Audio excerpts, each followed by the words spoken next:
mwingi wa rehma, mwenye kuneemesha neema kubwa kubwa na mwenye kuneemesha neema ndogo ndogo.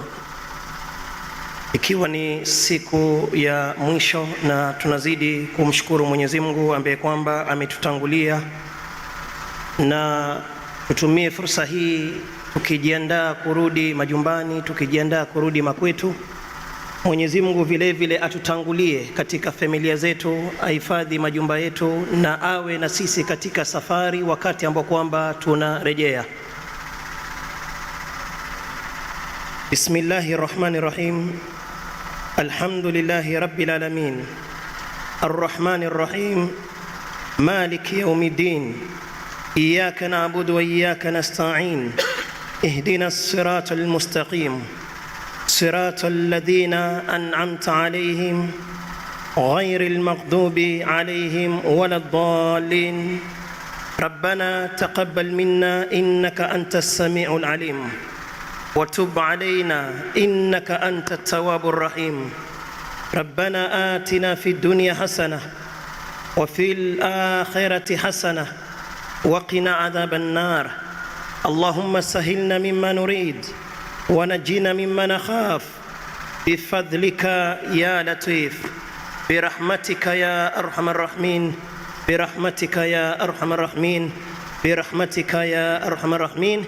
وصل اللهم على نبينا وحبيبنا محمد وعلى آله وأصحابه وسلم والحمد لله رب العالمين.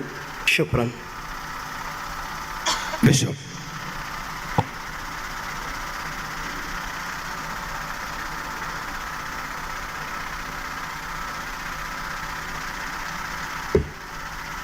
Good morning, ladies and gentlemen. Allow me to announce those head teachers who are pastors, you are a bishop, you are a reverend, you are a sheikh, and you are also a head teacher. Once we are done today, after we say the final prayer, we'll be meeting at this corner for a very important announcement. So please, those who have walls, groups, write that so that if you have any that I've mentioned, to meet there.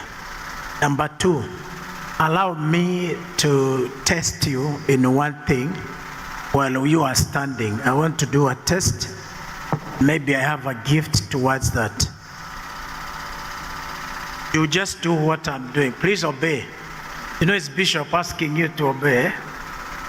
Do like this. Now, I want you to test your coordination so that you be thankful to God. You know, we normally say from the scripture, Psalms 139, that I'm fearfully and wonderfully made, isn't it? Now, if you touch your nose with your left hand, then you push over, touch your ear, and then I say change. Just go like this. Like this, like this, and make sure you are not touching the ears like this. Can we do together? Okay, on to your marks, let's change. Thank you, clap for yourself, that's a good one. Number two, remember, we thank God for the way we are created, isn't it? Now, I want your left hand to touch your forehead, like this, and then you use your elbow, this right hand side, and you pass the hand through this gap without removing this hand. Is that okay? Are we together? Bad, are you trying this? This is for your health. Yeah. Can we go?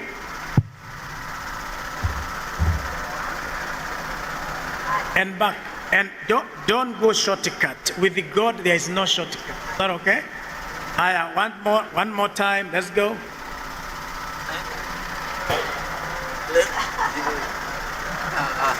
Those who have managed, clap for yourself. The last one. You do your hands like this. You turn your hands like this, and you create space here.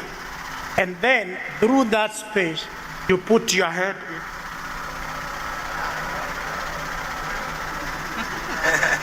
Let's go. It's not magic. Si uchawi ni maombi. Haya, like this. Like this.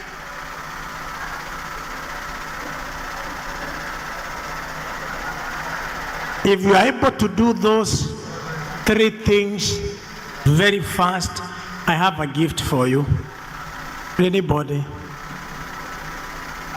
Can I see the last one? This one is doing like this. Okay. The final test. The final test. Christians, where are you? Now, in the Quran, we have 114 chapters, true?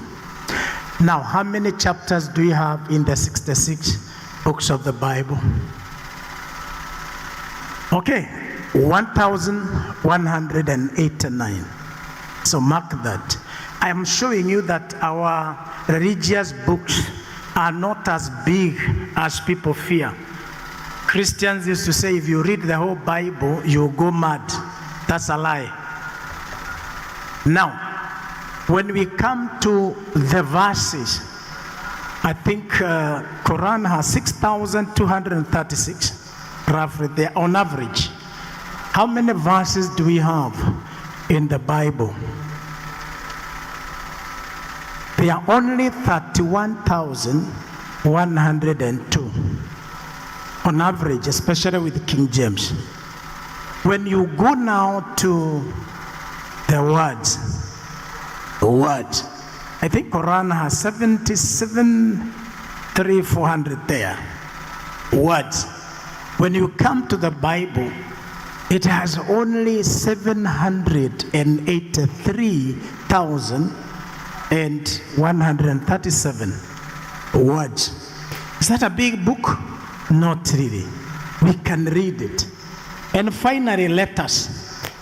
Letters. I know with Quran it's about 300 and something thousand. When you come to the Bible, only 3,116,480 letters, A, B, C, D. I think that's a novel. If you are reading it as a novel, you can read it and finish within. I want to say this so humbly and with a lot of respect that I'm doing the Bible for the 6th time. Sometimes with a group, sometimes alone. And I know the importance of having your scriptures well known. Whatever happens in any community is a byproduct of the people's response to their scriptures. It's very, very important. Finally, we are talking about shaping the future of learning. I want you to do this.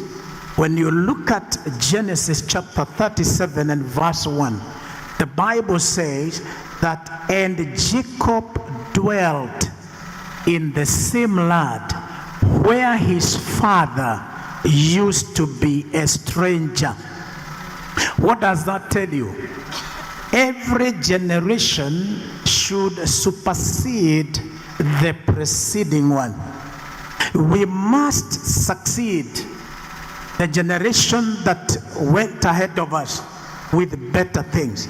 So even as we teach the learners, can you go with this mindset? As we shape, as we do the shaping of learning, we need to know if your generation has been stretched to some diversity of knowledge and understanding and skills, the coming generation should be ahead. In other words, Jacob dwelt. He managed to possess, he managed to occupy the same land where his father was a stranger. Remember, during our father's time, they could run to the water source to get water. Today in our time, water is running to our houses. We just open the tap.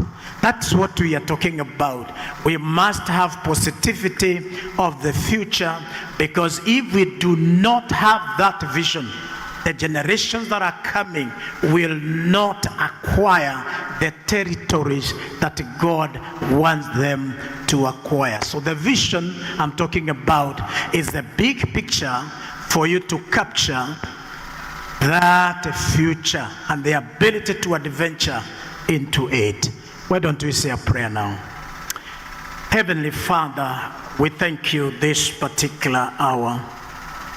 We also want to thank you because you've provided the scriptures even within our regions, that we may develop, that we may grow, that we may understand even your will. I pray that God, you help each one of us as leaders, that Lord, we shall also teach others to know your word, your command. And it is our prayer this morning that even as we come to the close of this conference, you give us the grace to continue doing that which you have put into our hands to do. Lord, I pray that you remember every Kecsha member, every Kecsha leader, and we pray also that you may bless all those that are going to be with us today. May you give us a great day with harmony, peace, and unity. And it's our prayer that after today, we will go back and we shall do implementation of what God you have allowed us to acquire in this place. Bless Mombasa. We bless the people of the coast. We pray that you also meet them at the very point of their needs. Bless every other delegations even as we get back to our homes, to our respective stations. And we pray even as we approach the new year 2026, we shall have the vigor, we shall have the strength and the capacity even to do better than we did in the year 2025. This is our prayer. In the name of God the Father, God the Son, and God the Holy Spirit. Amen. Amen. God bless you all. Thank you. The national anthem.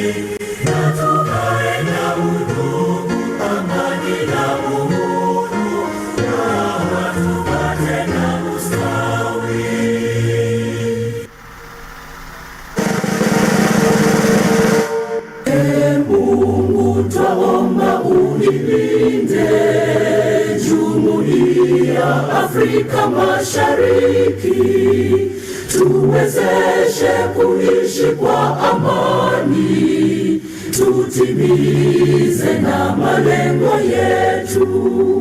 Jumuiya yetu sote tulilinde, tuajibike, tuimarike, umoja wetu ni nguzo yetu, idumu jumuiya yetu.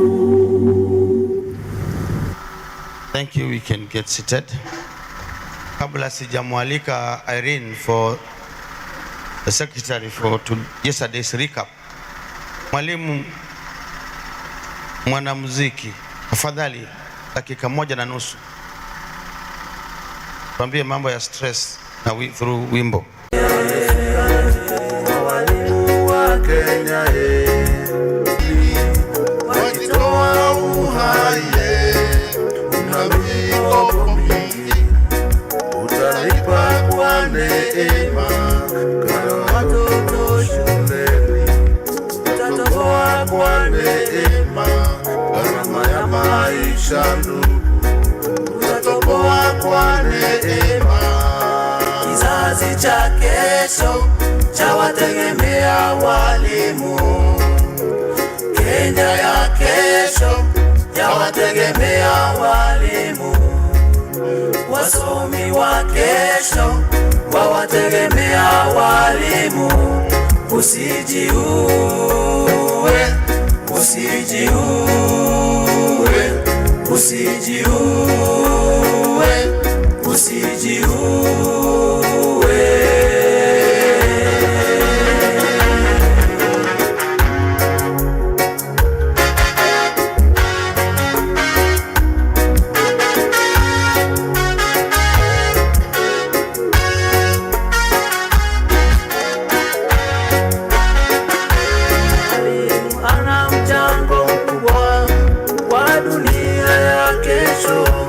Mwalimu ana mchango mkubwa kwa kizazi cha kesho.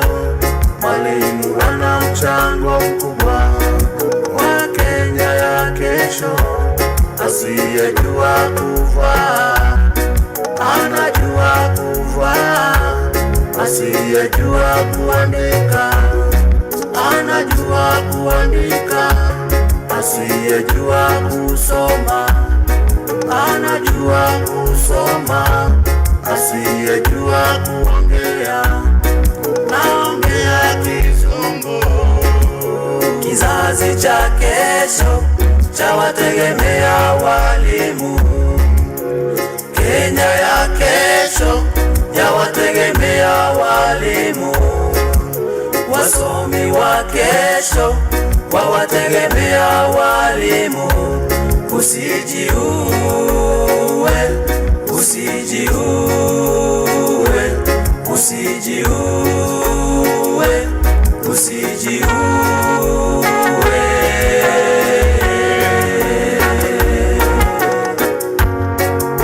Usijiue mwalimu, kama ni madeni utalipa tu. Familia yako inakuhitaji. Mungu awabariki sana. Mwalimu, Yes. uko kwa YouTube. Kwa YouTube search Rev Kasero, utapata hapa nyimbo zangu na Mungu atawabariki. Like, subscribe na share kwa wengine. Mungu awabariki. Search nani? Rev Kasero.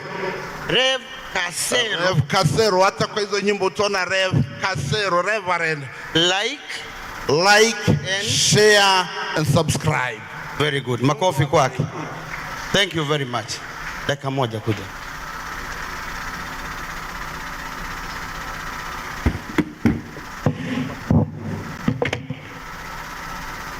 Good morning, everyone. Yeah, my name is Dr. Wambogo. I normally give talks on nutrition because you find that nowadays most of the chronic conditions affecting most of us are caused by lifestyle.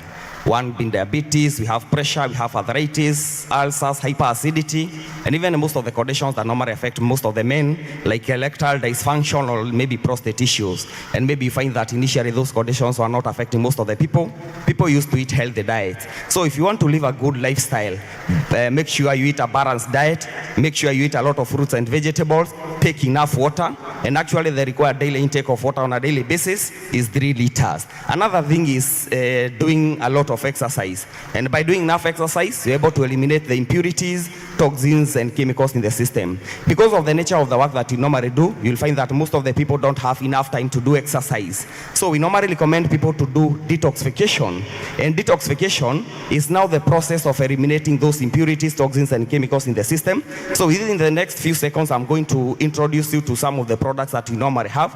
We have this product called Detox. It's a formulation of various natural ingredients, whereby it is one of the best in eliminating those impurities in the system, burning the unnecessary cholesterol in the blood vessels, enhancing the circulation of the blood. It has a lot of antioxidants. Antioxidants normally prevents people from developing cancer cells in the system.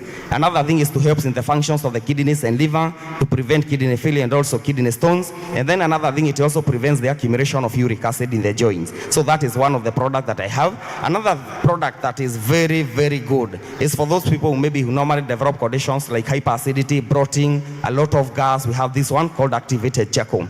And also, you find that there are people who have conditions like high blood pressure. We still have Ayurvedic remedies. This one stabilizes high blood pressure. I have a package for those people who have arthritis. So this one will clear the uric acid in the joints, clearing, strengthening the bones and joints, stiffness and numbness of the nervous system. Those people who have diabetes, I got to have another one called Diabecon DS that activates the pancreas to help in production of insulin. And then because I normally know that most of the people normally forget to deworm ourselves, we normally have worms that normally affect our digestive system. You develop bloating, worms that normally causes acidity, and still worms in the brain. There is a single tablet you do for that. Another thing, when men attain the age of 45 years and above, they develop prostate issues. So kuna ile ya kuimprove mini-score, hiyo ni nzuri sana, na bado tunafanya free medical check-up. Stand yetu iko pale in between Targeter and Distinction. There is a tent there at the back, Little Green Care Health Consultant. So thank you very much for your time, and we have discount for our products. Thank you. Thank you. Thank you. Thank you. Thank you. All protocols observed. Ladies and gentlemen, good morning. My name is Lucas Keirongige, hailing from Nakuru County, a company namely as Giltech Fabricators Limited, fabricators of kitchen equipments and mainly the kitchen laptop. We call it kitchen laptop, the vegetable cutting machine. We know that vegetables cutting in the kitchen is very difficult, and we have made it very easy. Also, we make tians, potato peelers, preparation tables, jikos, and the like. If you would like to visit us, we're just stationed just out here at the end, the left side of this tent, outside here at the end. So please visit us and see your items. And we make your kitchen work easier and easier. Welcome. Wazee tubebe mama. Namba yangu ya simu 0722 646 117. Tumeuza hizo mashini karibu nchi yote, more than 1,000 pieces. Karibuni. Thank you. Nilisema kuna miwani hapa. Kama umepoteza miwani, tafadhali njoo uchukue. Let me welcome Madam Irene Yaile, our National Secretary, to take us through the recap of yesterday's proceedings. Madam Irene, welcome. She is a powerful advocate for educational equity and children's rights in Kenya, particularly for marginalized communities. With over 15 years of leadership experience as a head teacher, she has dedicated her career to uplifting youth through quality education. Her commitment to human rights fuels her mission to create lasting change and open doors for future generations, inspiring a brighter, more inclusive future for all children. Please welcome the Kecsha National Secretary Irene Yaile. Thank you so much. Our distinguished guests present with us this morning, dear delegates, ladies and gentlemen, good morning. Good morning. I hope we have had a restful night despite having a very congested day yesterday, and I want to start by thanking you very much for the patience that you showed to our guests yesterday. You are patiently here until the last minute. Allow me now to look at how our day looked like yesterday. The third day of the conference commenced at 8:30 a.m. with Mr. Nicodemus Musyoka, Kecsha Publicity and Organizing Secretary, welcoming the delegates. Dr. Bishop David Makimei and Sheikh Abu Butada led the prayers, followed by the rendition of the Kenya and East African community anthems. Madam Irene Yaile, Kecsha National Secretary, presented a recap of the Day 2 proceedings. Madam Daisy Rono from Oxford University Press launched the Coding Dictionary for grades 7 to 9. Other partners who showcased their products included CBC Manenos, PF Suma, and Sai Offices Supplies. Dr. Purity Ngina, the CEO, National Gender and Equity Commission, moderated the session, Universities at the Frontier, Innovating Teacher Preparation, Research and Learner Agency for Effective CBE.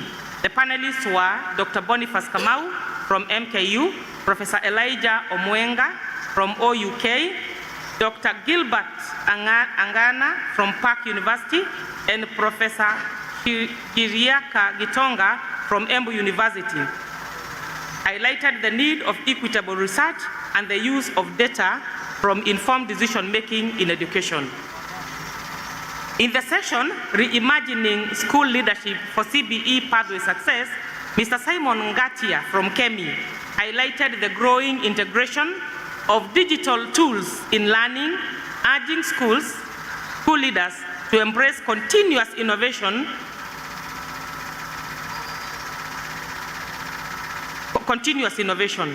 Mr. Zach Maina demonstrated the Zeraki app, a digital tool for tracking learner performance and managing school finances, designed to ease administrative workload and to minimize paperwork.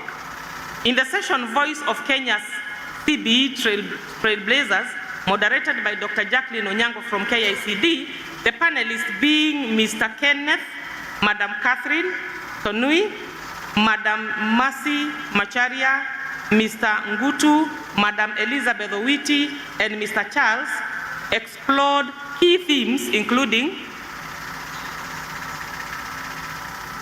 1. Nurturing teacher resilience and providing psychosocial support for effective CBE implementation.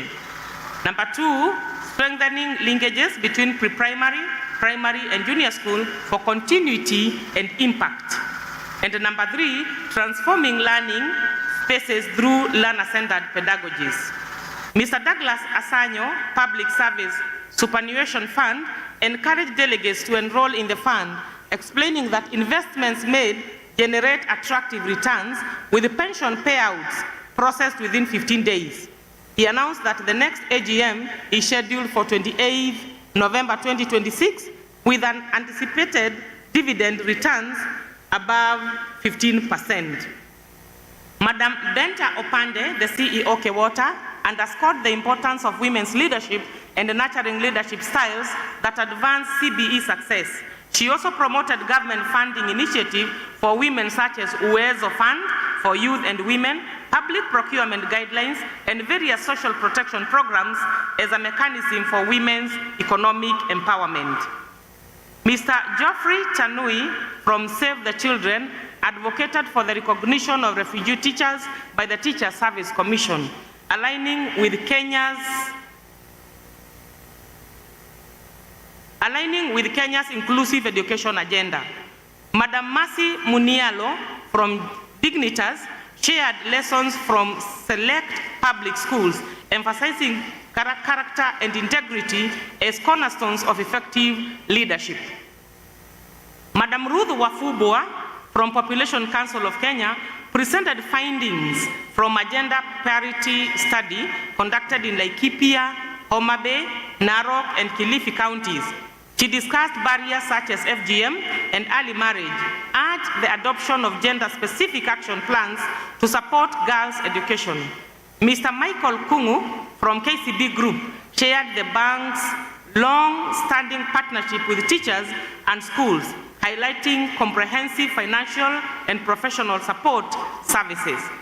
Dr. Andrew Kimani, Transport Licensing Appeals Board, invited delegates to engage the board on unresolved NTSA-related issues. At 11 a.m., Honorable Julius M. Ogamba, Cabinet Secretary for Education, arrived for the official opening and was warmly received by the Kecsha chairman, officials, and delegates. Mr. Fuad Ali, Kecsha National Chair, welcomed the leadership of the Ministry and Teacher Service Commission, the Governor for Mombasa County, and the Parliamentary Committee on Education members to the conference. He introduced the Kecsha leadership and led the Cabinet Secretary, Teacher Service Commission Chairperson, Acting TSC Secretary, CEO, and the delegates in observing a minute of silence in honor of the late Johnson Nzioka, the 5th Kecsha National Chairman, and Right Honorable Raila Amolo Odinga,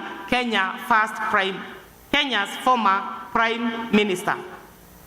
In his remarks, the chair thanked the Ministry and the Teacher Service Commission for their sustained support. He officially announced the rebranding from Kecsha to Kecsha.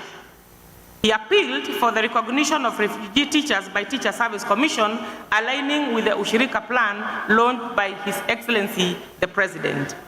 Advocated for increased promotion opportunities for teachers and the provision of laboratories in understaffed schools. Mr. Collins Oyu, Secretary General NAT, in the presentation Harnessing Teacher Leadership to Drive Effective CBE Pathway Implementation, referred NAT's strategic goal number 4 and 6 on TPD and partnerships respectively. He emphasized collaboration among Teacher Service Commission, Ministry of Education, government agencies, sponsors, civil society, and communities to realize national education objectives. He further urged, 1, increased budgetary allocation for teacher promotions. 2, mentorship programs for new teachers to enhance mental well-being.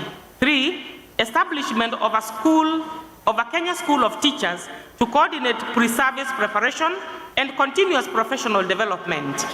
4, development of school strategic plans aligned to whole school improvement. Number 5, strong parental engagement, industry linkages, and ecological integration for real-time monitoring and evaluation of education programs. Utilization of a 16% tuition discount negotiated with the Open University of Kenya for NAT members to advance their professional goals. In the session, Adaptive Leadership for Teacher Professionalism and School Transformation, Madam Evelyn Jesang Michei, Acting CEO, Teacher Service Commission, addressed concerns on the Public Officers Comprehensive Medical Scheme, inviting Dr. Mercy Mwangangi, CEO, SHA, and Mr. Chris Santos Othiambo, Teacher Service Commission Director, Human Resource, to elaborate on the medical scheme. The two outlined challenges experienced under the former medical scheme and the benefits of the transition to the comprehensive teacher medical cover, highlighting its features and guidelines for its proper usage.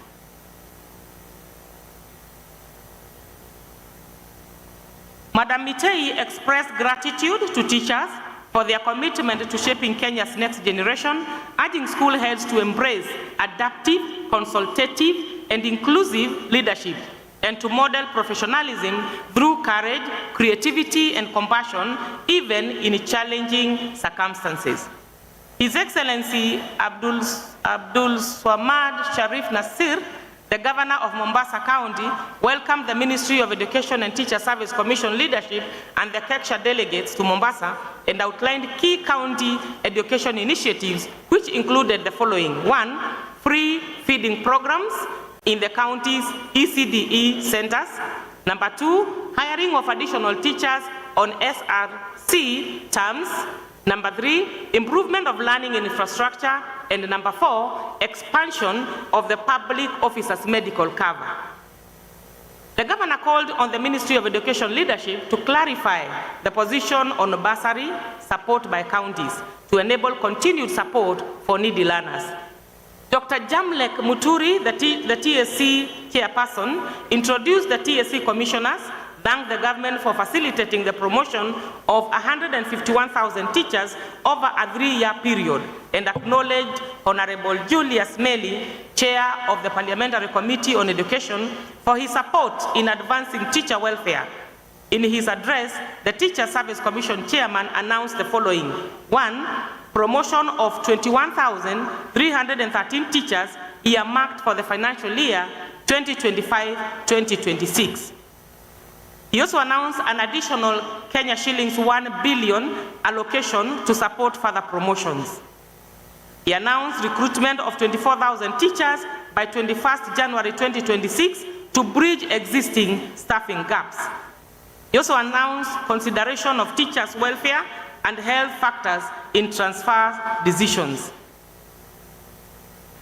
He also announced a teacher-centric review of career progression guidelines targeted for completion by June 2026. Lastly, he announced teacher participation in reviewing management-related legal frameworks and policies. He also encouraged teachers to pursue career development courses. Ambassador Professor Julius K. Bitok, Principal Secretary, State Department for Basic Education, reaffirmed the government's commitment to education reforms and a timely school capitation, emphasizing the need for accurate data for efficiency and accountability. Madam Caroline Wanjeri, KCB Group, elaborated on the bank's partnership with the education sector, noting that 1.5% of its profits are dedicated to CSR initiatives that fund scholarships for thousands of students. Madam Lena Yego from Cooperative Bank showcased school-friendly financial solutions and called for continued collaboration with education stakeholders. In the session, aligning policy, practice, and financing for sustainable education transformation, Honorable Julius Meli, Chairperson, Parliamentary Committee on Education, highlighted ongoing legislative efforts, including 1, capitation support for extracurricular activities, and number 2, fast-tracking on a sessional paper to establish clear governance and management structures for comprehensive schools. Honorable Julius Migoso Gamba, Cabinet Secretary for Education, reiterated the government's commitment to resolving CBA-related issues through an interministerial committee. He also commended the school heads for the successful transition from 844 to CBE, including effective administration of KJSEA and KIPSEA. In delivering the President's message, the Cabinet Secretary highlighted the following. 1, Kenya's remarkable transition to full CBE implementation across the early years education, primary and junior school cycle. Expansion of higher education institutions to equip learners with the 21st century skills. Infrastructure expansion initiatives, and particularly construction of 23,000 classrooms for grade 9. Government support for continuous professional development for teachers and school leadership. Digitization of school data through KEMIS. Promotion of 25,000 teachers and the deployment of 20,000 teachers to junior school in 2025. Expansion of school meals program and the adoption of clean cooking technologies for a sustainable school feeding initiative. The day concluded at 2:35 p.m. with a closing prayer led by Bishop Makimei, followed by the Kenya National Anthem. Ladies and gentlemen, that's how our day looked like yesterday. We are looking forward to another very fruitful day today as we end our conference. As you go home, please have a safe journey and say hi to your families. Thank you so much. Thank you, Madam Irene. A clap for Madam Irene. I want to invite Makazi, but before I do that, allow me to make one announcement. One, angalia ule mshipi uko nao, mshipi. Huu mshipi wa bunch. Umeona? Umeandikwa nini? KCB, in appreciation of the good work from KCB. Please pass by and say hi. Number 2. Yes. Number 2. I have some announcement from Flama, the First Lady's Mazingira Awards. Flama, that head teachers, you did a good job for enabling the success of Flama. You allowed the learners to participate. The winners were awarded at State House Nakuru in a very colorful ceremony, and they were hosted to dinner and a tour to Lake Naivasha by Her Excellency the First Lady. The program is still on for next year. Kindly, when the brochures come, let's have all our learners participate. The Kecsha Exhibitors Association. Kecsha Exhibitors Association, through their chairman, they have said that their prices for all items We will go down half price beginning 1:30, saa 1:30. All the prices 1:30. The Kecsha Exhibitors Association, yani hii exhibitors mnaona hapa nje wote, hata sahani ya chakula itakuwa hapa nje wote, hata sahani ya chakula itakuwa half price kuanzia saa 1, saa 7:30. Kaunda itakuwa half price kuanzia saa 7:30. Over to you Mwakazi. Haya, habari ndio hiyo. Nipe sound tafadhali. Asante sana, karibuni. Nasema asanteni sana kwa vile mmeweza kufika leo. Wow, naomba tafadhali tusimame moja kwa moja, tusimame. Tutafanya kitu kimoja tu. Aya, mikono tu. Nipe sound. Twende. Aya, tutajaribu kuruka kidogo, sawa? Mko tayari? Twende. Sasa tunaruka. Twende kila mtu. Aha. Mpe 5 people. Give them 5 people a big high five to 5 people. A big high five. Come on, mwambie karibu sana. Karibuni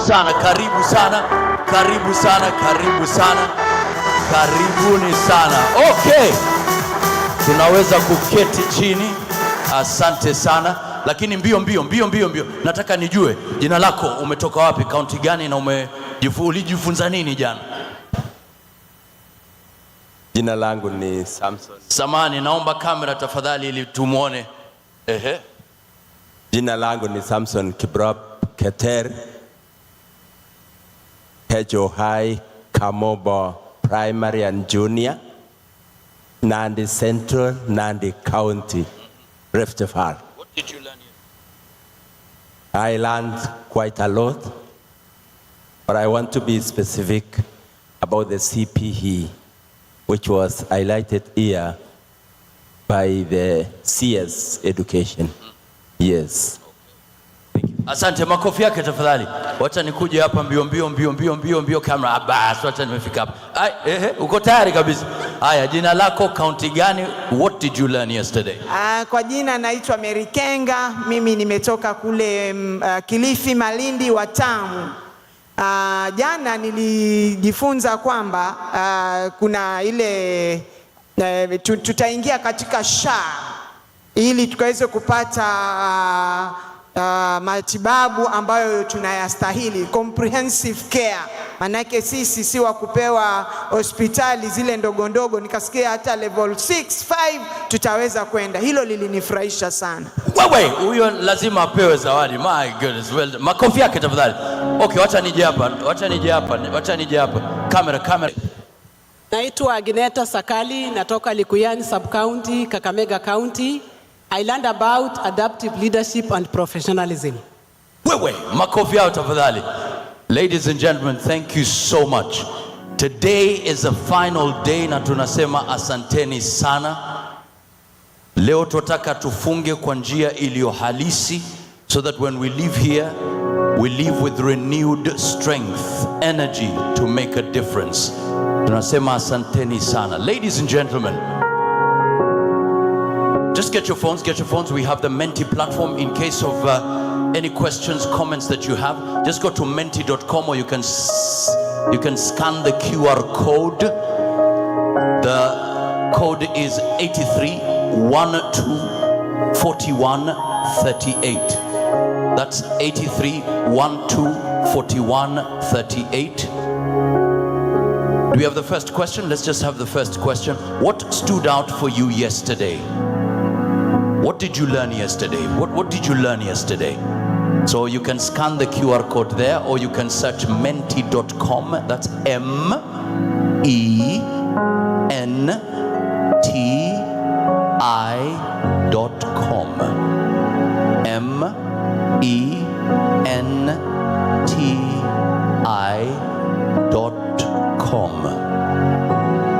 Once you do that, you will be asked for a code.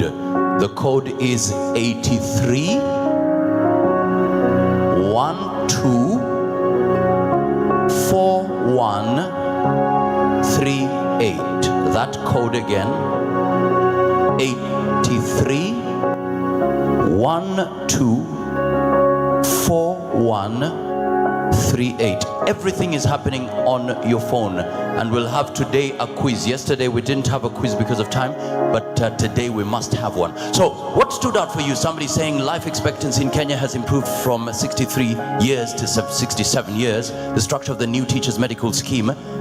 Let's just go down. Good comprehensive insurance cover for teachers, SHA. Okay, I learnt about the public superannuation scheme, benefits of SHA, level of achievement in transition from 844 to CBE, strategic leadership. Keep them coming, keep them coming. What the government has put in place for the ICT integration, promotion of 24,000 teachers by January 2026. Beware. But because of one man with a vision, beware. But because of one man with a vision, they transformed their country from a third world country to a first world country. We had to even go visit them to benchmark. But listen to the attitude of the leader,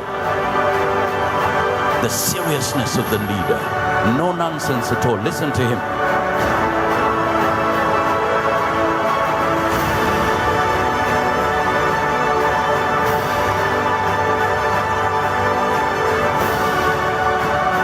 We changed the complexion of Singapore. And even from my sick bed, even if you are going to lower me into the grave and I feel that something is going wrong, I'll get up. That's the attitude of a leader. You cannot sit down if something is not going right. And as I close, please listen to the words of children, because by the way, he had to go start with primary level children to change their mindset. And listen to the children who spoke long after he was gone. This is what they had to say when they were asked, who is Lee Kuan Yew? Let me ask you, because you know a lot of people, you told me you have a lot of friends, right? Yeah. Have you heard of Lee Kuan Yew? Yes, obviously. And what did he do? He built Singapore. He built houses. He planted trees. He cleaned Singapore and he made the Singapore a beautiful garden. Anything you've learned from Mr. Lee Kuan Yew? Anything that you... He's an intelligent person. He's brave and he does hardworking. He's hardworking, yeah. And he never give up. And he never gives up. That's right. Long after we are gone, what will those children say about us? We must be walking leaders starting right now, so that when they see us, they see leadership. Ladies and gentlemen, very quickly, Wambugu, welcome out. 3 minutes, take it away, makofi yake tafadhali. Take it away. There we go, 3 minutes. Time will be of great asset today, so let's make it happen. Every speaker, once you hear the gong, I'd kindly request that you wind up. Wambugu, over to you, 3 minutes. Go ahead. Good morning, ladies and gentlemen. Wave at me as you prepare to go home. Najua mmemiss nyumbani. Women, mlikuwa na passport ya kutembea free. Hello? Poleni, your freedom is over after this. Munaenda kukuta wazee, mama watoto. Lakini kuna jambo nataka kuambia leo. I want to remind you that when you become around 50, 60 years, unakuwa ni kama simu inamaliza charge. Kama ni mzee, kiherehere inaisha. Ile unaingia kwa nyumba nasema lete chakula, kama ni baridi unamwambia rudi ukapashe moto. Siku hizi mimi nimefika hiyo miaka. Nikikuta chakula ni baridi, nachukua napeleka kwa microwave. Na guza hapo inapata moto. Halo? Hiyo ni miaka ya 50s. Kama ni chai namwambia pika chai, anasema unajua daktari hapendi chai usiku. Unaenda unahakisha gas, unajipikia chai. Umegombana na mtu mzee? Hiyo energy uko nayo unawekea wajukuu, mna dance nao. Umbwa akiingia kwa msitu, the farthest anaweza fika ni katikati ya msitu. From there anatoka kwa msitu. Hiyo inamaanisha, ladies and gentlemen, umbwa akiingia kwa msitu anafika katikati ya msitu. Kutoka hapo anatoka kwa msitu. Life expectancy ya Kenya nimesikia ni 68. Mimi nafikiria ni 80. If you are 40 years umefika katikati ya msitu. Sasa ile direction yote unaenda unatoka kwa msitu. Ladies and gentlemen, unatoka wapi? Tafadhali tuongeleshane. Unatoka wapi? Kwa msitu. So you need to leave a legacy. Great leaders are not found walking in the streets. They are found walking in people's hearts. Remember, wherever you go, that you must focus on where you are going, because God created us with both eyes facing in front. Hakuweka moja mbele na ingine nyuma. So let us focus on where we are going. And remember, even Jesus Christ was born in a cow shed in a manger, but he never became a cow. So you will become somebody wherever you go. As you finish this conference, I want to tell you, you can make it, and you are a God's gift. You are a God's idea. Wapende? Wapende? Yes, kwa sababu the Bible says that God knew you even before you are conceived in your mother's womb. Meaning, before your father confused your mother, God had an idea about you. So, ladies and gentlemen, hiyo ni lala salama. I want to tell you, God loves you. Na mkibaki, wale wanabaki Mombasa kujienjoy, mjienjoy. Wale hawajapata hii, imebaki 3. Mchukue saa hii ama mukose kabisa. Thank you very much. It has been a very good week, and I love you, all of you. God bless you. Kwaherini. Asante, makofi tafadhali. Thank you so much. We appreciate, celebrate your energy. Many thanks. Up next, Oxford University Press, please take the stage. 3 minutes. 3 minutes. Once you hear the gong, I'd kindly request that you wind up. Thank you so much indeed. University Press, Oxford, over to you. Take it away, take it away, take it away. Yes, good morning, teachers. Yes, I'm called Peter, and I do work with Oxford University Press. And I just want to mention a few things on our new products, which we have come up with. Number 1, just push the slide.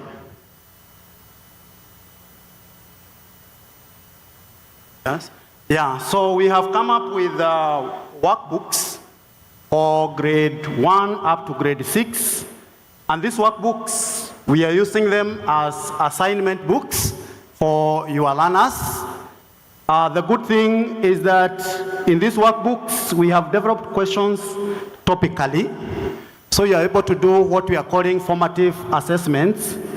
They are the only workbooks which have been approved by KCB, so they are in line with the CBE.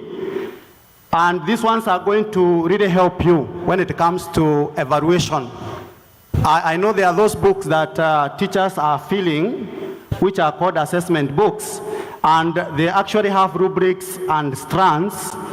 And before maybe they say that the learner has met expectation or above expectation, then these books can be used as evidence. So these workbooks are there for a whole year. The work is for the whole year, for grade 1 up to grade 6. Next, right? Yes, we are saying that these workbooks are very, very, very crucial when it comes to independent learning, when it comes to skills development, when it comes to providing evidence. Yeah, providing evidence. And when we talk about providing evidence, you know, in the portfolio, there is what they are calling the assessment. And this is one of the documents that you can use to just say that this child in this topic on geometrical construction, that he has met expectation or his below expectation or so forth. We have also come up with another series the next slide. We have come up with another series which we are calling Revise and Access. And this one is specifically for grade 7. You know, the curriculum designed for grade 7 is quite heavy. So we have tried to give summary notes. We have tried to give model tests. And we have also tried to ensure that we have QR codes which give answers. So this book will have answers. You just need to scan the QR code and the answers will all be there, including the workbooks that I've just mentioned. Allow me to use the remaining seconds to announce the winners of the day. Thank you. So we have Anthony Mutua from Mother School from Makueni County. Please pass through our tent. Judas Aina from Chematich School in Nandi County. Judas, Dolly Chomba from SK Kangari Comprehensive in Embu. Chomba, Helen Chepto Tuei from Kapkeno in Uasin Helen. Then Jacob Okesh from Longo Nyagoa Comprehensive School in Homabay. Asante. Thank you so much. Thank you so much. Makofi yake tafadhali. Thank you so much. Up next, M-Pesa Foundation. M-Pesa Foundation, 3 minutes. Take it away, take it away, take it away. Thank you so much. And remember, we'll be having a quiz coming shortly, so be there on your phone. Thank you so much. Over to you, M-Pesa Foundation. Go ahead.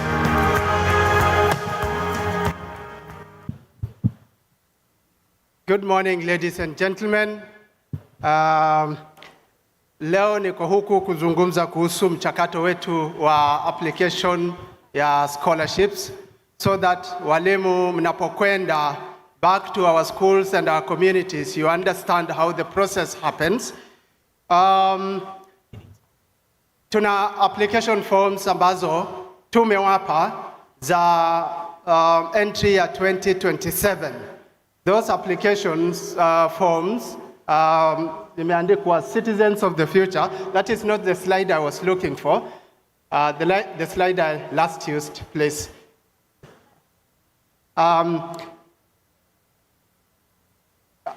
So nilipozungumza hapa mara ya mwisho nilisema kwamba because of the kind of feedback we have received from you as teachers and as community leaders, we have expanded our scholarship from M-Pesa Foundation Academy to Citizens of the Future scholarship. This scholarship will admit children to M-Pesa Foundation Academy and some children to other national schools where they will be placed, and M-Pesa Foundation will sponsor them throughout their high school. That is the application form. It's a new look application forms. So when these application forms come to us, we process them, including those children who are going to be placed in national schools. Last year we received about 8,000 application forms, and our intake for January 2026 is 400. So when you do your calculations, wakati mwingine tunapata walimu pale wanasema kwamba wanafunzi wa kutoka mashule yao wameapply so many times and they are not being successful. It's because uhitaji uko mkubwa sana katika our country. The level of need is so high, but I want to encourage you as my colleagues, keep encouraging our students to apply. Wakati mmoja ile bahati itamwangukia. Zile application forms zinapokuja kule zinachujwa in 3 different stages. Stage ya kwanza zinasomwa ziangaliwe ukamilifu, the completeness. Stage ya pili inakuwa kwamba tunaangalia vile vigezo ambavyo tunaviangalia: masomo, kiwango cha masomo, kiwango cha uhitaji, na pamoja na the innovativeness and creativity and problem solving skills. Alafu inaingia katika kiwango cha 3, tunawaalika wale wanafunzi kwenye counties, tunawa interview, tunakuja kuwatembelea mpaka kwa maboma zao ili kujua walikotoka. And that process does not end there.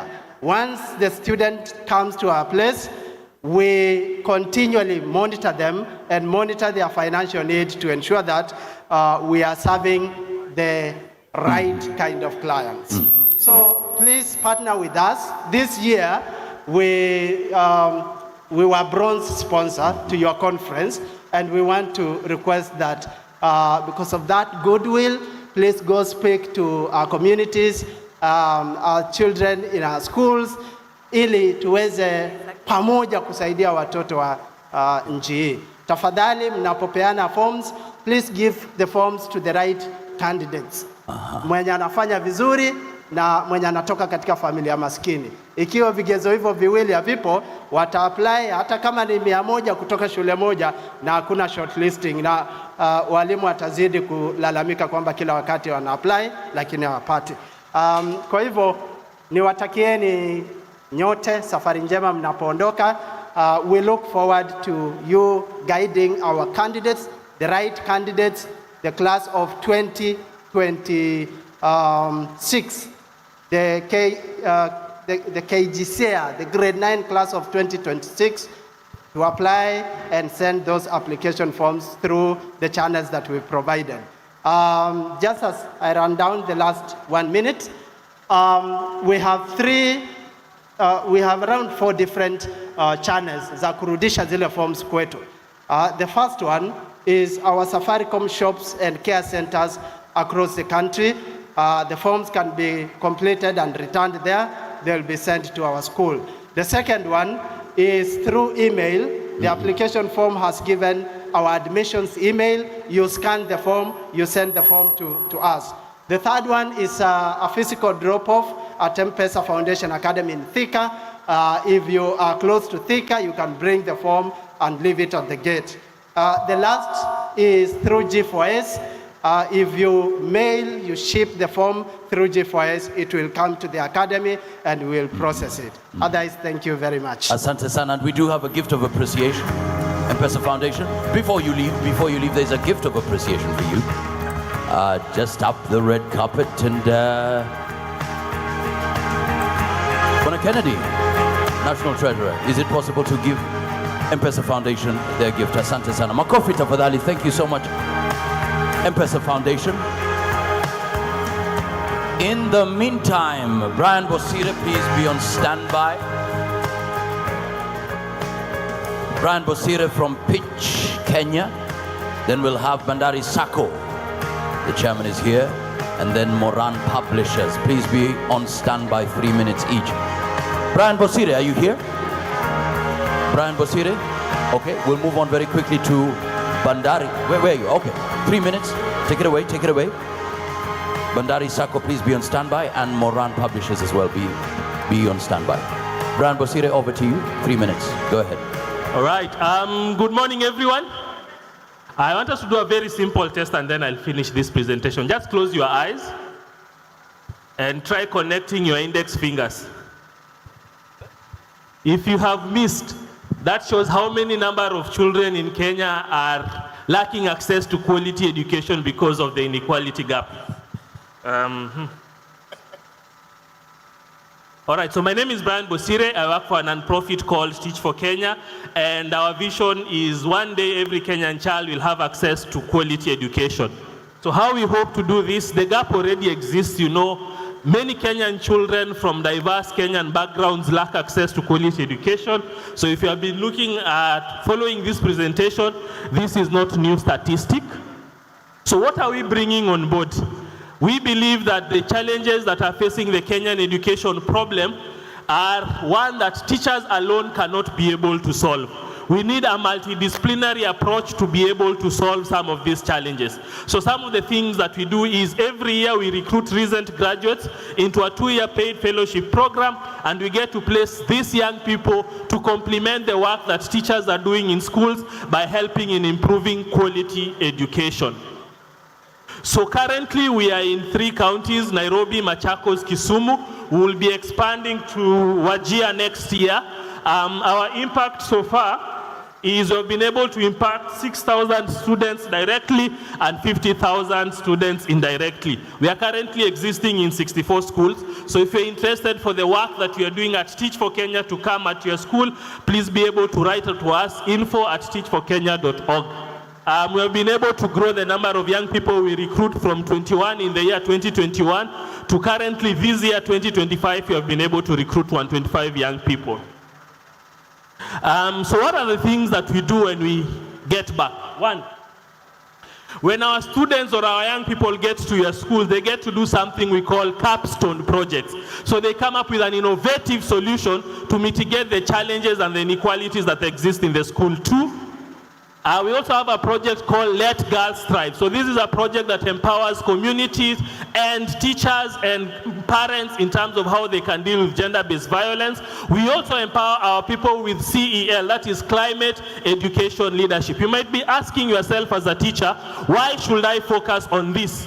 One of the things that we empower our teachers with is something we call HITS framework, which is High Impact Strategies Framework. We do continuous professional development programs that empower teachers with different skills that they need so that they can be able to thrive in the classroom. So I'm here to beg you and beseech you, let's all reduce the inequality gap that is preventing Kenyan children from having access to quality education, and kindly work with us as Teach for Kenya, and may the good Lord bless you. Thank you. Many thanks, Makofi Tafadhali Brand Bosiris. Thank you so much. Asante, we appreciate it. Bandari Sacco, are you ready? Chairman, asante sana, karibu sana, 3 minutes.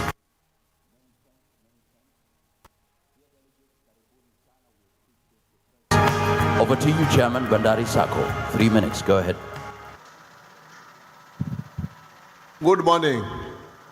I'm Jambo. Wait for the sake of morning. Good morning. God is good.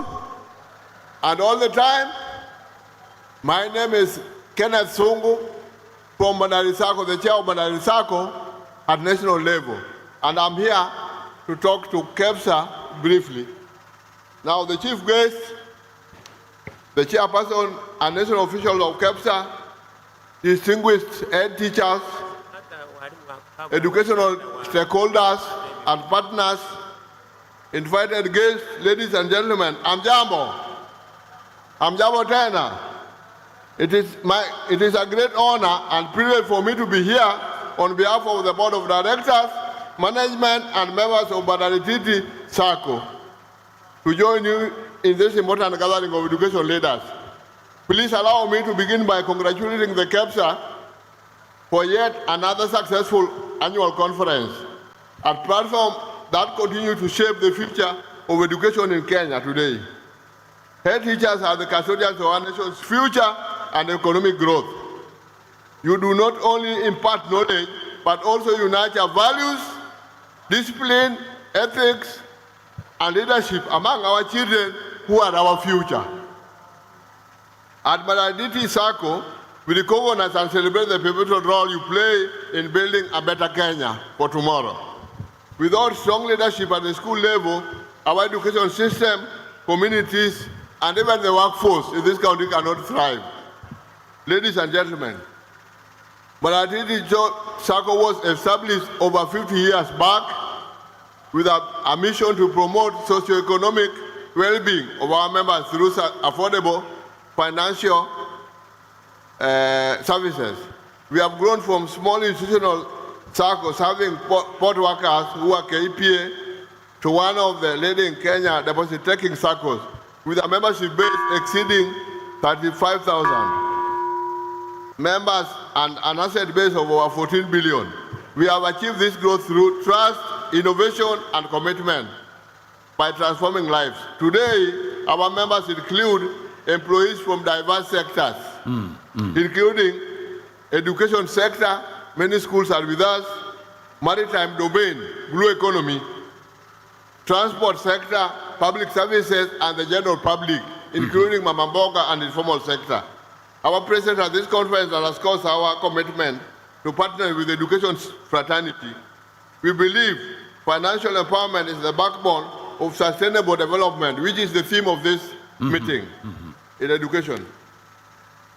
Through our tailored product and services, we seek to support teachers in every aspect and school administration with very competitive credit facilities, promote savings, culture, and financial discipline among educators and the young. offer school development loans for infrastructure improvement and the general education system, provide investment opportunities for teachers. One of our hallmarks of SACCOs is the return on members' deposits and interest on their share capital. Thank you, Chairman. At the DT SACCO, we have been very consistent in offering affordable return to our members. And for the first 7 years, we have been paying 12% of deposits and 18% of this, which is unequal in many cases. Provide mobile banking channels that ensure members can access services and commute through our digital channels. USSD *36# pay bill 146320 and Banani Pesa application that you can download from Google Store Play. Right. Process our payroll and check-off deductions through the SACCO. We invite school heads to leverage on our new partnership with TSC, and we thank them for giving us the code, which now can allow all teachers to be on board, be onboarded, including the civil servants also.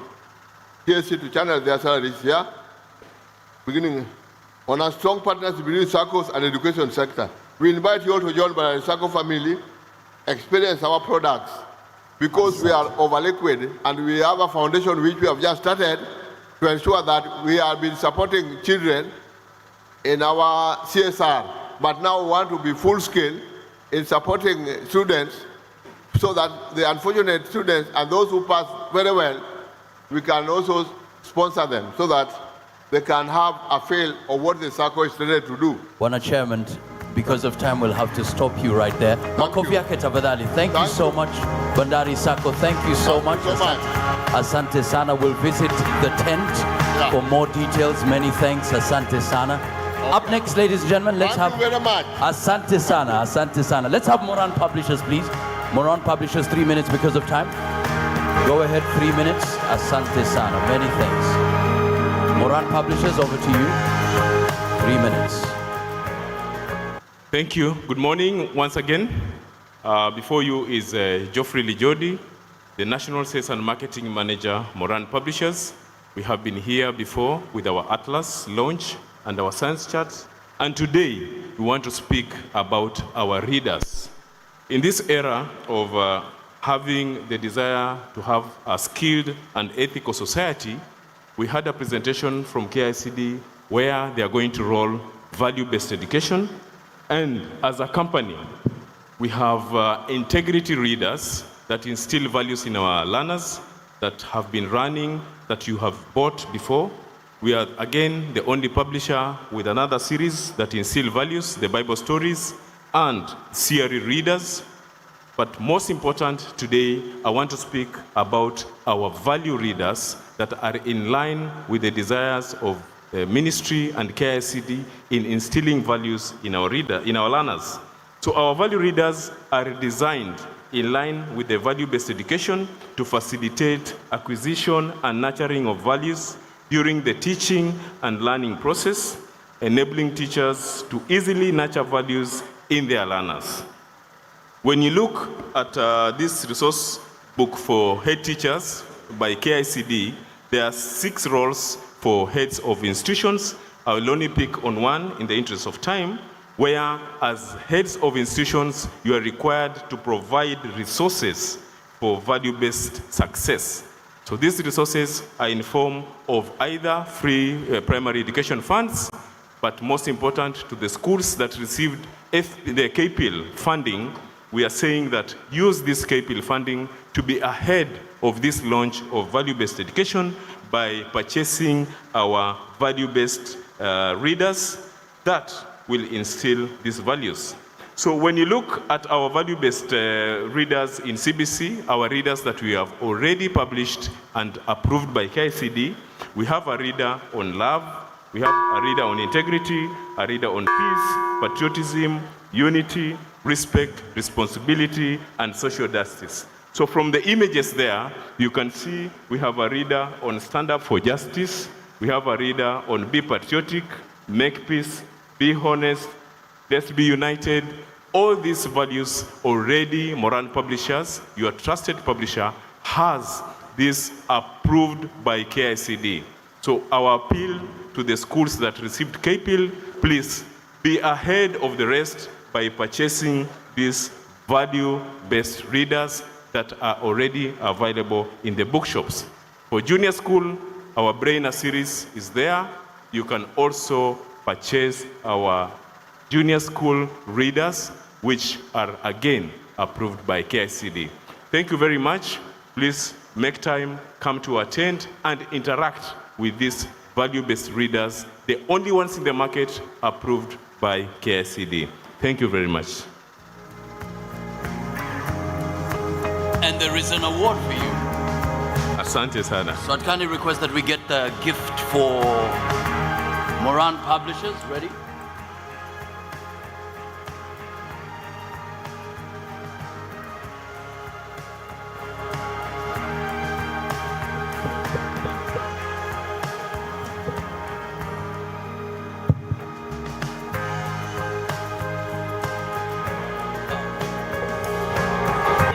Okay, makofi tafadhali. Thank you so much. Now, turn to the person seated next to you and tell them this next one is big. Tell them, get ready, get ready, get ready, get ready. Just tell them that, get ready, get ready, get ready. Because this is now, ladies and gentlemen, this is the Audit and Treasurer's Report. Na tuliambiwa your money is waiting for you, so let's find out. Let's have the screen ready. Let's have the screen ready so that we get that intro set. Ladies and gentlemen, please welcome. He is a passionate educator and leader dedicated to advancing primary education in Kenya. With over 25 years of experience as a head teacher and a history of leadership roles, his commitment to educational excellence is evident. Currently serving as the director of Msingi Bora School in Makueni County, he is focused on building a sustainable and innovative learning environment. Please welcome the Kenya Primary Schools Head Teachers Association Kecsha National Treasurer Kennedy Cheva. Kennedy Cheva is also the head of institution Westlands Comprehensive School. I think Mwakazi should get that correct. Right, apologies for that. Thank you. Westlands Comprehensive School is in Nairobi. Mr. Chairman, ladies and gentlemen, every year in this conference, the Treasurer's Desk presents the annual reports and financial statements for the Kecsha year. And the Kecsha year, as a reminder, opens on the 1st of October and closes on the 30th of September, the subsequent year. So from 1st October to 30th September. And so the statements will be reading for you, will be running from the 1st of October 2024 to the 30th of September this year. That is the Kecsha financial year. And Mr. Chairman, before the auditors take us through the document, it will also be good for me to appreciate the delegates of this conference. You've turned up in good numbers. And when you turn up in good numbers, and when you register in good numbers, delegates, you ensure that the Treasurer's office runs without debts. And therefore, Mr. Chairman, at this juncture, I can now pronounce that Kecsha, as we sit here, is debt-free. Zero debts. While the statement you are holding may show a small loan there or something, as we sit here, we are now okay. And number two, the chairman, the office of the treasurer wants to thank you because in your first year, there was no complaint from any delegate about missing materials. Every delegate got their conference material. So, Chair, that is significant because it has been one of our greatest weaknesses as raised through the Menti last year from our members and our delegates. And so for the first time, all the materials were enough. And Chair, we will be transporting bakshishi materials back to our store in Nairobi. This has never happened. The only apology the office of the treasurer wants to make is on shortage of chairs. Our delegates missed chairs. A good number of delegates sat on the floor, and that was a bit embarrassing for us. And the reason, Chair, was although we purchased or hired 15,000 chairs, some delegates chose to sit on 2 or 3 chairs so that they could elevate their position and get a strategic view of the screens. That was one of the causes. And the other cause is that our exhibitors allocated 2 chairs chose to allocate themselves. 5 chairs, 10 chairs, and one exhibitor was noticed to have allocated themselves 20 chairs for their clients around the tents. And Mr. Chair, you've been moving around the tents and you have seen the number of chairs there, just to make the delegates comfortable. The beauty of it is, even the exhibitors took those chairs for delegates who are heads of institutions. So it was quite okay, and that was all right. So next year, we'll be looking into giving exhibitors more chairs. So thank you very much, Mr. Chair. Allow me now to move quickly to the business that brought us here. Chair, it's good for delegates to know that our auditors remain as Kigo Jenga, and they are here with us today. And Messrs. Kigo Jenga and Company is a certified public accountants based in Nairobi, appointed as independent auditors of the society for the period ended 30th September 2025.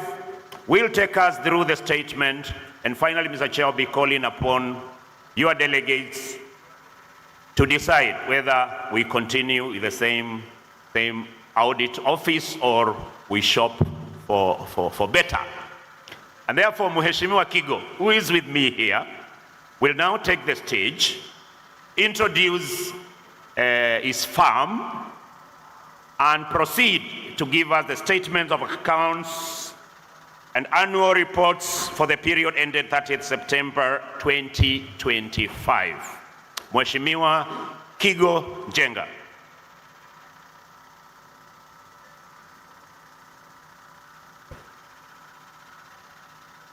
The chairman and the board, all protocols observed, ladies and gentlemen, good morning. My name is Dr. CPA Honorable Francis Kigo Jenga. I chair the professional board of Kigo Consulting Group, Kigo Jenga and Company. And with me is Los Wamarwa. Los Wamarwa is my partner and in charge of consultancy and audits. We have the pleasure, therefore, to present to you the financial statement for the year that ended on 30th September 2025. That is from 1st of October 2024 to 30th September 2025.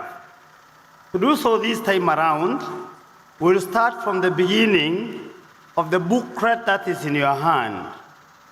On page 1 of that booklet, I am giving you an overview of the state of affairs of Kecsha. We start by 30th September 2025. Membership stood at 15,985, down from 18,131 the year before, and all the members were active. During the year, your reserve, as a general reserve, is an account that accumulates the surpluses and at times reduced by the deficit over the years since you started, stood at 5.2 million shillings, up from 4.5 million, because during the year, as indicated there below, you made a surplus of 670,000 shillings. You had your properties, that is the computers, that is the furniture in the office, standing at a net book value of 1.973 million, down from 4.2 million the year before. In the banks, you had 4.9 million shillings. The year before you had 11.2 million. Creditors, as the treasurer has said, stood at 4.9 million shillings for the provision of services, particularly for the functions now. Last year we had 9.2 million. The rest is our performance. Members' monthly contribution during the year stood at 97.4 million, having reduced from 109.4 million the year before. So there was a reduction in membership, consequently a reduction in the income from members' monthly contribution. Conference fee, we had 46.7 million. The year before, 68.3 million. Other income, we were lucky to get 51.2 million from 23 million the year before. So in total, the sum of all income is 195 million, 441,000, having reduced from 201 million 436. And the reason of this reduction, we inquired, we were told, is because so many head teachers are in the acting, and TSC has not confirmed them. So we expect the number to improve once that process goes on. Your expenses to administer at 57,000, and it was 61,000 the year before.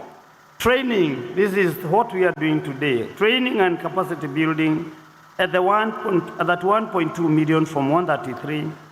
Staff cost at 4.9, and these other details will be seen there. On page 2, this is the team that led Kecsha during the year under review. Mr. Fuad Ali is a national chairman, but he started from 1st March 2025. Johnson M. Zioka, national chairman up to 16th February 2025. So there were some 15 days or so where the then vice chairman acted as a chairman upon demise of our late chairman Johnson Zioka. Fuad Ali had acted up to that date of 16th February 2025 as the first national chairman. Irene Yaure was the national secretary. Francis Dirango, the deputy national secretary. Kennedy Chieva, the national treasurer. Hussein Dubat was the deputy national treasurer. Nicodemus Musioka, organizing and publicity secretary. David Makimei, deputy organizing and publicity secretary. Wilfred Sira was the national women representative, but up to 6 September 2025, and from that date to today, Jocelyn Masinde took over as the national women representative. David Omondi, James Osikedi, Abraham Sira are non-executive, are national executive board members.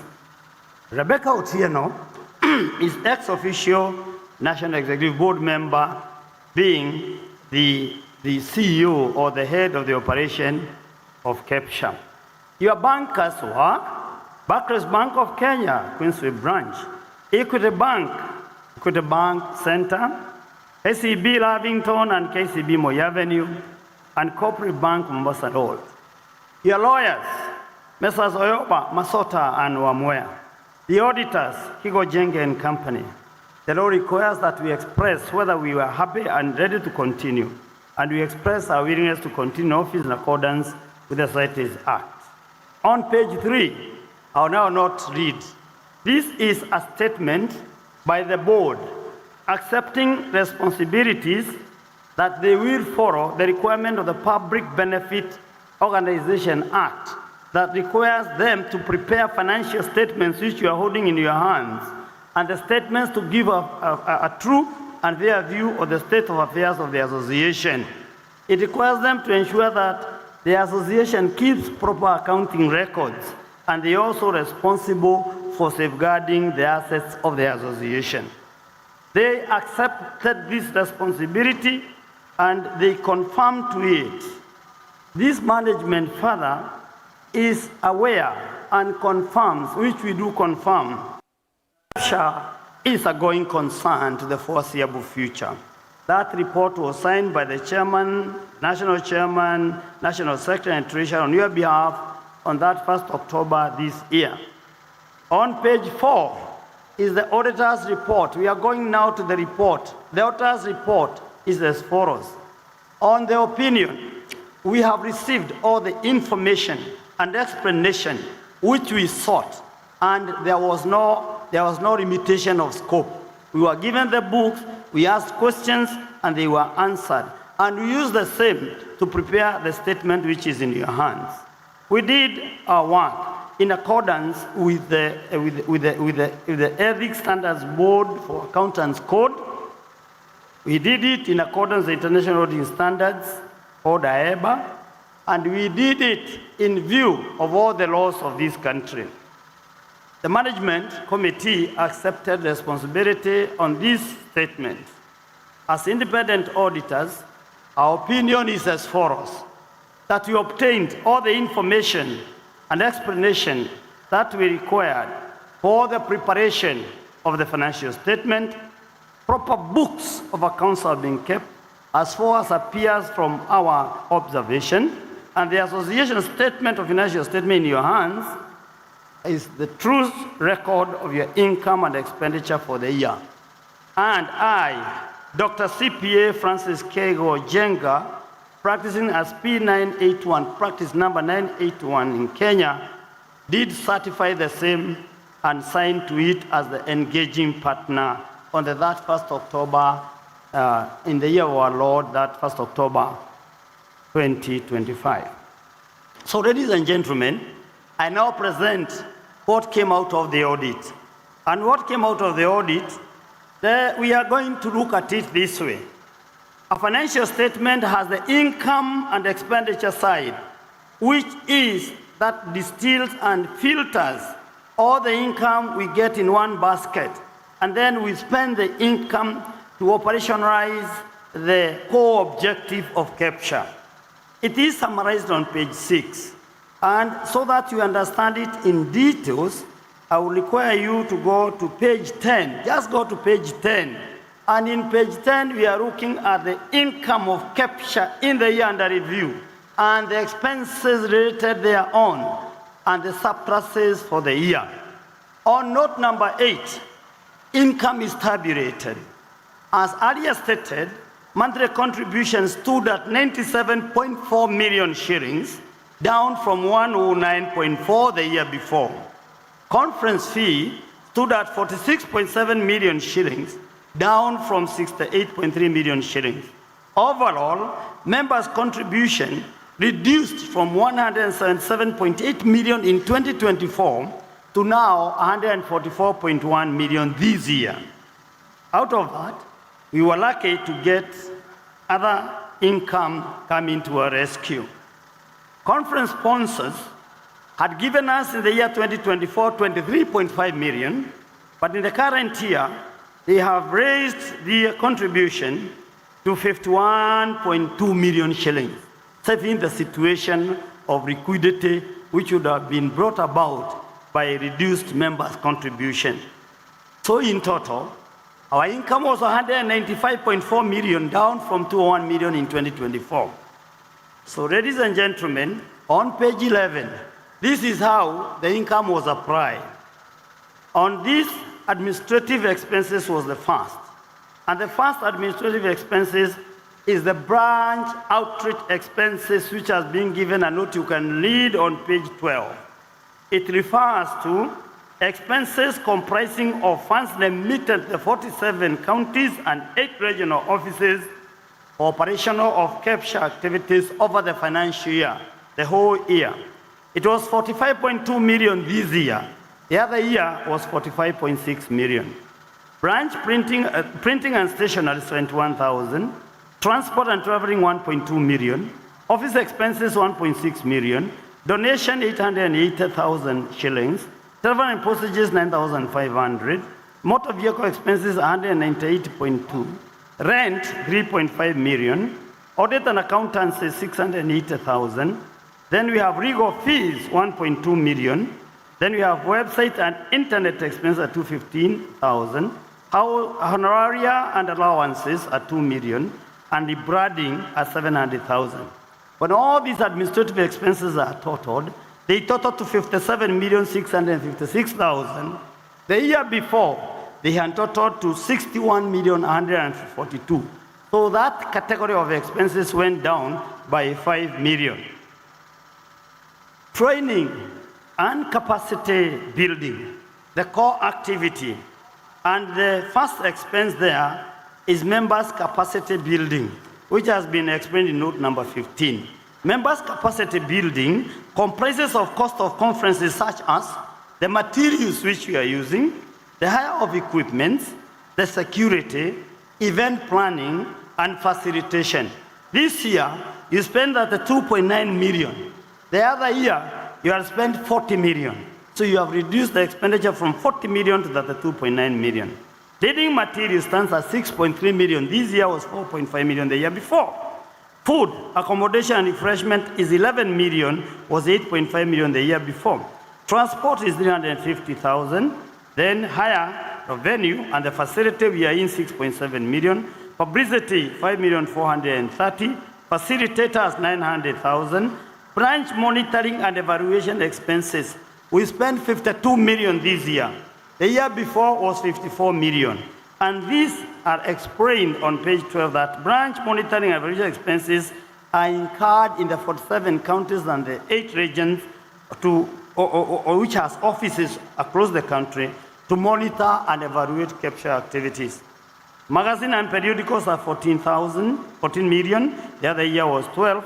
Information gathering 240,000. Printing and stationery 565,000. And branded material 445,000. The total training and capacity building in the year under review was that 131.2. The year before was 133.9. On page 12, staff costs is 4,922,000. The other year 4,790,000. And wages, we employed people, as we have done today, to do the works that actually are not repetitive, like we have hired them in this AGM, and the salaries that we give our staff. So these stood at 4.9 million. And depreciation, where in tier 3, 15,000, bank charges and interest as 594,000. Ladies and gentlemen, all that information is summarized on page 6. If you can turn to page 6 now, all the information is summarized. And on page 6, you'll see nothing but what I've read, that the income was 195 million. And the expenses, administrative 57 million, training and capacity 131 million, depreciation 315, bank charges 594. So the total spending was 194.7. So the balance between 195.4 and 194.7 is 670,000, the surplus for this year. The other year, we had 201.4 million, spent 201.5 million, and had a deficit of 84,000 shillings. Ladies and gentlemen, we need to go to the other statement, which is the statement of assets, liabilities, and the members' worth on page 5. The fixed assets stood at 1,973,000. This is the furniture, the fittings, the computers in your offices. In the bank, as Adaria indicated, we had 6.5 million. Receivables, 3,273,000. The total of your assets is 11.8 million. However, you have a loan at KCB standing at 1.6 million, and the creditors, as I had earlier indicated, is 4.9 million. So the reserves, what is attributable to you members over all these years is what you call the members' own equity, stands at 5.2 million. So therefore, your net worth of assets is 7.8 million, represented by 5.2, which is your equity. The rest is for outsiders. And ladies and gentlemen, that's the financial statement of Kecsha for the year under review. And a simple remark before I conclude is that we have recommended to Kecsha that the time has come to invest in a modern technology system that will be able to amalgamate your biodata, that will amalgamate these finances, that will give you real-time balance sheets and financial statements. That is the system that actually is being taken by other organizations of this nature. So leverage on technology to make things easier. That's our first recommendation. Secondly, Kecsha's core objectives, and that is actually capacity building. That is the core objective of Kecsha, has continued to be as it were, and so therefore, we are recommended that so as to get wide, that we do everything possible to increase the membership, and also to get, with the same leverage technology, all informations available to the teachers, the head teachers, on their phones through that technology. And we can tell you for sure that Kecsha is a going concern. You don't stand any liquidity risk. You don't have debts as we are talking. And the membership though down, the spirit continues. Asanteni sana, God bless you. We have the budget. I have the budget. I trained Rose from the day she left university. I would like you people to hear what she can do, because I believe she is up to the task. Rose, present the budget of Kecsha on behalf of the Treasurer for the year 2025-2026. Welcome.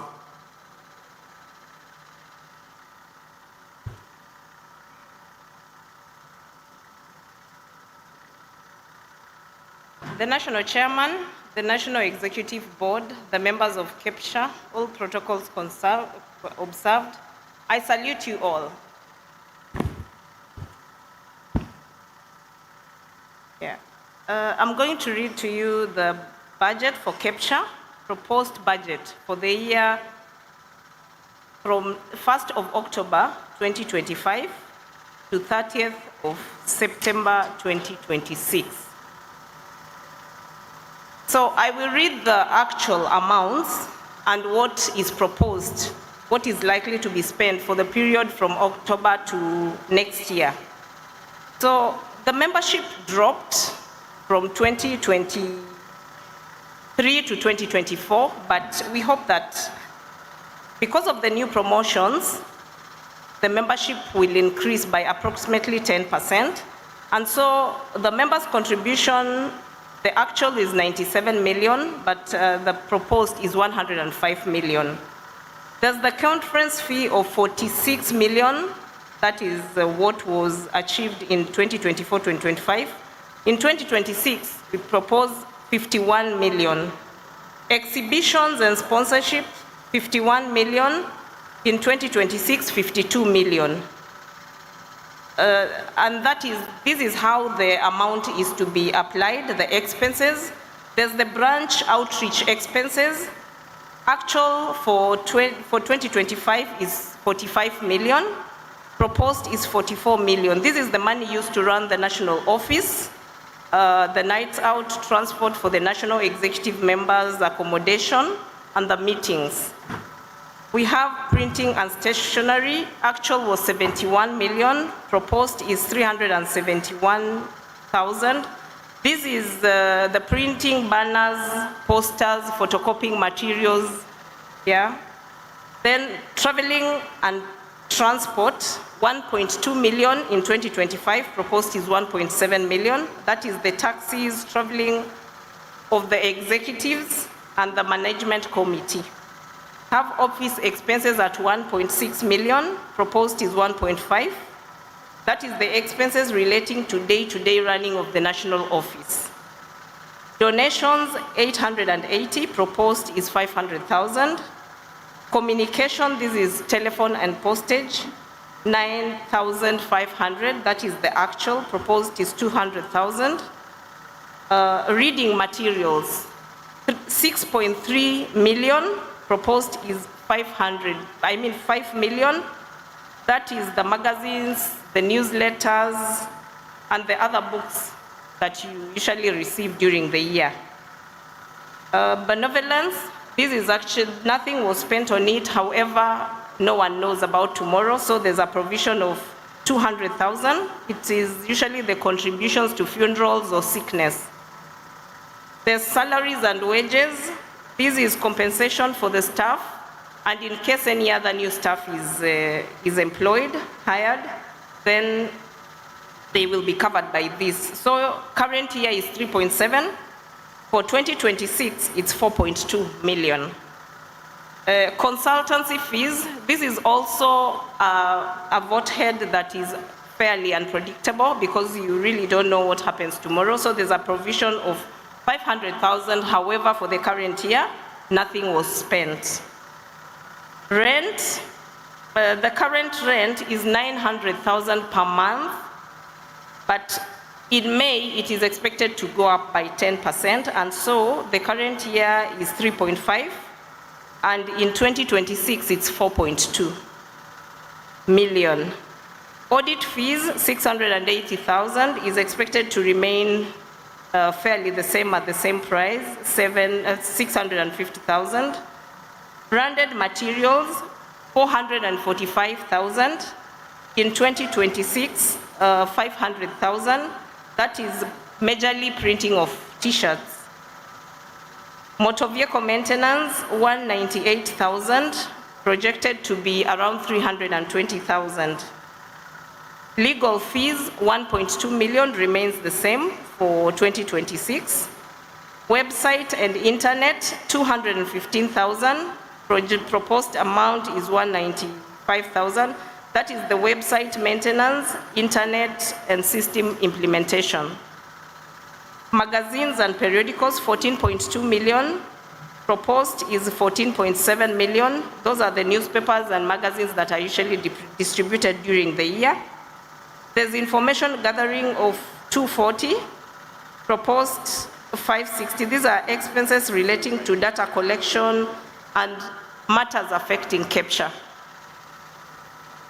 Finance cost, that is the bank charges, 165,000. Proposed is 60,000. Interest on loan, 428,000. Proposed is 365. The loan will soon get finished. It will be paid off very soon. Office renovations, there were none. However, there are some renovations that are expected in 2026, and so there's a provision of 150. Rebranding, 700,000, a proposed of 1 million. The Kecsha is rebranding, and so these are the expenses that are likely to be incurred. Other staff expenses, which include housing levy, NSSF, NITA, and pension. In the current year, it's 1.2. For 2026, it is expected to be 1.4 million. The expenses relating to regional, county, and sub-county delegates in terms of monitoring, evaluation, 52 million. In 2026, 51.6 million. We go to the second page where there's the annual delegates conference, the venue and hire of services, 6.7 million the current year. In 2026, 7.7 million. Then there is expenses related to food and beverages, visitors, ministry officials, executive council, and their accommodation. This amount is 11 million in 2026. In 2025, 2026 is 9.3 projected. NSC allowances, 2 million, is expected to be 1.7. Publicity, 5.4 million, expected to be 5.8. These are amounts related to newspaper adverts and press release. Facilitators, 900,000, projected to be 950,000. These are allowances to trainers and other people who present topics during the annual delegates conference. Then there is transport and traveling, 350,000, projected to be roughly 1.2 million.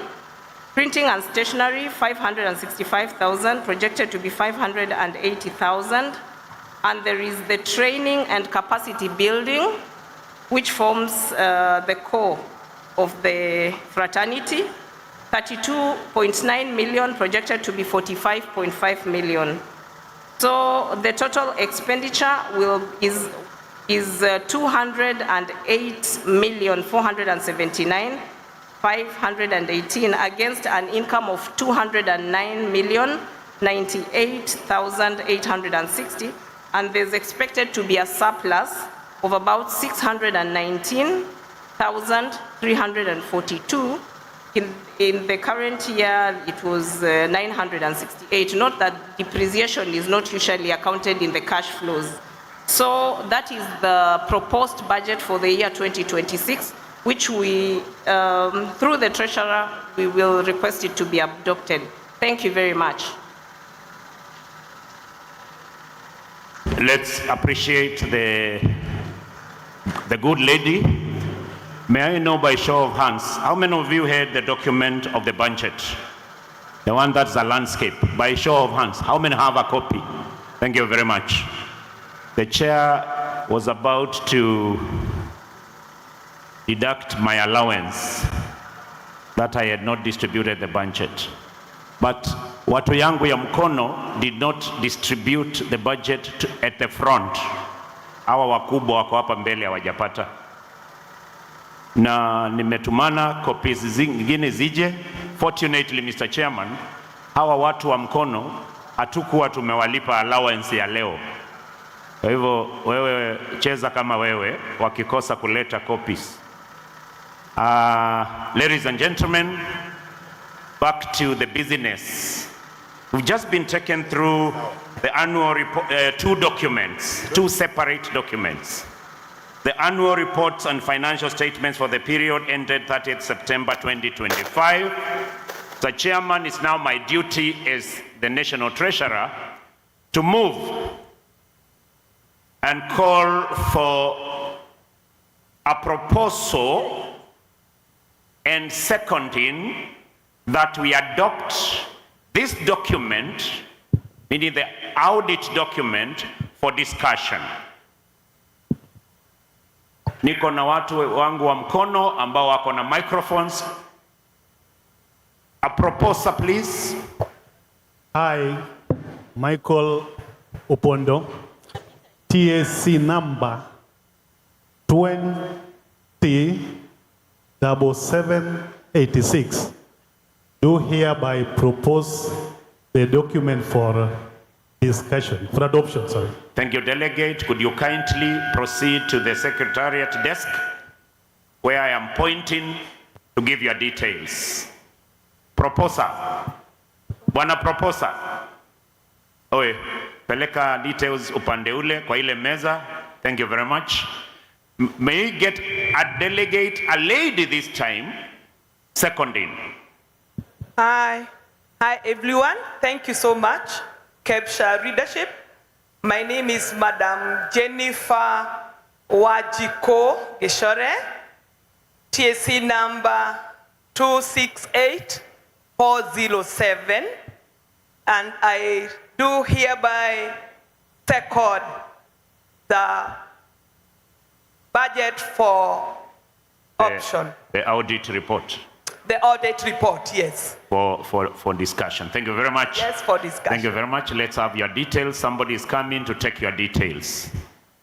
Mr. Chairman, ladies and gentlemen, the document is proposed and seconded for discussion. I table.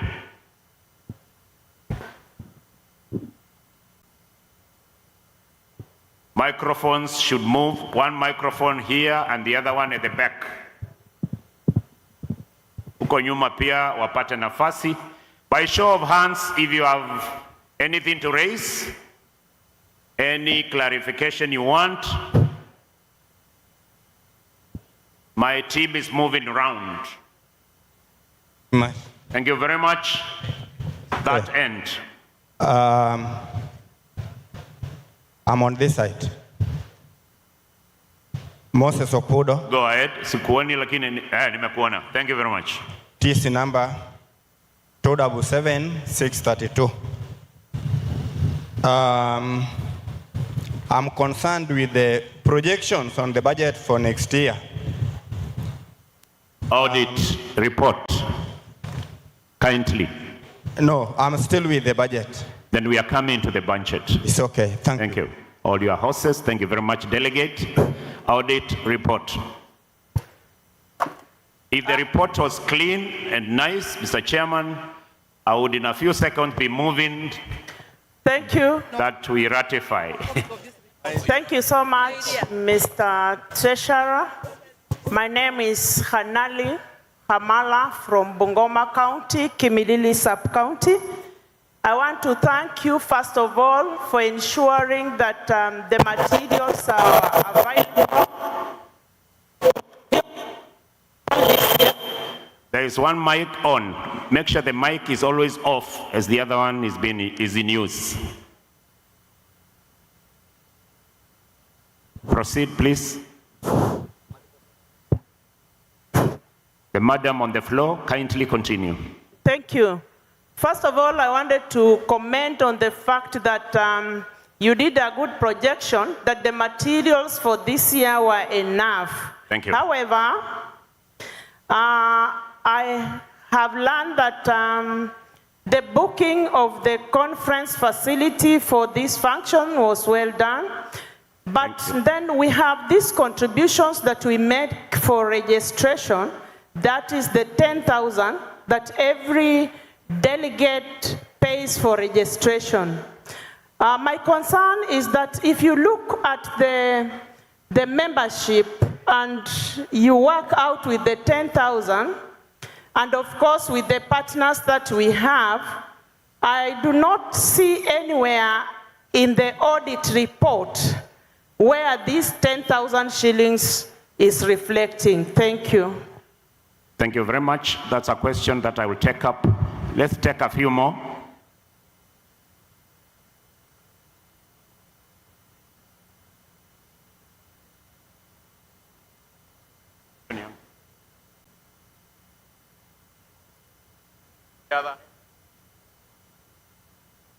Any other? Yes, Dubat, go ahead. Thank you to the office of the Kecsha. I have a question.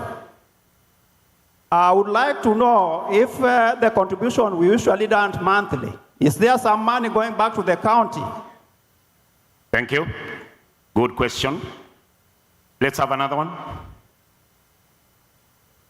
We've had a lady, we've had a gentleman. One more. Then we can take the questions. Let me take the question of the conference fee, 10,000. The delegate is speaking for many when asking that question, and she's wondering and asking if I got her correct, that even by the look, by merely looking at the number of delegates and multiplying by 10,000, that figure is not seen or reflected in the audit report. What's reflected there looks like maybe half of that. I would tell you that 10,000 is not 100% to be utilized here in Mombasa. A conference is a process. This conference started way back in, preparation started way back in August, many months back. And the mobilization begins right from the sub-county. Sub-county chairs, hands up kindly. There was a lot of mobilization at sub-county level. If there wasn't, and if I'm lying, one sub-county chair will stand up and say, Bwana Treasurer, you are lying. There was no mobilization at sub-county level, but there was a lot of it. 10,000, part of it was used there. There was further mobilization at county level, including bringing the county director here. ETC, ETC. There are many details there at county level. There was even bigger mobilization at regional level. And for us to get the authority to be here, there has to be a lot of coordination with our office, our bosses, and a lot of coordination at Kecsha level, regional level. And it's good, Chair, to remind delegates that Kecsha power and resources are devolved. We underwent devolution, and a lot of power plays around there. So that's why, Madam, you are not seeing the figures you are seeing. You saw 51 million instead of 100 million or more that you expected. The rest is audited in those levels as mobilization. Thank you very much. I think that's fair. Mr. Chairman, you can clarify where I've not hit the actual point, but to the best of my knowledge, from where I sit as your treasurer, that is the truth. The other question Kigo was on?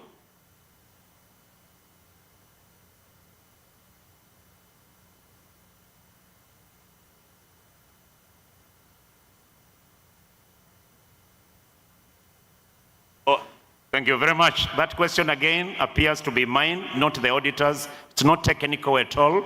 It's straightforward. Does the national office send any money from the monthly to the county? And to the county, every county has an account linked to the national account.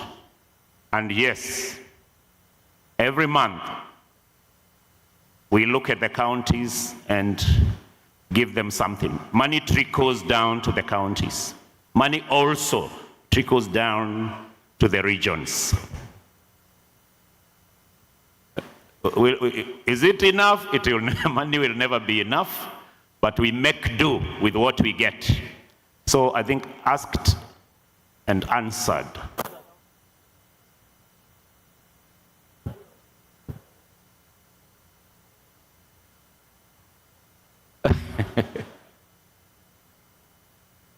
It's a question, Mr. Chairman, I have very sharp ears.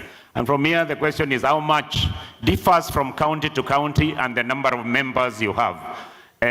We are doing an audit of the members because numbers went down. And Mr. Chairman, I think the NGC has said we do an audit of the actual paid up members per county. And that is happening. And very soon, because right now I can't, if I give a figure here, because it can be controversial if I give wrong figures.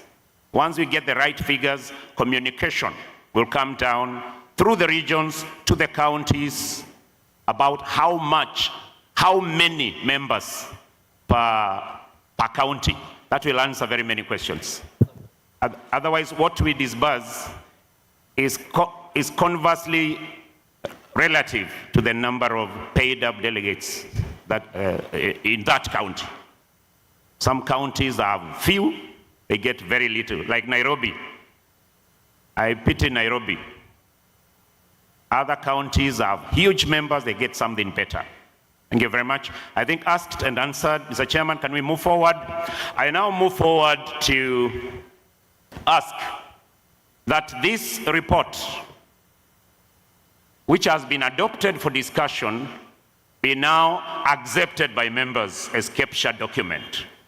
Proposer, seconder, please, so that we move to the budget.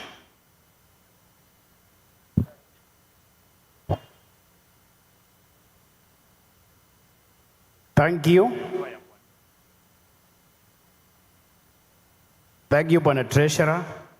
Michael Charlo Ilua, TSC number 448,000, Usiani Comprehensive School in Kitui County, I do propose. Thank you. No, Seomo, no. Thank you very much. From Kitui, let's have another delegate, this time seconding, that this document becomes Kecsha property. Thank you. Kecsha. Thank you very much. I'm Francisca Tenogutu, TSC number 314740. I second the document. Thank you very much, Mr. Chairman. We are done with that part. We can now move on to the budget. And now, the budget is a different document, and I want it proposed and seconded for discussion, adoption and discussion.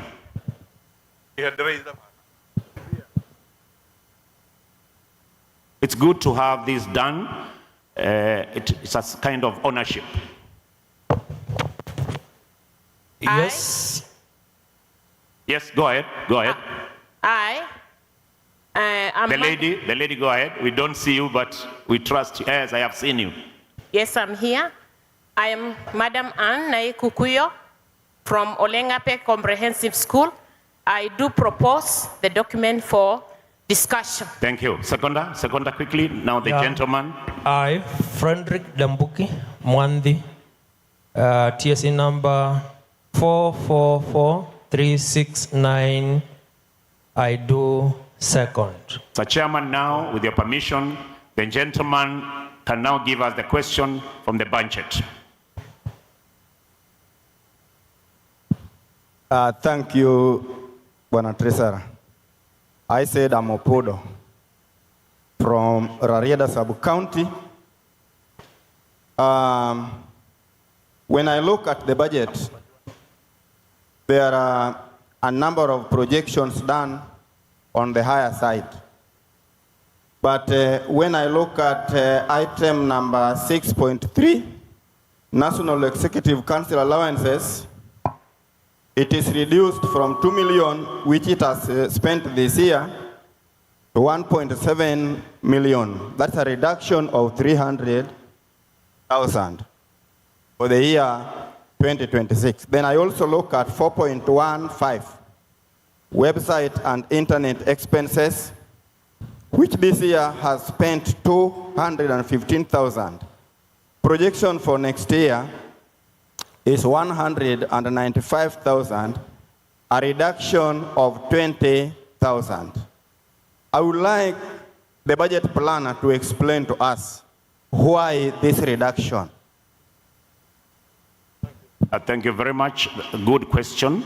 And if I could just shoot straight, as you have aptly and very correctly put it, this is a projection. Why did we project going downwards? These are difficult times. But number two, especially on website ETC, the hardware is already in place. And so we are now on the software. So once you acquire hardware and you are now working around with software, then expenses go down. But that's a projection. Next year, I may present a document showing it actually went up in the actuals. So projections are just projections. So thank you very much. I think I've answered. Let's have another one. Lady, this time, this side.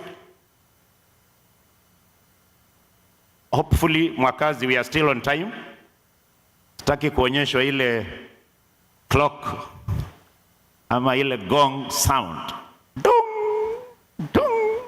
Thank you very much. Yes, that side. My question is on annual delegate conference. Yes, lady. Yes. Traveling and transport, item number 6.7.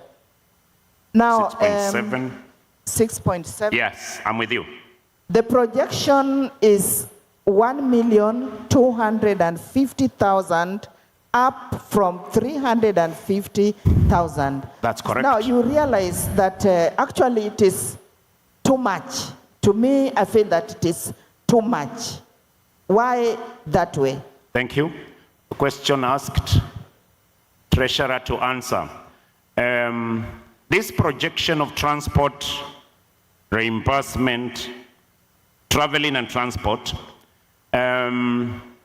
has risen or has been augmented 5 times. The reason is the NEB, the National Executive Board, in this financial year where we are in already, intends to do a lot of traveling. I think that's obvious. Maybe the question is why. It's intending to do a lot of traveling. And the traveling will involve visiting counties. We would like to send our NEB members to each and every county. Reason for awareness building on the need to register as Kecsha members. Because most heads of institutions are not aware why they should register as Kecsha members. That's our thinking and our realization. And so there'll be a lot of public awareness on that, and the NEB members will be traveling to every corner of this country. So expect to see us on the grassroots, down where the rubber meets the road. We have taken this from the RC Central, who invited National Executive Board members to county conferences. And in Central, they have something unique they are calling county conferences. Started by Bishop Makime, and now taken up by the current RC, who is doing a very good job. And in those smaller gatherings, we were able to register very many new members. Once we register many new members, be following the advice from our auditors, then we start becoming independent. We stop missing materials, and the conference starts going higher and higher to higher levels, and we are more comfortable when we come here. Thank you very much for the compliments that we have taken the level higher. We can only take it to the next level by registering more members. That's why we intend to travel more. Thank you very much. That was a good question. Mr. Chairman, the time allows me for one more question. That end.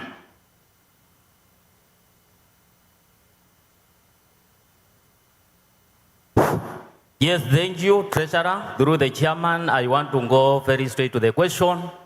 Bwana Treasurer, we want to thank you because you have been very responsive to our concerns that we raised, especially the ones that we raised the last meeting. Now, from your budget, I want to ask you whether you have ever considered to connect the venue with a free Wi-Fi so that when members come to this venue, they will do not need to keep on buying bundles and bundles all the time, because we are talking about ICT integration in our institution. Have you thought of integrating ICT in this venue so that members we can enjoy free Wi-Fi? Thank you. Brilliant, brilliant.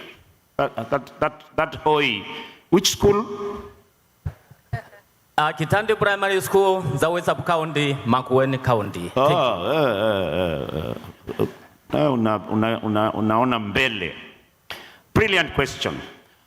This chair who has taken up, and this is his first year, came up with AI, artificial intelligence, and he was wondering how we could employ artificial intelligence to take this conference to the next level. And we did not have enough time, so you saw the drone. Unaona ka drone kanatembea hapa, kanaenda juu, kanaenda Indian Ocean, kanarudi, kanaenda Mombasa Island, kanarudi. You'll get a beautiful documentary very soon from that. That was your leaders trying to embrace technology. And now that's a brilliant idea, Chair, of Wi-Fi. So, looks like the proprietor of this venue, which we love so much, needs to up his game. Na Chair, tukienda kureview na director wa hapa, tumpe hiyo challenge. Akishindwa, tuangalie how we can Wi-Fi the entire compound for 1 week. I think it's affordable. As many as of that opinion say aye. Contrary opinion say nay. The ayes have it. So that's tick. Beautiful. And you see now the importance of being patient to get questions from delegates. Not every delegate wants to cause trouble. Some want to improve issues and things and ideas, and all those questions were very good. Thank you very much, Mr. Chairman. And now, with your permission, ask that I move to have the budget approved and adopted, the proposer and a seconder, and then we'll be good to go as Kecsha. Mr. Chairman, also to remind delegates that we'll be having another vote once the NGC approves for rebranding to Kecsha. But we'll work through the budget. Proposer, thank you. I, Nicholas Otengo, TS number 276898 from Vihiga, do propose. Thank you very much. It's proposed. May I have a lady to second? That side, yes. Mic on. Hello, Dr. Swanga. Yes, we can hear you. From Ngunya Comprehensive School, TSC 386829. I second it. Thank you very much, Mr. Chairman. Having heard the budget seconded and proposed, my business is done. And I'll call upon you to come and have your word so that we close this one nicely. These delegates need to be complimented. And as the chair comes to announce how he is going to compliment some of you and give you some gifts, I want to give the chair some audit report for this week. And the audit report for this week, some numbers are that we shall be rewarding and giving out Kenya shillings 300,000 to the winners, both in numbers, bringing numbers, the highest number of delegations here, at the level of county and region. Those are two. Highest numbers in a county, highest numbers in a region. Region with highest number and county with highest number. We're about to give you that one. And then you will announce. Again, the chair will be giving you the percentage, the highest percentage. County with the highest percentage and region with the highest percentage. This envelope, because it will be in terms, the best gift to give grown-ups is cash, you know. Sio kale kama mfuko. And chair, it will go to the chair. I wish you could give every delegate. I hope you'll buy sweets for his delegates. But it will go to the chair, the TSC director of that county, and the RD TSC of that region.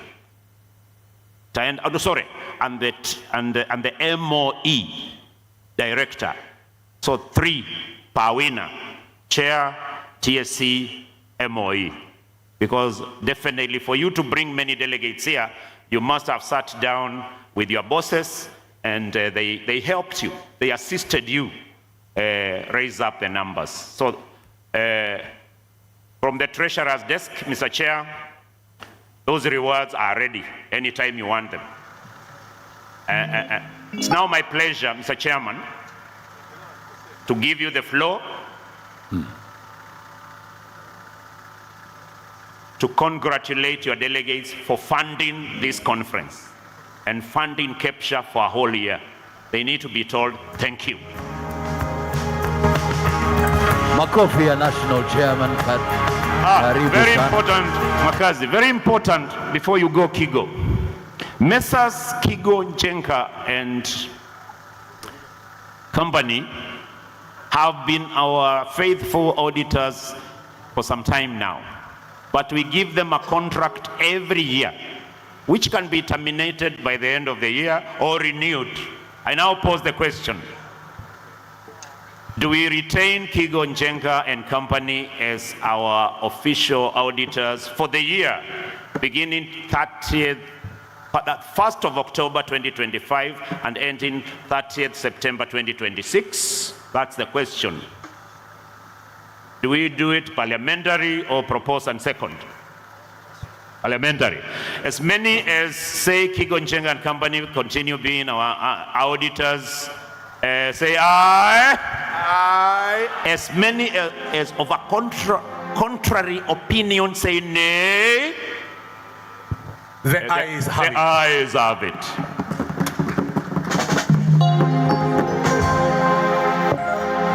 Mr. Chairman. Thank you very much. Jamani, makofi ya treasurer jamani. Hiyo kazi yote hiyo. Wapi? Can we all stand up please? Let's all rise up. Let's rise up please. DJ, hapana leta mchanganyiko. DJ, hapana leta mchanganyiko. Hebu tuone kitu gani anatuwekea DJ.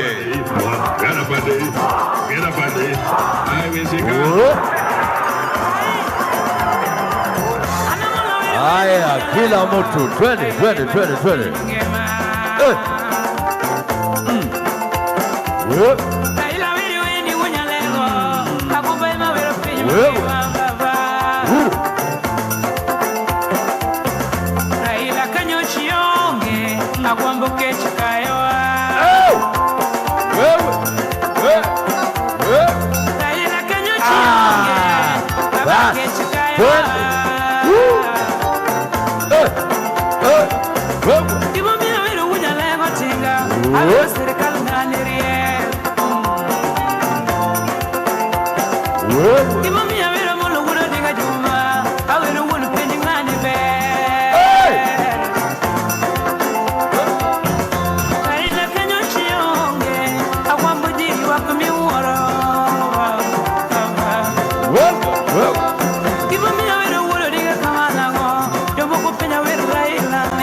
Asante sana. Asante.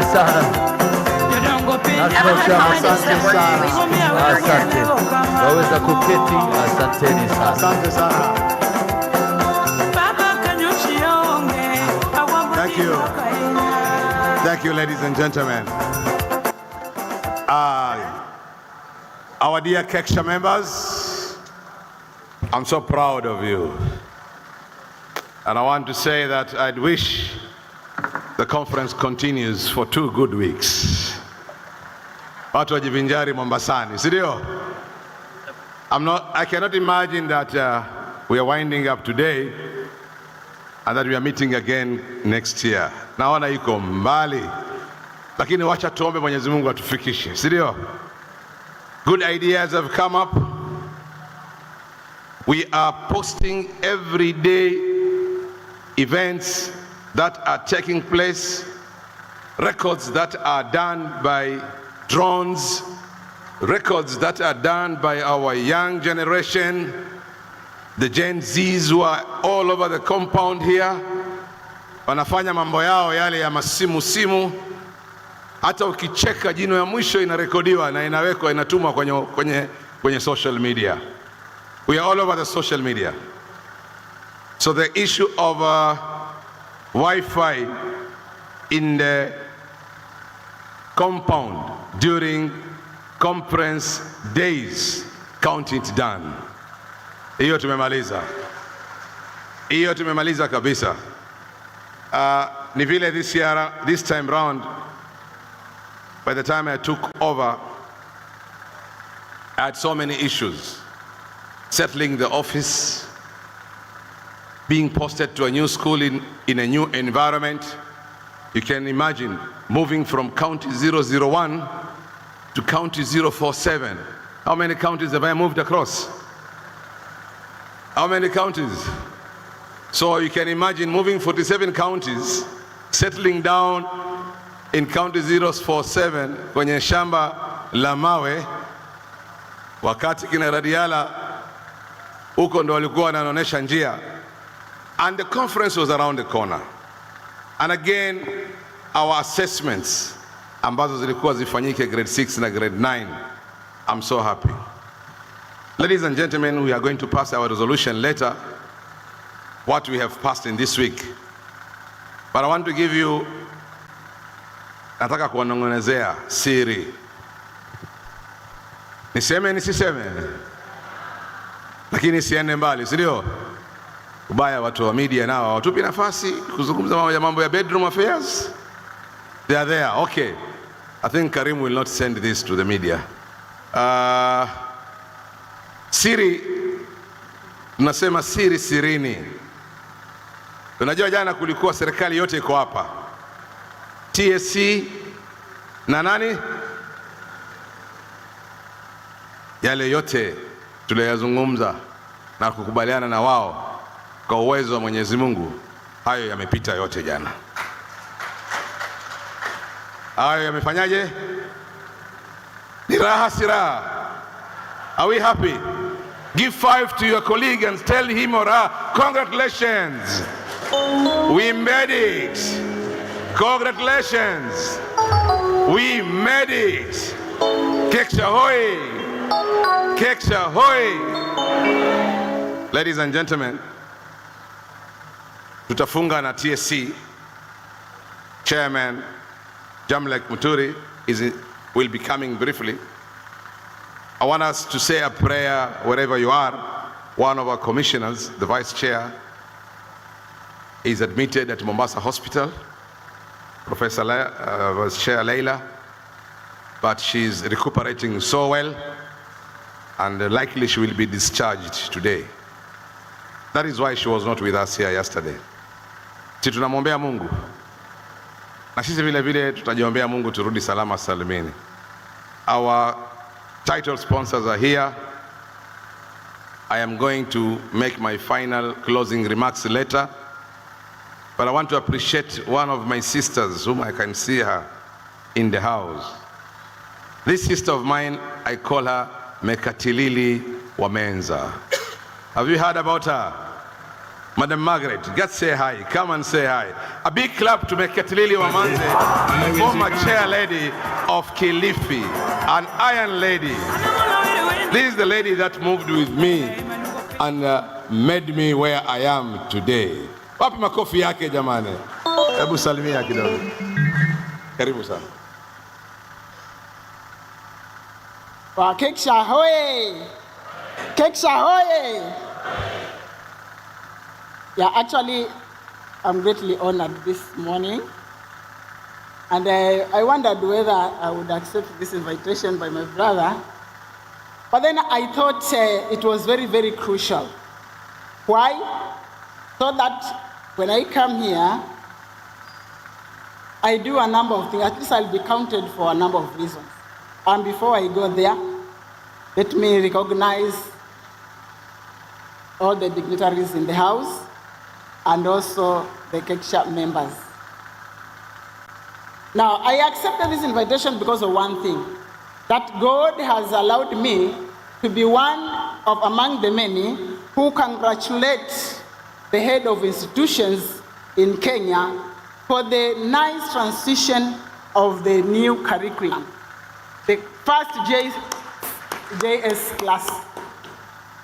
And the examination had no hitches, unless I'm not informed.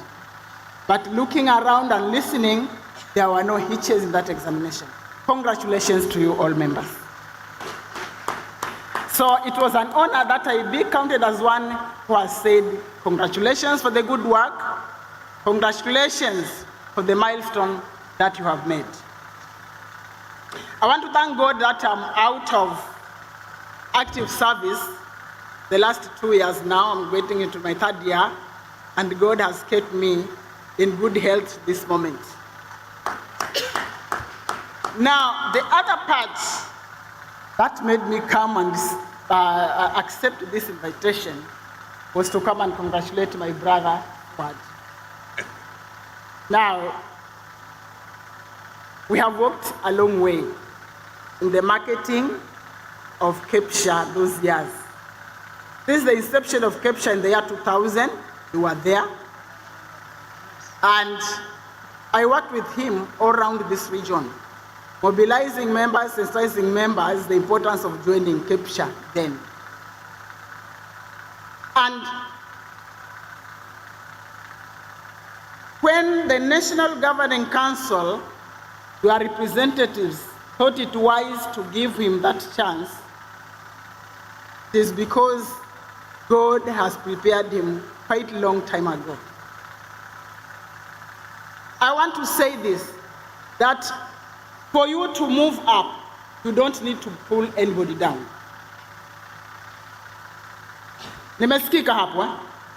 For you to move up, you don't have to pull anyone down. And that is why I'm saying God has prepared him long time. From the time when the Kecsha national conferences were being held in Mombasa, he was doing the donkey work on behalf of the National Executive Board. And there was no time he complained.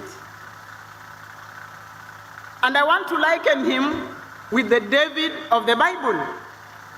When David was anointed king, God made a way that he would live in the king's palace as a servant. And David never complained that I'm supposed to be king and now here I'm a lyre player. He was not complaining that he was to play a piano for the king.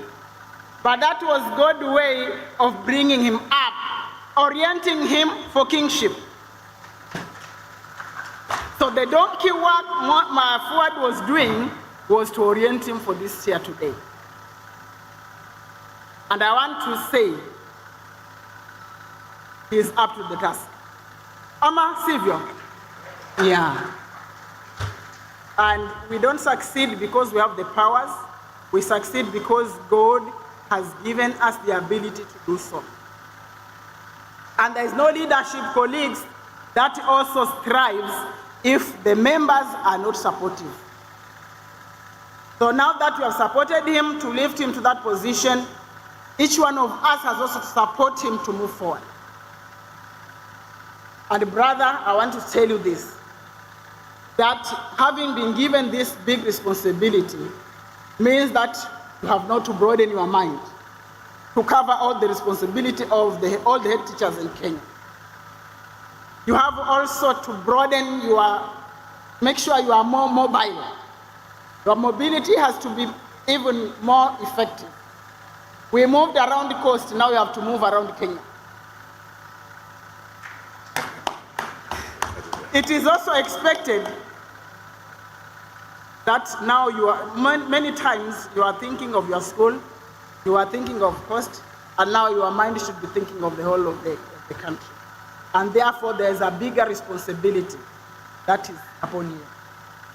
I only pray that God will give you that happen. Thank you, my sister. So let me congratulate each one of you again. While I was coming in, I saw a lot of progress.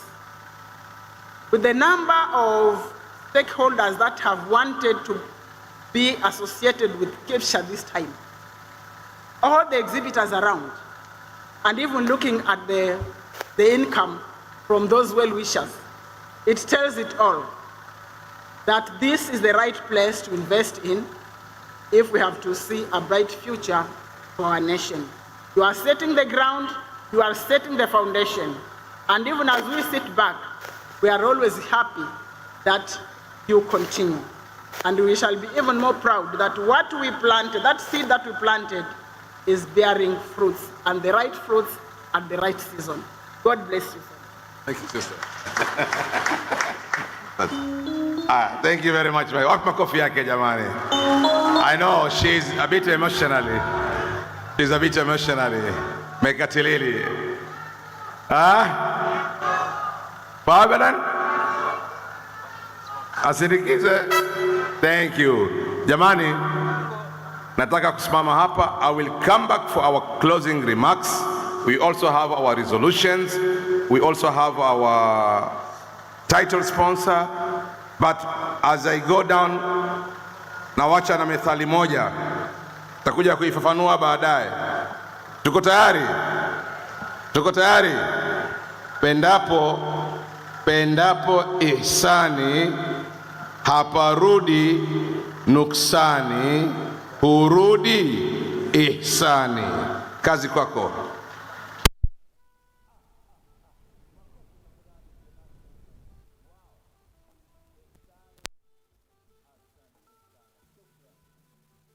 Well done. Thank you so much. Thank you so much. Okay. Give me sound there. Ladies and gentlemen, we are ready to kick off the next installment of our engagement. Thank you, dear delegates, for being here. Thank you for your presence, your patience. For the next 5 minutes, we want to appreciate our sponsors. This is our gold sponsor, Cooperative Bank. A big round of applause for Jackson Mwendo. Tafadhali dakika 5 tutashukuru. Asante sana. Karibu sana. Cooperative Bank. Get ready, get ready, get ready. This is your moment. 5 minutes. Once you start talking, the clock starts ticking.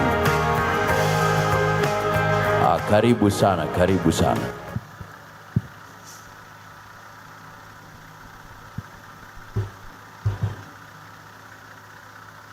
Since young imekuwa in my dreams.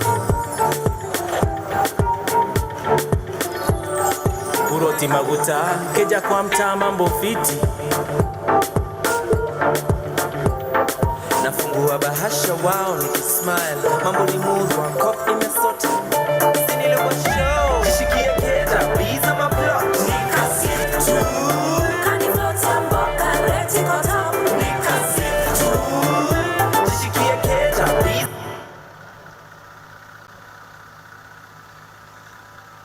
Okay, good morning, ladies and gentlemen. Yeah, Makazi, it's David Akumu, not Jackson Mwendo, on a light note. So, allow me to use the protocols that were already established earlier. So, to say, my name is David Akumu from Cooperative Bank of Kenya. I head business banking, where we handle the MSMEs. And the MSMEs in this case are business people. And that is where we also have asset finance, where we finance your school bus needs. So I'm very happy to be with you today here and to congratulate the chairman for his appointment to that role. And we are very happy for you and this event, for hosting such a wonderful event. I'll go straight forward into my presentation. Yeah? Yeah. Okay. So in Cooperative Bank, we're looking at providing a universal solution to all of you. So it takes care of everything from the account needs, to your banking needs, to your insurance needs. So just to tell you that as a bank, we are there to offer a comprehensive cover for you in terms of all your banking needs. Where I sit on the MSME banking is to say that as a school, you can come and open an account that is totally, of course, free. So we thank those who are already banking with us, and we ask those who have not yet come on board to come on board, and we'll sort your school fees solutions, your financial needs, be it the school bus, be it your personal car need. So this is quite comprehensive on all the business needs that we are offering as Cooperative Bank to you, our client who is a teacher, and also the one who is a businessman, because I'm sure a good number of you are businessmen. So of course, it's 100% financing. It's very clear from the poster, and I don't have to explain so much about it. I'd also like to say that for your personal needs in terms of your businesses, do you own a hardware? Are you in farming? Do you need transport needs for your goods from the farm? We are saying that we are going to be financing your trucks at 95% financing. So this is quite welcome to you to visit us for your needs. Some of you're big people. So you need big cars, big machines. So we're saying we're also taking care of your personal need. But this one for you specifically as an employee of TSC, it is 100% financing. The 95% is for your business. Okay. So this is to say, I'd like to introduce you to one key thing today called leasing. Leasing is the solution that you actually need as a head of school. Because under leasing, we're saying that you do not need the permit from the ministry to get the financing for the school bus. So I know the main challenge you're facing is to get financing for the school bus, because you have to get a permit from the ministry. But under leasing, you will use the vehicle for 5 years. Once it's old, you come, we give you another. You come, we give you another one. So for me, it's just to welcome you to our tent, to just come and see what we have to offer, and to tell you, even if you do PSVs, we will be there. As our teams will be coming next year to your schools, please welcome them with your open arms. Chairman I was his branch manager here in Kuruma. Last year I was head of asset finance. Today I'm head of business banking. So it shows you that we have a journey that can help us, all of us. So thank you so much. Personally, I'm proud of teachers. My blood, ukitoa damu yangu, itasema TSC. Because my granddad, my grandmom, and even my parents all were teachers. So thank you very much. Even in this congregation, I have aunties and uncles. So thank you so much. I feel part of you, and Coop Bank is part of you. Asanteni sana.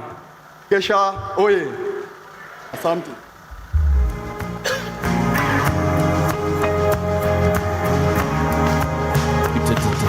Thank you so much, Comrade Bank. Asante sana. Ladies and gentlemen, we want to move on to our first engagement, reaching the last mile. And our panelists are ready. So very quickly for the next 20 minutes, get ready. If you have any questions, please use the Menti platform. So very quickly, let's have Willie Kuria, National Chairman, Kenya Secondary Schools Head Teachers Association. If you're here, please make your way to the stage. Next online, Grace Njambi, representing the director Kise Alan Weche, representing CEO Sepu Gladys Masai, representing director Semester. And who is our moderator? Let's find out. Let's have the screen ready. Let's have the screen ready. She is the National School Meals Program Coordinator. She is the Senior Deputy Director in the Directorate of Curriculum Development at KICD, with a distinguished career spanning teaching, teacher training, and curriculum innovation. She has trained educators across Africa and co-authored UNICEF-sponsored instructional materials that continue to shape effective teaching and learning. Please welcome Dr. Jacqueline Onyango. Makofi tafadhali for Dr. Jacqueline Onyango. Karibu sana. 20 minutes. Once you start talking, the clock will start ticking. Dear panelists, please take to the stage. It's 12 minutes past 11. We're really running behind schedule, but thank you so much for your presence. Dr. Jacqueline, over to you. Allow me to recognize the Ministry of Education, all our seniors, Teachers Service Commission, even if it's in absentia, all the CEOs who have come, and the delegates, and most of all, the Kecsha team. We appreciate again being given the opportunity to just discuss matters relating to where do we want to go to. And today we have a powerful panel. We are looking at reaching the last mile. You may look at it in two ways. That we want to get the farthest that we can in terms of our stakeholders, who are our children, our teachers, our parents and communities. But you may also look at it us taking the step towards the end of the team that is just joining grade 10. And so, as we look at our programs, you realize that we have representation from several agencies of the Ministry of Education. Each one of these agencies holds a prime mandate that ensures that the ministry is able to achieve the goals that they've set out for education. And so, without further ado, I am going to begin with the issue of STEM. We know that STEM is critical to our country. If we are seeking to be a middle industrialized nation in the near future, then we cannot do without STEM. The competency-based curriculum has emphasized that we have at least 50% of our children getting into STEM. And to speak to us about what we are doing to prepare our children and where they already are, I want to ask Madam Gladys Masai, who is representing the director, Semaster, to make her statement. Karibu, Margaret. Gladys, sorry. Thank you. You've been told I'm Gladys Masai, representing the CEO Semaster. I'll talk about what the Center for Mathematics, Science and Technology Education in Africa is doing in advancing STEM education to drive problem solving and innovation. Semaster is a state corporation in the Ministry of Education. Our mandate is building capacity in STEM education through training and research. We implement programs that aim to build the capacity of teachers in their pedagogical content knowledge. In this conference, I would say, for instance, we've built the capacity of teachers teaching junior school, around 34,000 teachers. We've built their capacity to be able to implement competence-based curriculum. We have also built the capacity of 8,500 teachers of junior school to be able to use virtual laboratories, because we know we have issues to do with resource, especially laboratory usage. Also, we implement programs that aim to inspire learners in STEM education. And some of these programs include doing outreach, STEM outreach programs, where we go to counties and visit schools, especially schools that do not have equipment and apparatus to do certain experiments. Therefore, we go to those schools, we provide apparatus when we are there, children come, and we are able to help learners do experiments or interact with the equipments they have never interacted with. And through that, we are able to inspire them to love STEM. We also conduct boot camps where learners come to Semaster, and we conduct these boot camps every holiday. So learners come and they are able to do coding, programming, to learn about 3D printing, do robotics. Those are some of the things we do to advance STEM education. Another thing we also do to advance STEM education is schools visiting our center. And I want to urge the head teachers who are here, the OEs, you can bring children to our center, your learners to our center. We have innovation rooms, mathematics innovation rooms. We have science innovation rooms where learners come and interact with innovative activities that help them to link them with what goes on in their everyday life. So those are some of the things we do to advance STEM education in Kenya.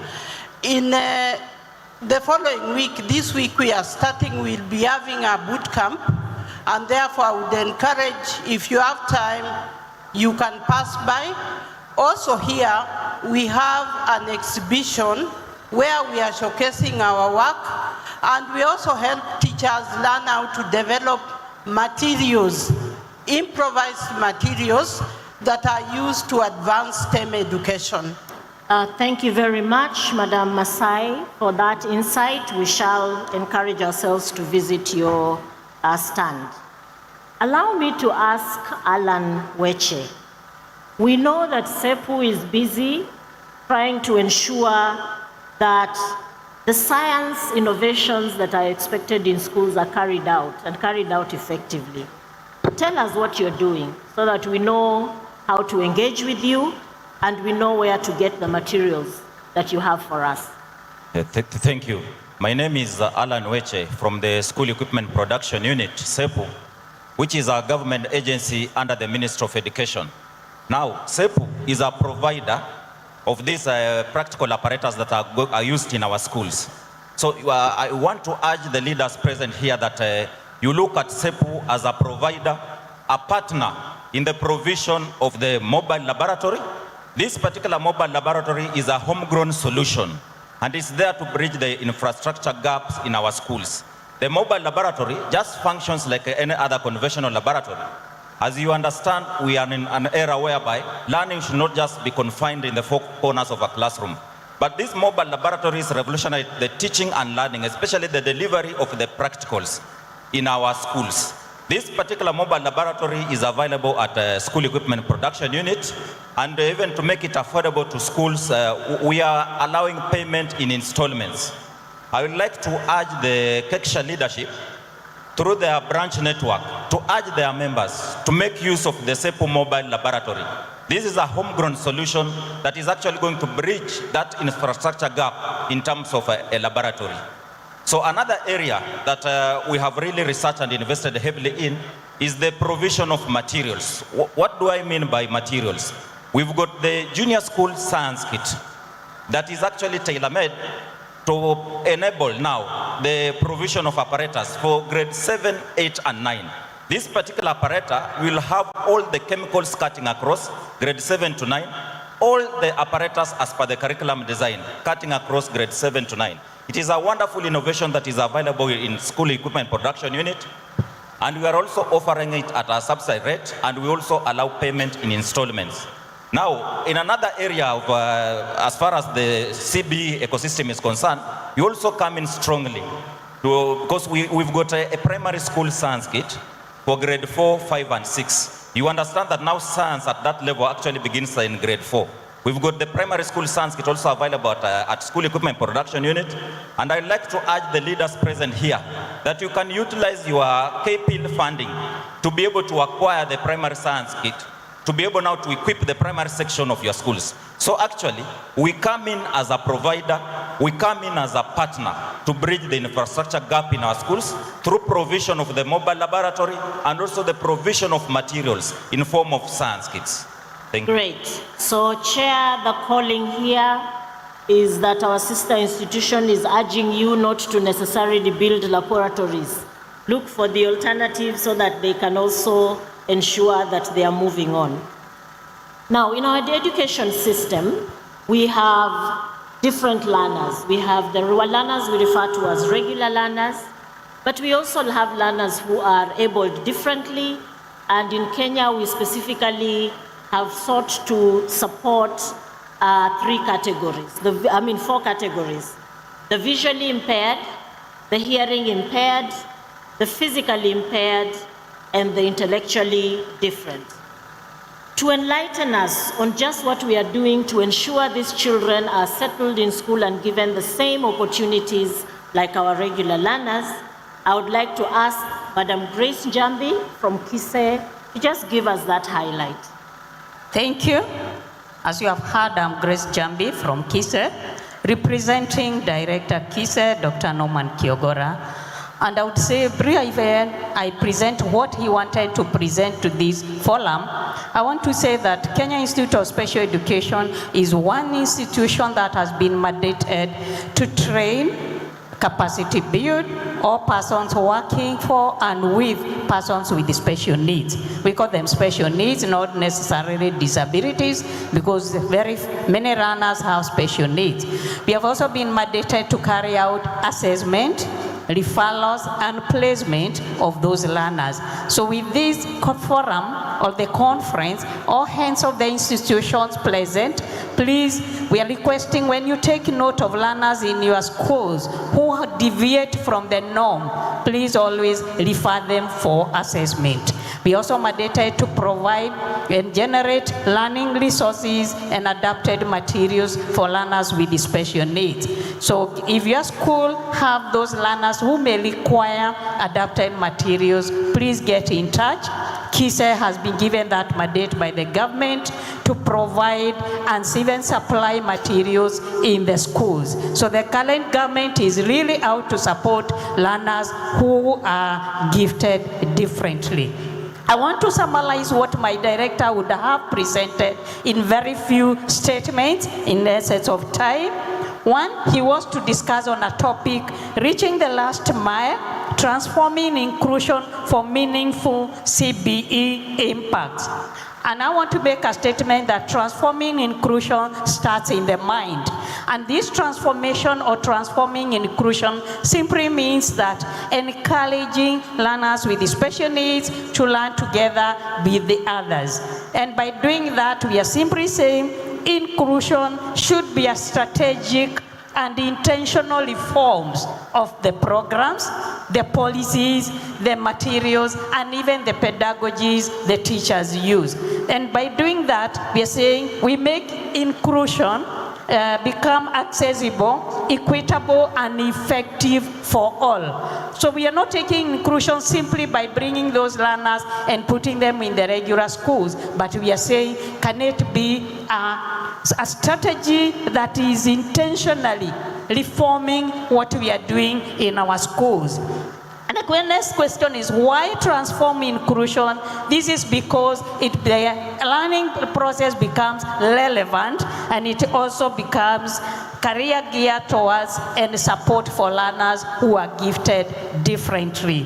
He has also said that transforming inclusion makes the CBE process not just a model that is approachable or that is reliable, but a model that takes care of the learning processes of all learners, that is intentionally just and attainable for all. Thank you, Madam Grace. We really appreciate. I know there is so much you can give us, but we are stressed with time. So allow us to go to the next presenter, who is my colleague, Dr.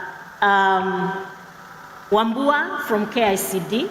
We know it's our job to do curricula and curriculum support materials, but we want you to specifically tell us, what is this education cloud and how does it affect us? Thank you so much, Dr. Onyango, for the opportunity. And thank you, Kecsha, for having me here to come and speak about the Kenya Education Cloud, something I'm passionate about.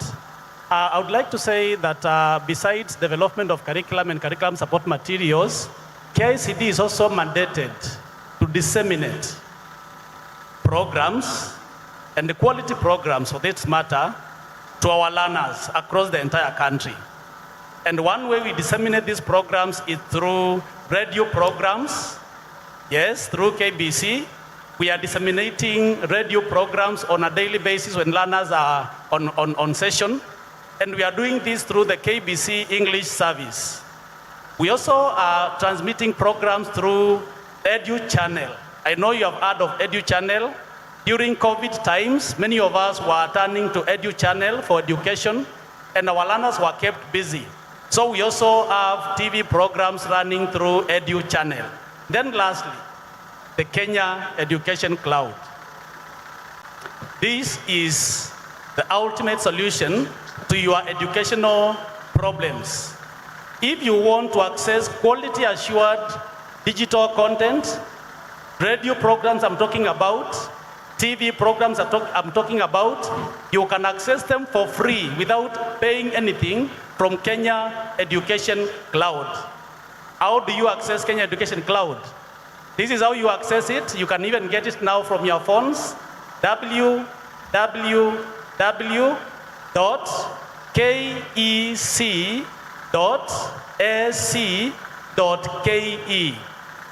www.kec.ac.ke.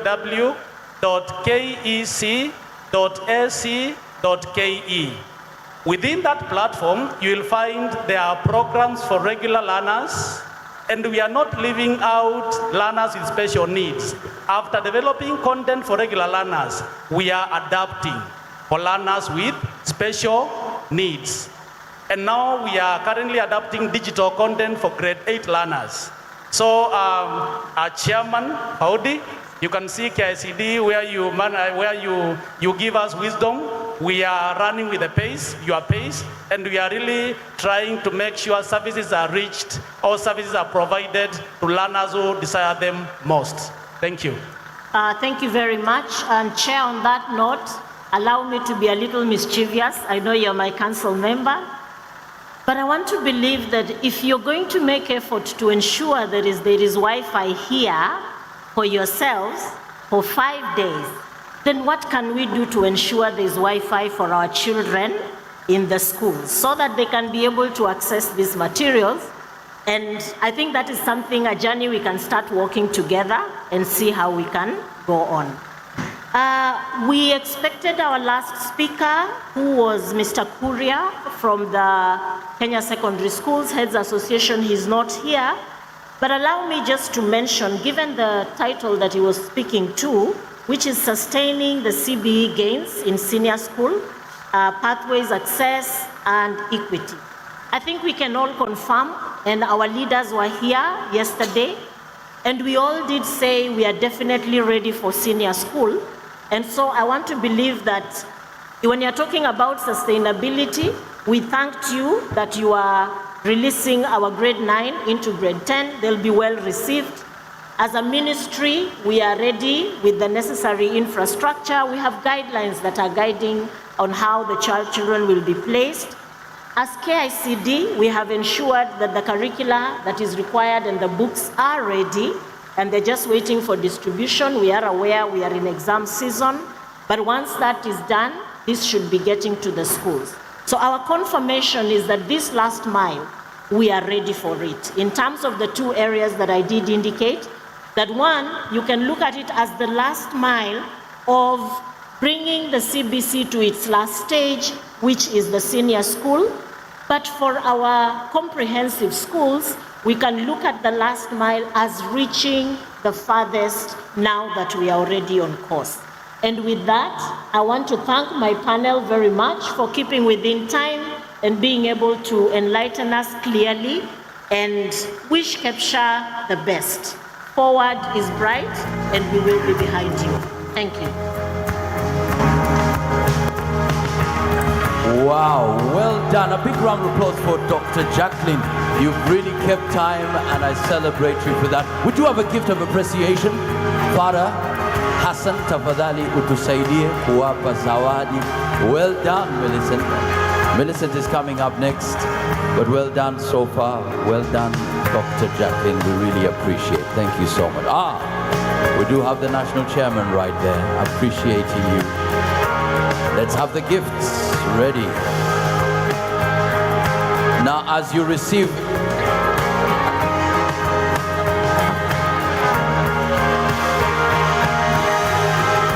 fantastic. Na naomba, asante sana. Dr. Jacqueline, as you receive the gift, I have a challenge for you from we'll need you to dance to that song. So get ready, get ready, get ready, get ready, get ready. Utatuonyesha alafu sote tutajoin. Oh yeah. Aya, chairman ameanza. Kila mtu tusimame, tusimame, tusimame. Let's be upstanding, dear delegates. Tusimame. Twende, twende, twende. Wewe. Kila mtu simama, simama, simama, simama, simama. Wewe. Wewe.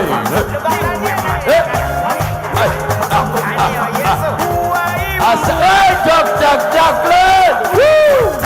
Asante sana. Makofi yao tafadhali. Thank you. Asante sana. Waweza kuketi chini. Thank you so much. Thank you so much. For the next 5 minutes, KCB. Let's have KCB.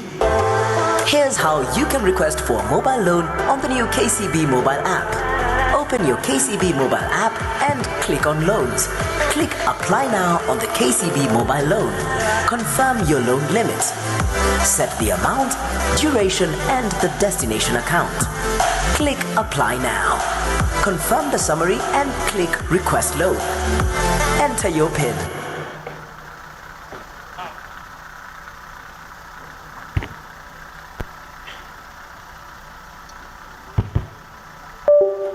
Paud Ali, the national chairperson for Kecsha, the board of directors for Kecsha, secretariat, members, and distinguished guests. Good morning.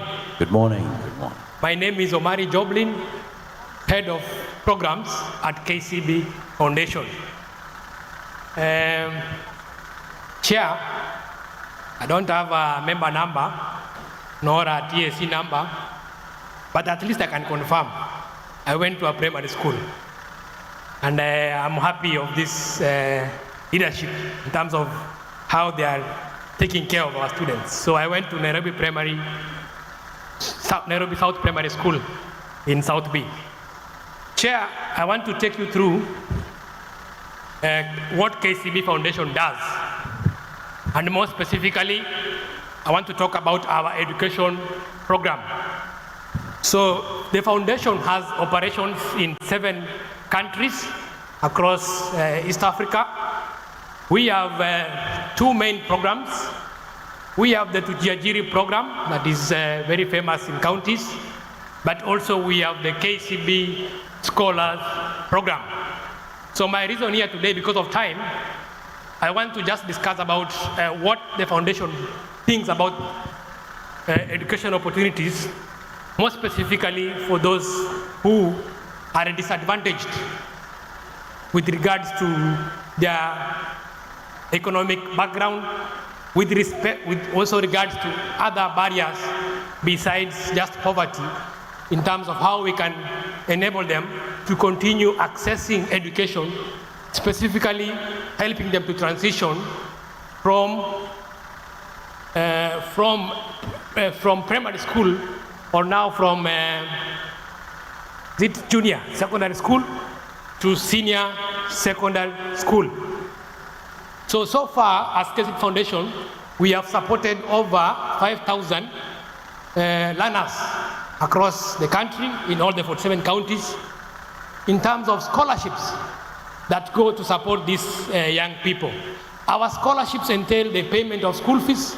It entails other educational materials and also transport and stipend, enabling those who are disadvantaged to get these opportunities.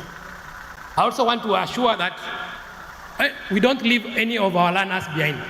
So once they complete their high school, we support them to transition to tertiary, either in college as well as universities. As we are transitioning to CBE, our recruitment procedure has to be adapted to the new ways. I know as headmasters, principals, you are able to get requests from many families how they can be supported, especially for those children who are not able to go to secondary school because of the issue of a lack of school fees, or because they have accessed some barriers. So starting next year, I want to announce here that 2026, KCB Foundation and its partners will be supporting 1,500 young people, learners, to transition to senior secondary school. And we will align our recruitment procedures with the CBE framework, where 60% of those who will support will go to STEM, 25% will go to social sciences, and then 15% will go to talented and mainly sports. So that's our support. So once you get these requests in terms of enrollment, once the exams are out, we will share a recruitment drive on our social media platforms to enable, support these young people to apply and then recommend them for them to join the scholarship program. Thank you so much. I really appreciate and looking forward to working with you in 2026.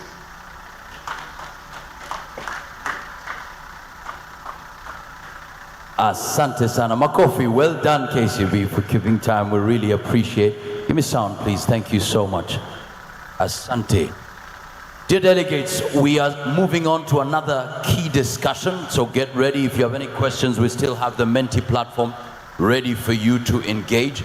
Our next engagement, we are looking at, wow, school meals, nurturing potential, advancing CBE, and driving sustainable futures. And I'll call upon the panelists very quickly. Please, you only have 20 minutes. Let's have Hamisi Williams, Assistant for FAO, Representative Programs, please take to the stage. We have Shalom Ndiku, Director Public Affairs, Food for Education. We have Kagwiria Kome, Lead Rockefeller Foundation. Judy Ndongo, Program Policy Officer, UNWFP. Harun Yusuf, CEO, NACONEC. And let's find out who our moderator is. Please, let's have the screen ready. She is the National School Meals Program Coordinator and Kenya's focal point to the Global School Meals Coalition. With over 23 years of experience as a teacher and education officer, she is committed to advancing equitable nutrition and learning for all learners. Please welcome Millicent Ochola. Mkaribisheni tafadhali, makofi yake. Asante sana. 20 minutes. Once you start talking, the clock starts ticking. Go ahead. 20 minutes. Millicent, over to you.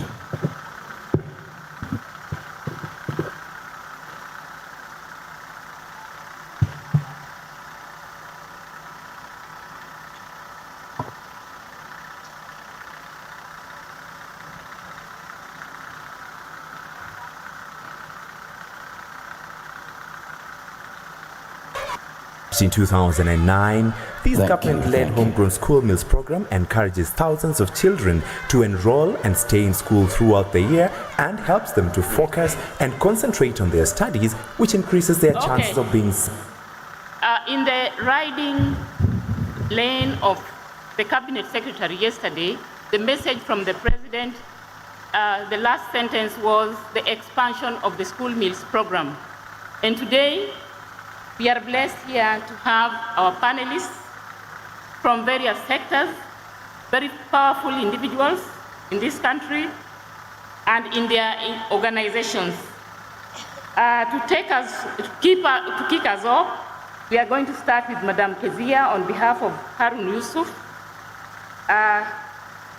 to tell us how NACONEC is nurturing potential, advancing CBE, and driving sustainable futures. Madam Kezia, from your experience, we work with you day to day. How does investing in school feeding directly enhance the outcomes of this competency-based curriculum, particularly nurturing learners' potential, improving their concentration, and contributing to Kenya's long-term capital development? To you, Madam. Thank you, Millicent, the Chair Kecsha, the Kecsha leadership, colleagues from the Ministry of Education and delegates. A good morning to you all. Indeed, school meals is an investment in the future of our children, because when we invest in school meals, it means besides the children, we invest in farmers, in communities, and in our planet. And when schools become hubs of nutrition, innovation, and resilience, we build a stronger agri-food system, stronger communities, and a sustainable future. And some of the ways in which the school meals program has contributed and continues to contribute, and we hope under the competency-based education, everything constant, school meals program continues to be impactful on the learning and the health of the learners in a number of ways. One, that when we offer a meal to children in school, we improve attendance and enrollment, because school meals incentivizes children to come to school, especially in food insecure communities and in urban informal settlements. And this has helped us to address the issues of absenteeism, dropouts, particularly among girls and children who are faced with vulnerability. School meals also enhances concentration and learning. Children who do not have food in their tummy do not have the energy to participate in learning. So providing meals has over time improved learners' attention span, cognition, and overall academic performance. By reducing short-term hunger, learners are able to concentrate in class. For us, from the National Council for Nomadic Education and the Ministry of Education, the learners, including those from marginalized and vulnerable countries, require an incentive to come to school. And therefore, the School Meals program is helping us to address the issues of equity and inclusivity. And the program we are offering also targets all learners in special needs institutions, therefore addressing their special dietary requirements. School meals enhances cohesion between schools and communities, because parents come to school to cook. Parents supply some of the cooking, food preparation requirements like firewood. The ministry is able to collaborate with line ministries of agriculture, of health, of environment to address the issues of school meals. When parents become more involved in school activities, they participate in the learning of their children as well. And from the national development perspective, school meals create a stable and predictable market for smallholder farmers, therefore promoting local economic growth. And school meals is also a platform for us to address climate-related issues towards ensuring sustainability, because when we encourage procurement of food from smallholder farmers and local communities, we reduce transportation costs and carbon footprints, and we reduce post-harvest losses. Thank you, Madam Kezia. Thank you. We have heard that a hungry learner cannot concentrate in class and learn. And next, we have on board Program Policy Officer from the World Food Program. We have walked this journey with you for over 45 years, partnering and collaborating. That's a long time enough. And now you could tell us in what ways the World Food Program's involvement in the school meals program is helping to advance the competency-based curriculum in Kenya. Welcome, Madam Judy Ndungu. Thank you, Madam Millicent. Allow me to ride on the established protocols. Good morning, everyone. I will take 1 minute of my time to ask the participants, how many of you, by show of hands, are beneficiaries of Maziwa ya Nyayo? Yeah, quite a handful. I will also ask another question, but you don't have to answer. How did it make you feel when you thought of that milk that will be provided for that day? Sharing my experience, I know I looked forward to those days when the Maziwa Nyayo was available. So as World Food Program, like Madam Millicent has mentioned, we've been supporting the implementation of the school meals program in Kenya for close to 40 years. So now we handed over the program to the government of Kenya in 2018, and they continue to implement the program. We are working closely with the government to ensure that the meals are provided. The children in the CBE are learning in a conducive environment where they don't have to worry about where food will come from, but rather they can concentrate on the practical skills they are gaining from the teachers. Secondly, our World Food Program is working closely with the various government ministries to integrate health and nutrition into the competence-based curriculum, ensuring that learners in Kenya, and remember we are talking about a big cohort from 4 years to 18 years, part of which is what you're heading, have lifelong skills and knowledge on nutrition and health that they can apply in their lives. Thank you. Thank you so much, Madam Judy. That is from the World Food Program, supporting the government to provide nutritious meals to the learners, which is important for their cognitive development. Thank you. And next, I go to Food and Agriculture Organization. We have the nutrition team lead in FAO, Madam Irene Kimani, and you could also help us to know in the context of learner-centered, inclusive digital education and climate-smart agri-food systems, how does FAO envisage integrating school and community-level nutrition education, food systems literacy, and practical agri-food training into future-ready curricula? And how can partnerships between Ministry of Education and local farmers help make this integration more sustainable and impactful? Just narrow down to food production in schools. Welcome, Madam Irene. Thank you very much, Madam Millicent. When I was coming forward, I was introduced as Mr. Hamisi Williams, but I'm here on behalf of Mr. Hamisi Williams, who couldn't make it. My name is Irene Kimani, as introduced, and I serve as the nutrition team lead in FAO Kenya. And today we are speaking school meals. Thank you for your question, which comes out very clearly. I was hoping maybe we could have a projection that will tell us what we have achieved from Monday to today through a survey that you have been participating in. Because today I would wish to focus on school-based food production, because that is a close area that you can relate with. It is something you have tried, it is something you have tested, it is something you've not even maybe thought about because maybe of the challenges that you're facing. For us, FAO, as we work towards contributing to the school meals program that is supported by the Ministry of Education through NACONEC, we are coming in terms of promoting school-based production and also supporting smallholder farmers to contribute to the school meals. And for us to be able to facilitate that, we are supporting the development of the Kenya Guidelines on Food Production for School Meals. That is a twin document that will be accompanied by the Kenya School Menu Guide that is developed by the leadership of the Ministry of Health.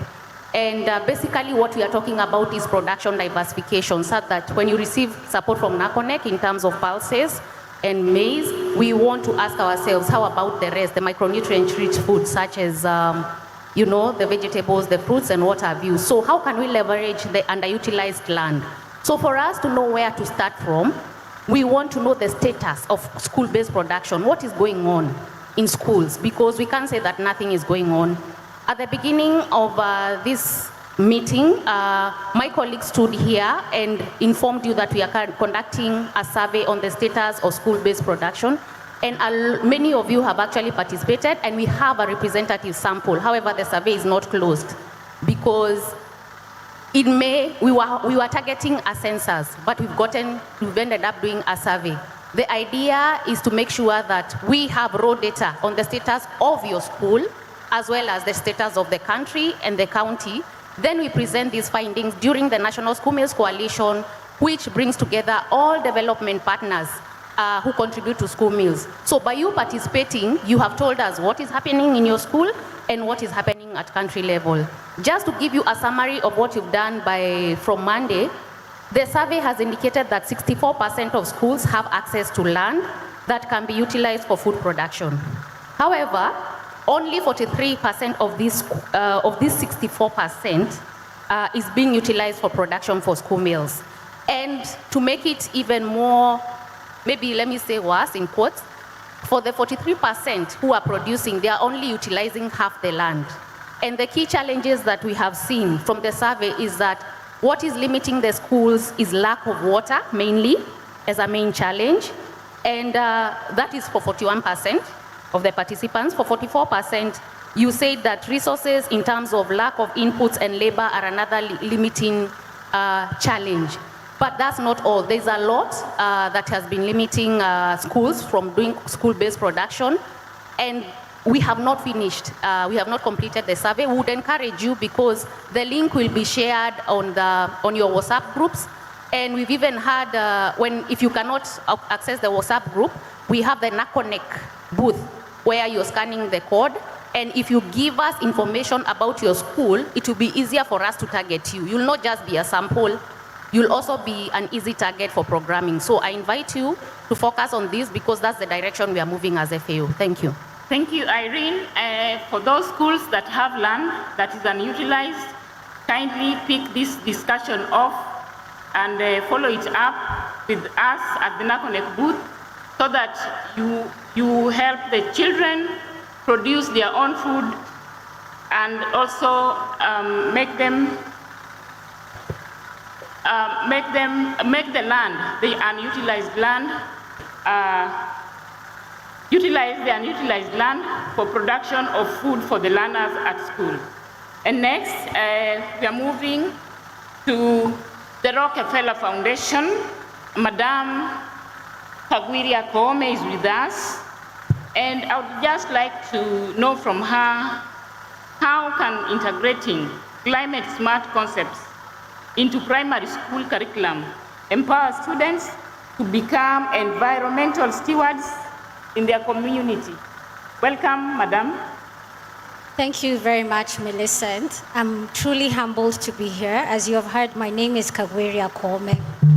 Before I start, I just want to recognize the work that you do every day. You teach our children, you nurture them, and where possible, you do provide a meal so that you can nourish them. I know it's a tireless effort, and today and always, we always appreciate you. Let me start by telling you, I grew up in the 80s and the 90s. And during that time, Kenya was a one-party state. So we had one TV station, one radio station, and those who remember, we also had Mwalimu #1. But during that time, about 3 times a day, patriotic songs, some people will call them propaganda songs, played on the radio. And one of my favorite was Wakulima tujenge nchi yetu. In addition to that, there was also a documentary that came every day that taught us about soil erosion and building gabions. So by the time I was 10, I knew very difficult words like soil erosion and gabions, because it was told to me all the time, and then it was reinforced by my teachers. President Moi understood 3 things: the power of positive propaganda. The second thing he knew is that teachers can be stewards for the future generation. The third thing that he knew was that it is important to capture children when they are young, to instill environmental education, but also nutrition education. Dear teachers, that power is still within you. And let me just give you 3 things that I think you can do to continue this. The first, as my colleague has said here, that at least almost 40% of you have school gardens. Use those school gardens as living classrooms. Let's move away from the climate theory and let's go to climate action. Let's teach them how they can restore the soils using manure. The art that we lost of agriculture in using formats of mulching and crop rotation, so that we are not only producing food, but we are regenerating the soils. That's the first thing. Let's shift our mindsets. The second thing that we can do is that climate resilience is just not about what we grow. It's also about the food that we consume. Our children love rice, and that's okay. Let them continue loving rice. But it takes 20 or 30% more water to grow rice. Yet we have indigenous crops like sorghum and millet. I saw some of the teachers here from Kajiado, and you can speak to them how they've included in their menu sorghum and beans. Tastes just almost like rice, but then also it's better for the environment, and it leaves the children feeling satiated as well. Growing up, I also remember when we made ugali, it was made from the one that was siagad. But now we're going to a more refined option, and I'm here with science teachers. When you process the maize, you remove the most nutritious part, which is the endosperm and the bran. Therefore, but if we give them fortified whole grain, you're giving them almost 7 times more nutritious ugali just by one simple process. The third thing that I would leave you with is markets. Teachers, you are so influential. You're making decisions every day on what meals our children are eating, but also secondly, where that food is coming from. Can you imagine, like the rice that we buy, 80% of it is imported, which is okay because you're looking for a cheaper option. But if sourced locally, imagine the power that that could have. I'll just end with those 3 things: mindsets, markets, and meals. Thank you. Thank you, thank you. Thank you, Madam Kagwiria. Teachers, we have been told we are very influential to nurture the environmental stewards. And finally, we have the Public Affairs Director from Food for Education, Mr. Shalom Ndiku. Tell us from your perspective, as Kenya moves towards sustainable and locally anchored school feeding system, how is Food for Education modeling the contribution to building resilient local food economies, especially through linkages with smallholder farmers? Mr. Shalom. Thank you so much, Millicent. I think I have about 2.5 minutes to packages. And first, thank you to Kecsha for this opportunity. We are truly grateful as Food for Education. And I'm also honored to be on this panel with 5 women. And building on what they've said, a lot of what they've said is important. A hungry child cannot eat. But one thing that we've realized at Food for Education, where every single school day, the 191 days in a year, we feed 600,000 learners. And many of you might know us as Tap to Eat, where the children wear this watch, and you've seen it on that video, in 1,500 schools that you lead. A majority of them actually are primary and junior secondary schools.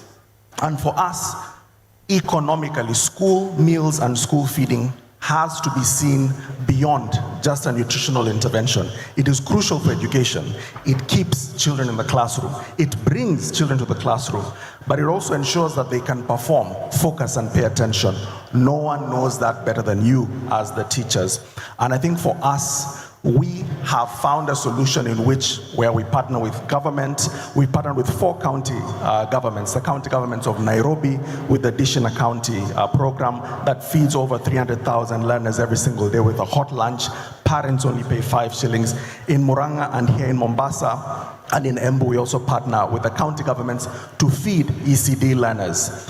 But beyond the meals, in Nairobi, jobs have been created, almost 2,000 jobs just by this school feeding program. In Murang'a, boda riders that transport this porridge say that 60% of their income comes from this school feeding program. We also have to think about these children, the gray matter infrastructure that we are building. These children are the future. They're the future engineers, they're the future lawyers, pilots, teachers as well. I've been privileged. I'm a lawyer by training, but I grew up in the house of 2 head teachers in primary. And this is a product I can become. But meals are key. So let's think about it that way, and we can build that economy where rice, where local farmers can find a market that is ready. I think on behalf of Food for Education, if you're a head teacher, join Tap to Eat, join Food for Education, and NACONEC, we're pleased to partner with you and the other partners on this panel. Asanteni sana. Thank you so much, my very able panelists, for tackling that session very well. And now the ball is in our court as teachers. Before the program gets to your school, kindly see how the unutilized land in your school can be enhanced to produce food for the learners, how you can rally parents to support the school feeding program. You can rally the parents and the community to support the feeding program. We are targeting 10 million learners by the year 2030, and we have the strategy to get there. We are expanding gradually until we get there. So as we await the promise that we were given yesterday on the expansion of the school meals program, as a teacher, kindly do something for the learners. May I appreciate also the Kecsha fraternity for hosting us and for successfully transiting our children into the next phase of their education educational life. Thank you so much, and God bless you all. Thank you. Thank you so much. A big round of applause for our panelists. And thank you so much, Millicent, for being on time. Asante sana. Bwana Patrick Kitur. Okay, let's have Susan, RC Nairobi. Please don't leave the stage. We do have gifts of appreciation for you. Asante sana, karibu sana. All right, Millicent, well done. Well done, well done. Dear panelists, many thanks. We appreciate. All right. We have one more panel, then we get to the resolution, so please be on standby. One more panel. Asante sana. Thank you so much. In the meantime, just so that we are set, ready to engage, I'd kindly request Millicent, we just have a quick challenge for you to show the delegates this one. Just show them something. How would you do that? How would you dance that? Let's go, let's go. Let's go. Come on, Millicent. Kila mtu tusimame, tusimame. So that you stretch a bit. Blood flow, blood flow. Dancing is good. It's like an exercise.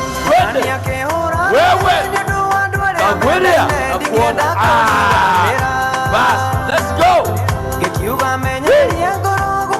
Makofi yao tafadhali. Asante sana. Thank you so much. You may kindly take your seats. Asante sana. Thank you so much. We appreciate you. Asante sana.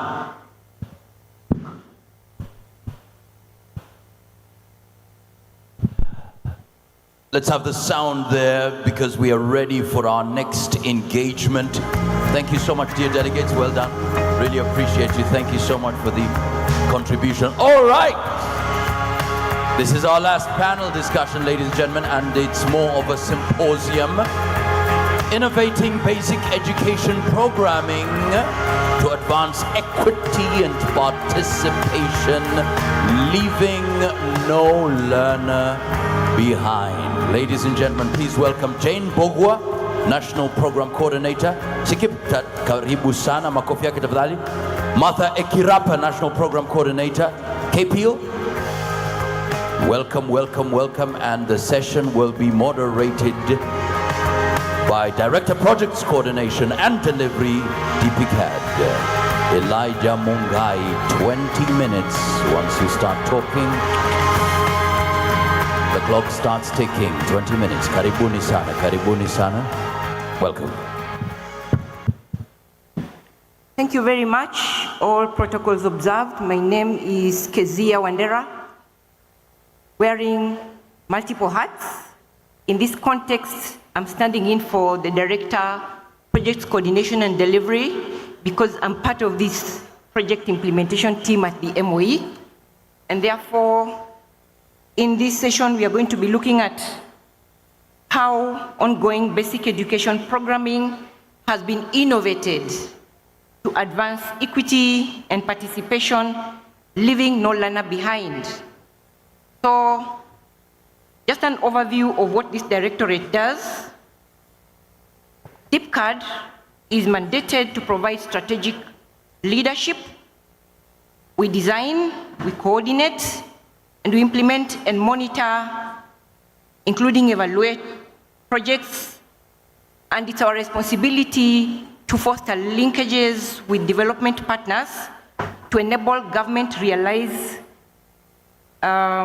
its key aspirations, Vision 2030, National Education Sector Strategic Plan. Those are our guiding frameworks. Currently, at the ministry and in this directorate, we have 3 ongoing programs. We have the Kenya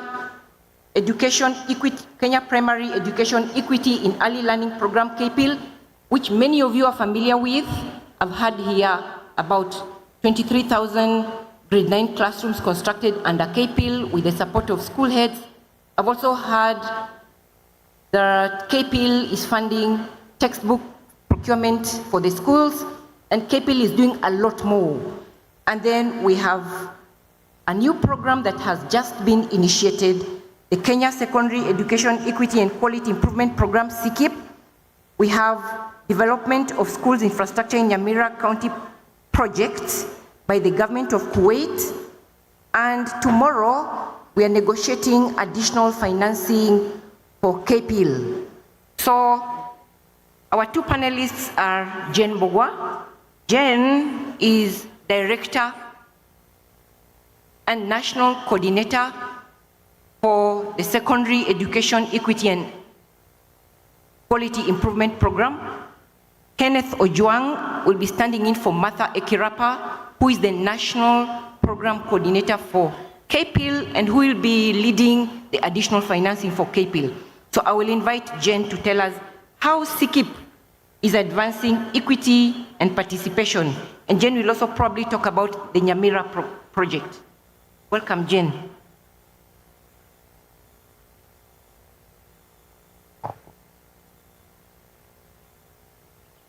So thank you so much. Good afternoon. Yeah, thank you so much, Chair Kecsha, for allowing us to share what we are doing at the ministry and allow me to ride on the protocols that have been established and present to you the Secondary Education Equity and Quality Improvement Program. I know we had some slides which we may not go through, but I'll be requesting maybe they can be shared later with the participants. So SIKIP, or somebody is calling it SEKIP 2, is actually almost like an upscale of SEKIP. I know some of us, we are having toilets that have not been completed, and I want to say that our entry point is construction or completion of those toilets. Yeah, so this program, it became effective on 3rd September, just the other month, and therefore we are starting to roll out right now. So it is worth 618 USD, that is equivalent to almost 70 billion. But almost 40 billion is what we say expenditure, program expenditure framework. But you're getting a credit from the World Bank of 200 USD, that is almost about 30 billion. Then also about 6.5 billion from the window host refugee. So that gives us justification why we'll be implementing in the camp-based schools. So why SIKIP? SIKIP, we are looking at 3 aspects or 3 areas as our theory of change, because we would want to enhance equity in education. In this, we'll have targeted infrastructure and also provision of learning materials. We'll also be, our second pillar is looking at the quality of teachings, particularly in junior school. And thirdly, we'll be looking at the strengthening of a system for equitable delivery of education system. It's very important for me to say that SIKIP is addressing the recommendations that were given by the Presidential Working Party for education reforms, so that established the challenges that were there in implementation of the CBC, and therefore we have most of the interventions that are there. They are in both senior school and also junior school, and that is why we are very, very key. It's very important for us to listen what we are going to be implementing. So having said that, we have 3 pillars as far as the theory of change is concerned. We have been able to design 3 major areas of interventions that we call the resort areas. So the first resort area is we want to enhance equity in access for secondary education. We want to improve quality of teaching in junior school and also strengthen the systems. So therefore the question is, what are these interventions?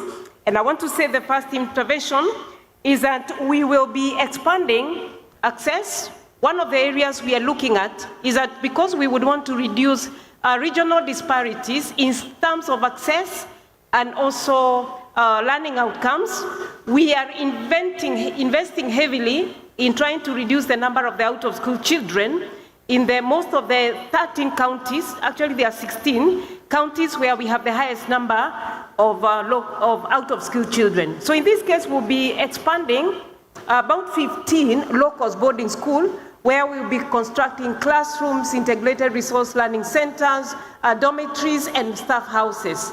We'll also be investing in senior school, where we have about 1,600 labs, schools without a single lab, So therefore, in readiness for us to have the STEM pathway in the senior school, so that is what we are also doing. Then we'll also be investing in the camp-based schools. So apart from that, we'll also be investing in the live streaming of lessons to enhance the quality of education. Apart from that, we'll also be providing textbooks in the revised learning areas for grade 7, 8, and 9. I know that has already happened, but we'll also be doing that in secondary education. The only area that is remaining is the camp-based schools. We'll also be providing school grants and school meals in the camp-based areas. Then of most important to us, we'll also be rolling out the advocacy, scholarship, and mentorship program. For the advocacy, I know we have heard about the gender champions who have been supporting us in implementing the advocacy interventions in the school.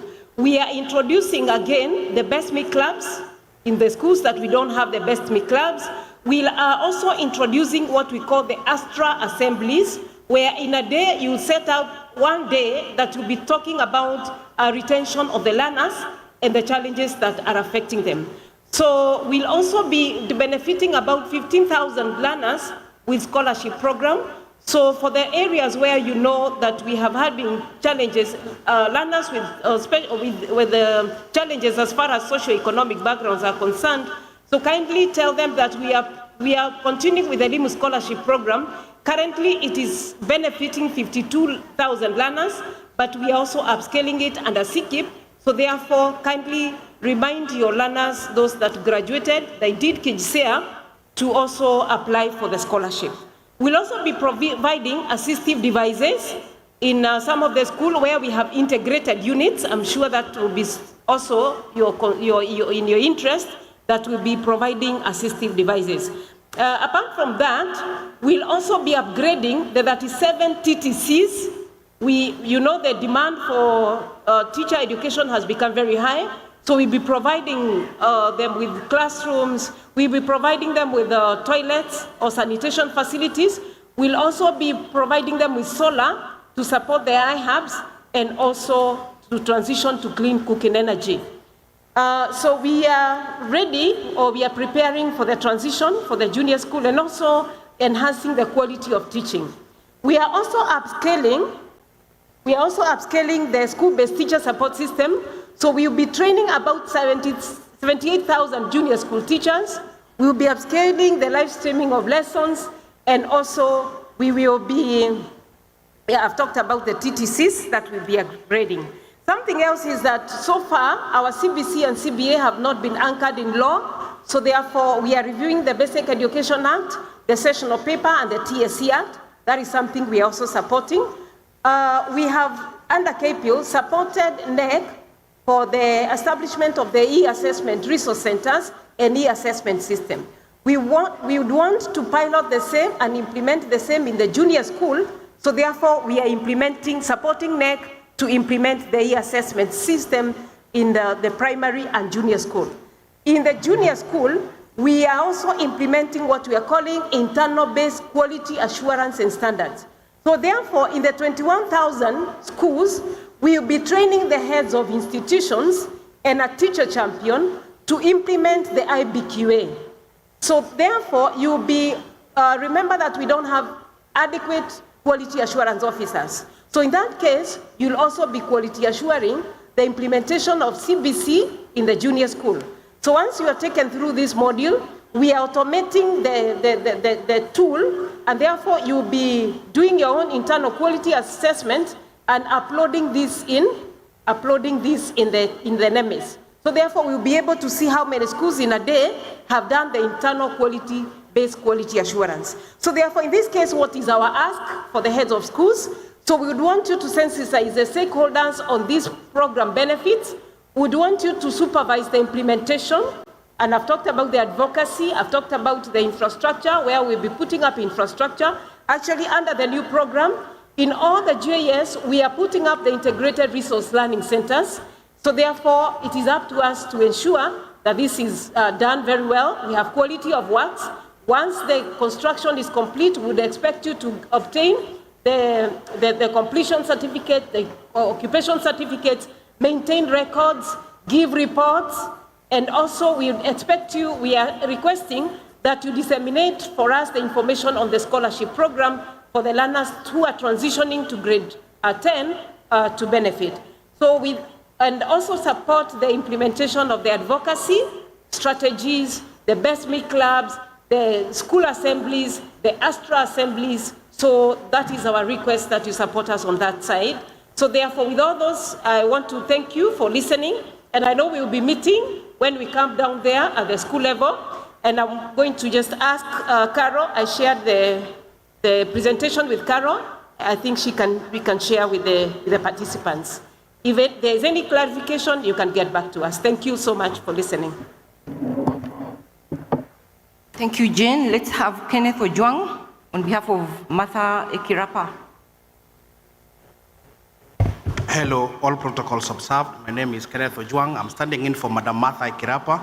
We are implementing a program in the Ministry of Education, Kenya Primary Education Equity in Learning, KPIL.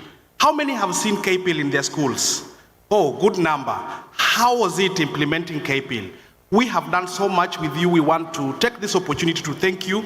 One of the issues when we were beginning KPIL, there were a lot of naysayers that were saying primary school head teachers then were not able to implement donor-funded projects. I am happy. I took part in training in Kakamega. I don't know whether there is somebody from Kakamega who saw me. We have trained teachers to implement these donor-funded programs, and as Madam Jane has said, we shall also still be coming to you to help us implement this. We had some presentations that will be flowing as I do. So, Kenya Primary Equity Learning Program started in 2022.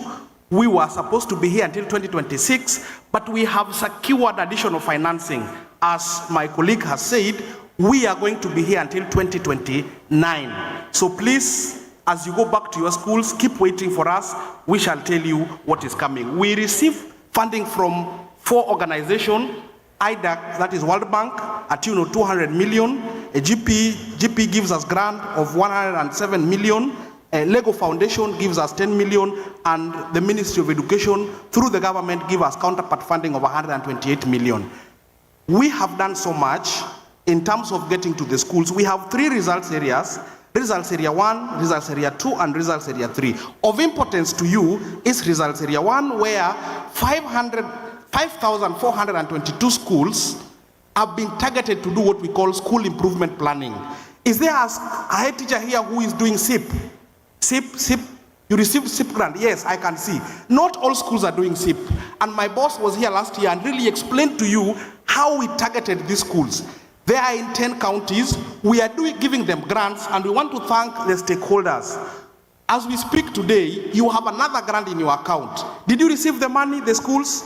Can I see that by a show of hand? Yes. Very many head teachers who received the money. We are asking you to spend that money according to the SIP plan that you approved. Kindly reach out to us in case of anything. We expect that those schools should be model schools where other schools can come and benchmark with you.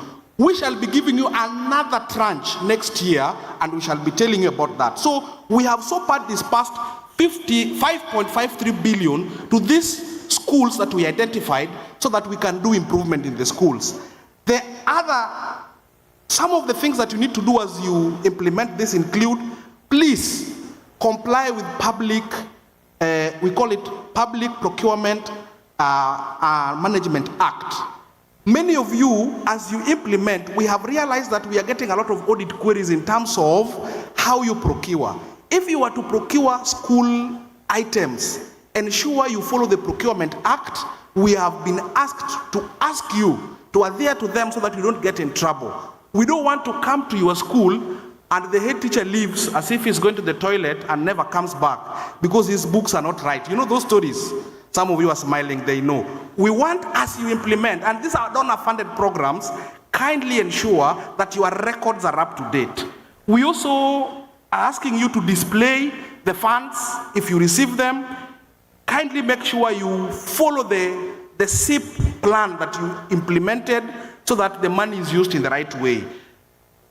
We are also having our learners, and Jane has said, for scholarships. Again, Very many of learners have been picked from your schools for Elimu scholarship. They are currently in the secondary schools. Together with CKIP, we are also going to pick other cohorts of learners. You are the head teachers who know the learners who are needy. When you see these advertisements on our websites, kindly sensitize the community on our behalf to bring the learners who are needy to enroll to these scholarship programs. Many of you have worked in our committees. They are called CISA committee. How many have worked in a CISA committee? CISA committee, good. I can see a good number. You have been really helpful to help us identify the needy learners. When we come back to you in December, please help us do this. Then we are also doing so much in terms of teacher training colleges. I will not go into that. But there are schools that are in proximity with teacher training colleges. We are calling them linkage schools. Very many of those schools have been linked to teacher training colleges where we are having an ICT iHub to help the schools because of the issues of practicum. And the schools know that they are going to be very useful for practicum. So we have done a lot in terms of that. Finally, we are also coming to you for another round of construction. We have done construction of classrooms, and there are some pictures you can see. Many of you head teachers, this money was sent to the school accounts and was managed by the heads of institution. And I had said earlier, many times, your neighbors, and you know them, isn't it? Your neighbors, those neighbors who think that that school should belong to them, Some of you are smiling, some of you have not heard that. They thought you could not manage. Look at how beautiful these schools are. Many of you received our KPIL classrooms and followed the procedure, and they did the right things. I had a department, a section called safeguards, and in the construction we have a lot of procedures complying with the construction guidelines.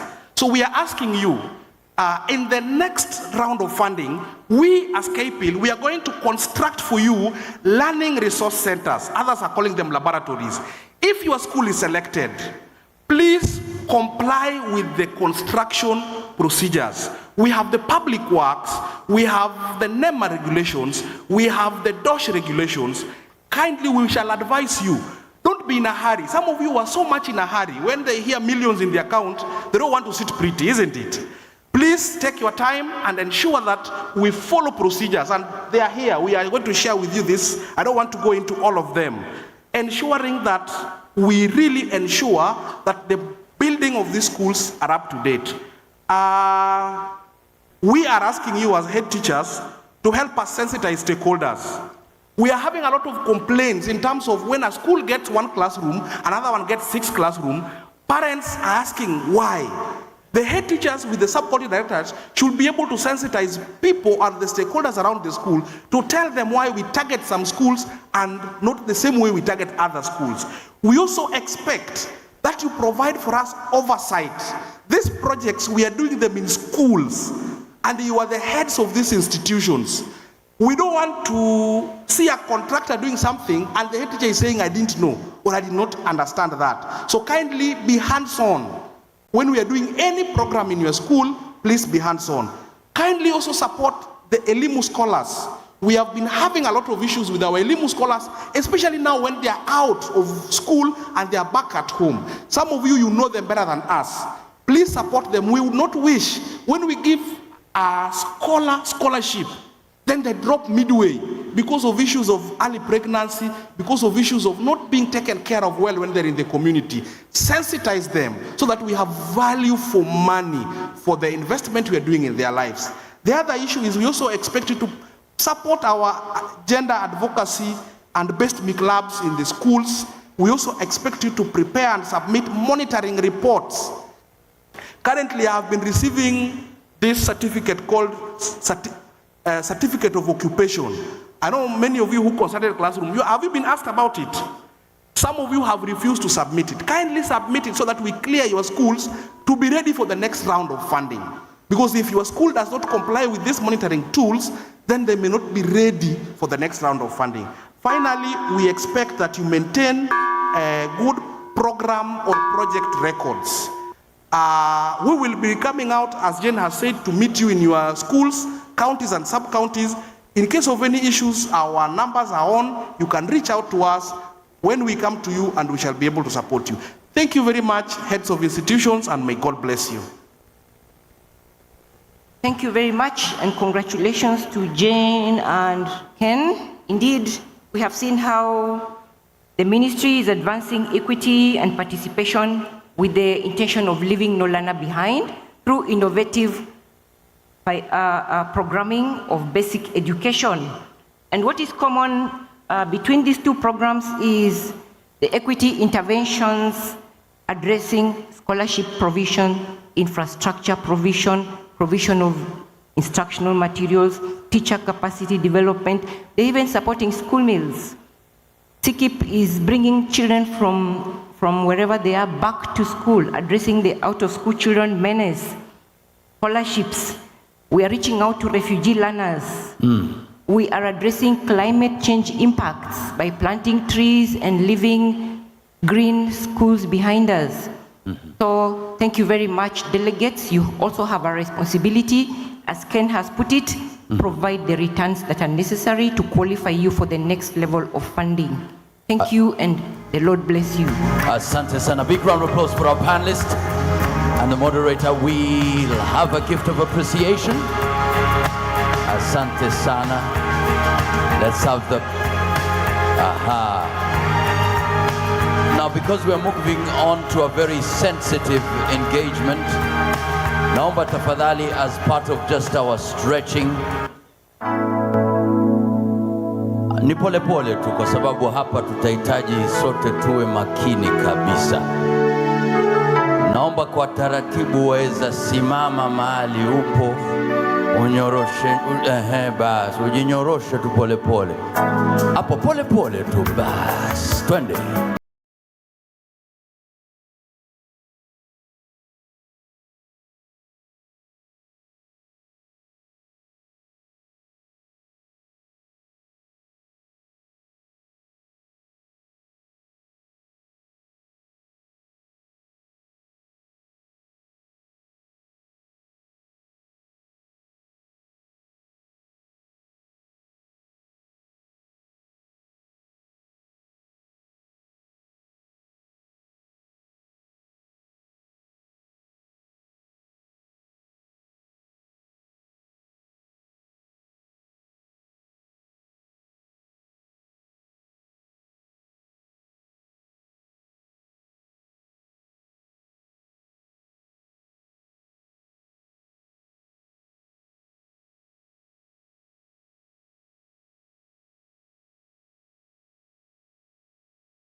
The communique one more time. She is a powerful advocate for educational equity and children's rights in Kenya, particularly for marginalized communities. With over 15 years of leadership experience as a head teacher, she has dedicated her career to uplifting youth through quality education. Her commitment to human rights fuels her mission to create lasting change and open doors for future generations, inspiring a brighter, more inclusive future for all children.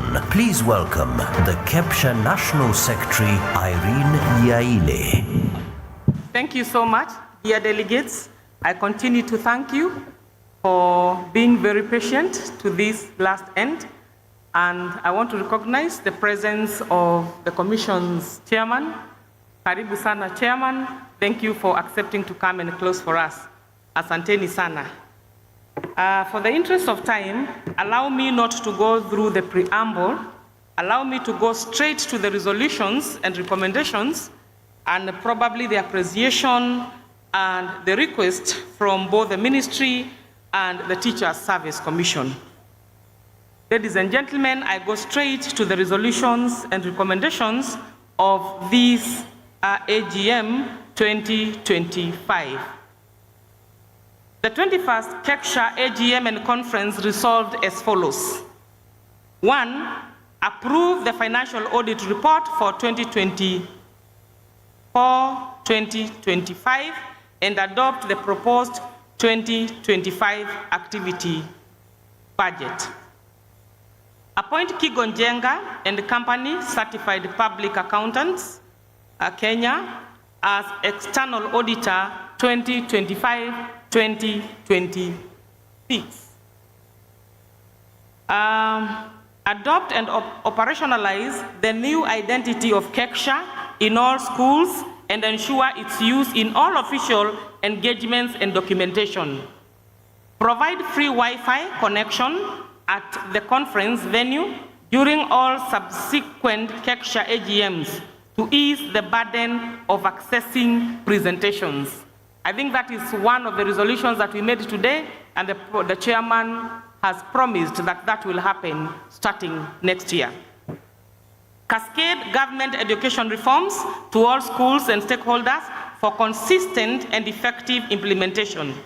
Resolution number 6, undertake a midterm review of the 2023 Kecsha strategic plan to align with emerging education reforms, institutional priorities, and national policy shifts. Resolution number 7, establish Children's Council at national, regional, and school levels to enhance learner voice and participation.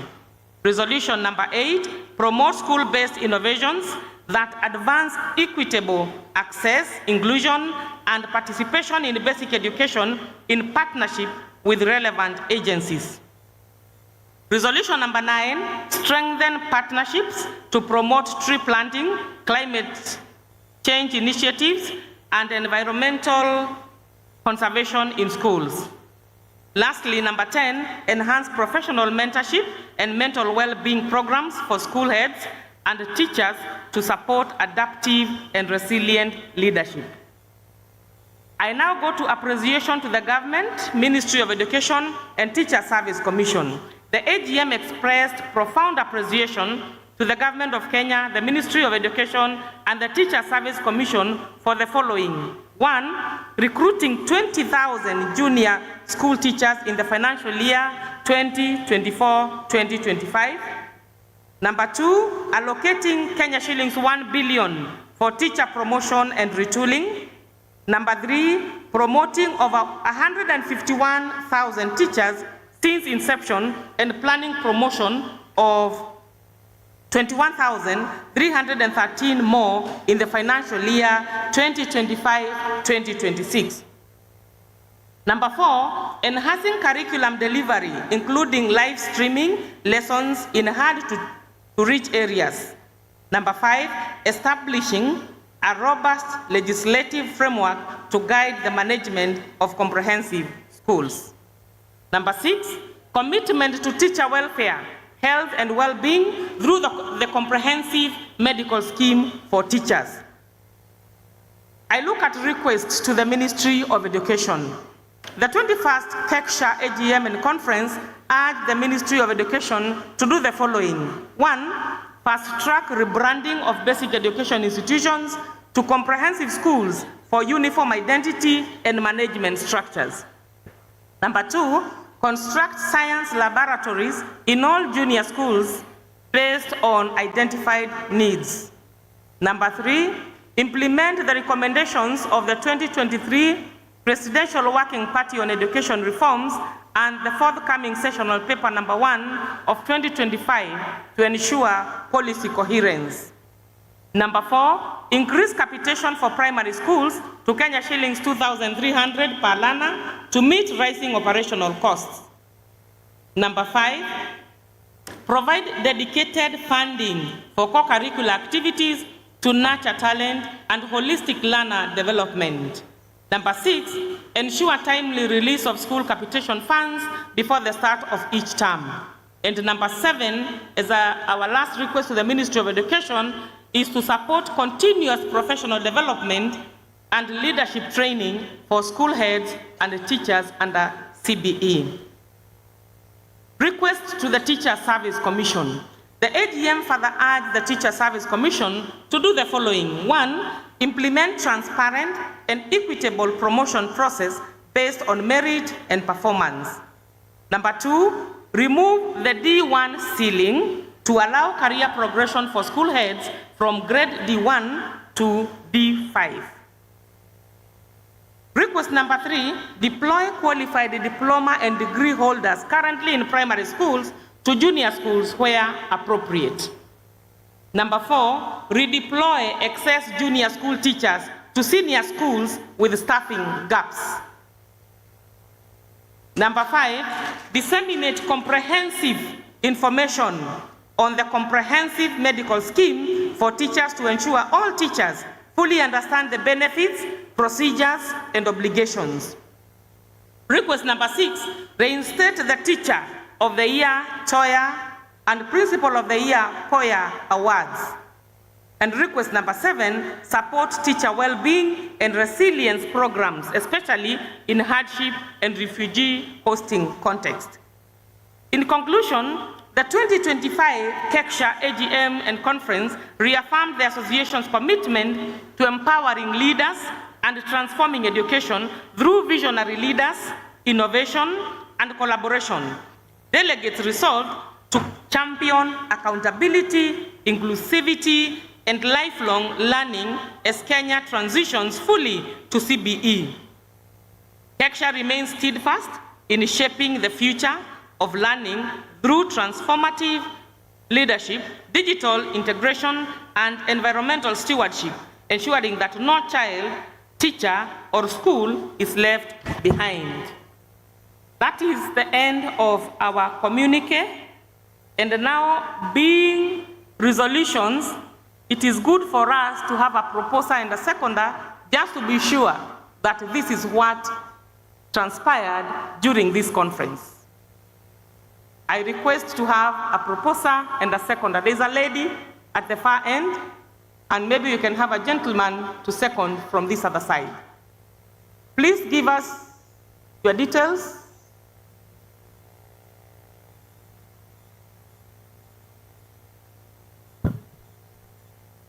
Lady, be ready to second because somebody else is proposing. Just be ready. A microphone will be brought to you wherever you are.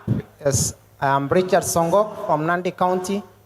I propose. Thank you so much, Richard. Please give your details to the secretariat. And then we have a microphone taken to that lady. She stood to propose, but she can now second.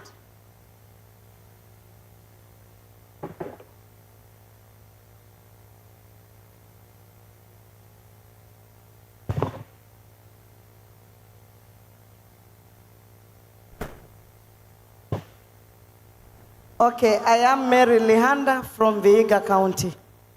Thank you so much. I hope the Secretariat is taking note of that. Chairman, I propose. You second, lady? I You second. Thank you so much. It has already been proposed. Chairman, allow me to call upon the regional chairman to receive their gifts. We know that they have not presented because of time, but I'm sure next time we shall have them present that panel discussion. Kindly, regional chairman, come forward, and I want to ask the chairman to reward them for the good work of mobilization that they are doing in their respective regions. It is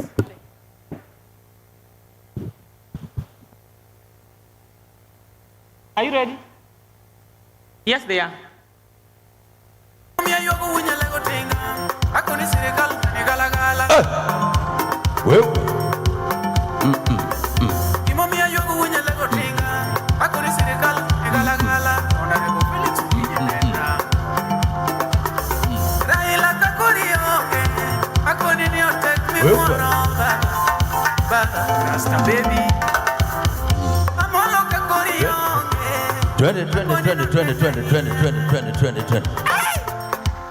Aha.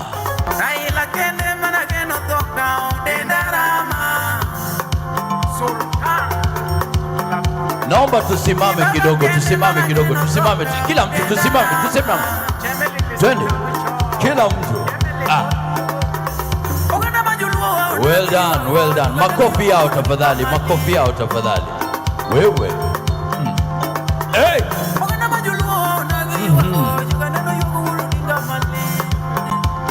Hey! Wewe.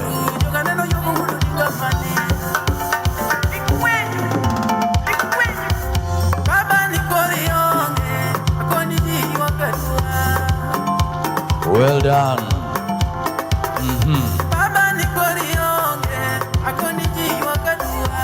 Aha.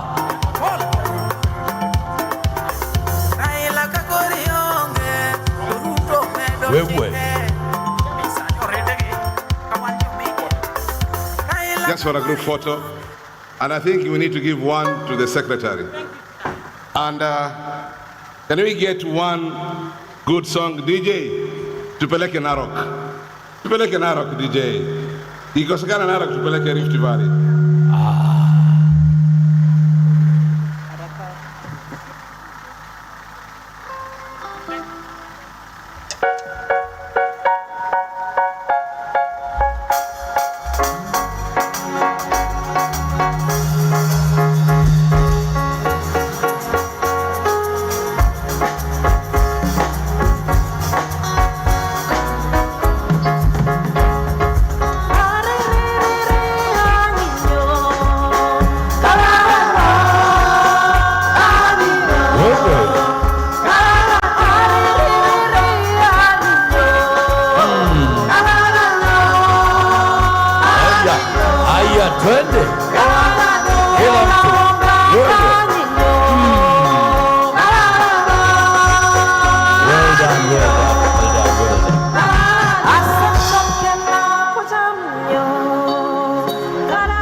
Thank you, ladies and gentlemen.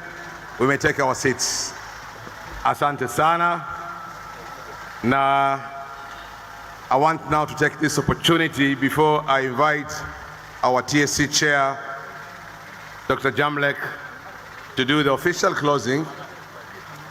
Allow me to make a few remarks.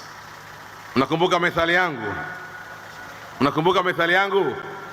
Pendapo ihsani, akurudi nini? Akurudi nuksani. Urudi nini? Urudi nini? Mimi nilikuwa nataka hiyo methali, najua chairman TSC ameielewa.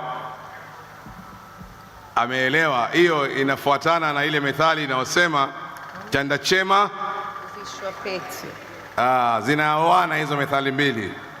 Na chairman najua amesikia, na tuna sisi tutamsikia yale atakayotuambia. Ladies and gentlemen, dear Kecsha members, Dr. Jamlek Muturi, the chairman of the Teacher Service Commission, government dignitaries who are present, distinguished guests. I could also see my immediate boss, Madam Victoria. Asante sana mama, RDE TSC Nairobi region. Madam, salimia madam. Salimia wananchi wako. I can see also TSC Director Lamu, Mama Wanguvu, Madam Reziki, say hi, who was my former boss, immediate boss, and many others who are in the house, colleagues, school heads, ladies and gentlemen. As we gather for the closing ceremony of the 2025 Kecsha National AGM and Conference, my heart is filled with deep gratitude for your active participation, your wisdom, and your enduring commitment to transforming basic education in Kenya.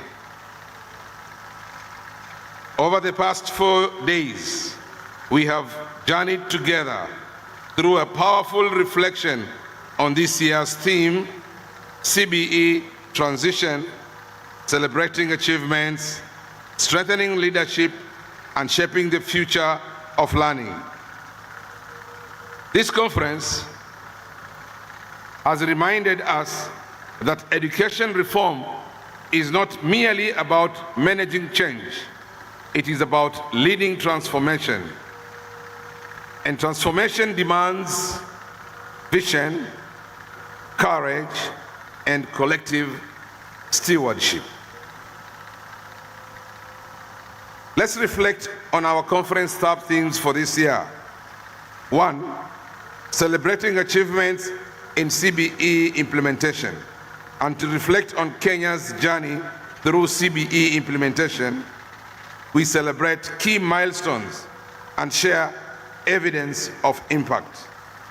We have taken stock of Kenya's progress in CBE, from learner-centered teaching and continuous assessment to improved junior school infrastructure, teacher retooling, and digital learning integration.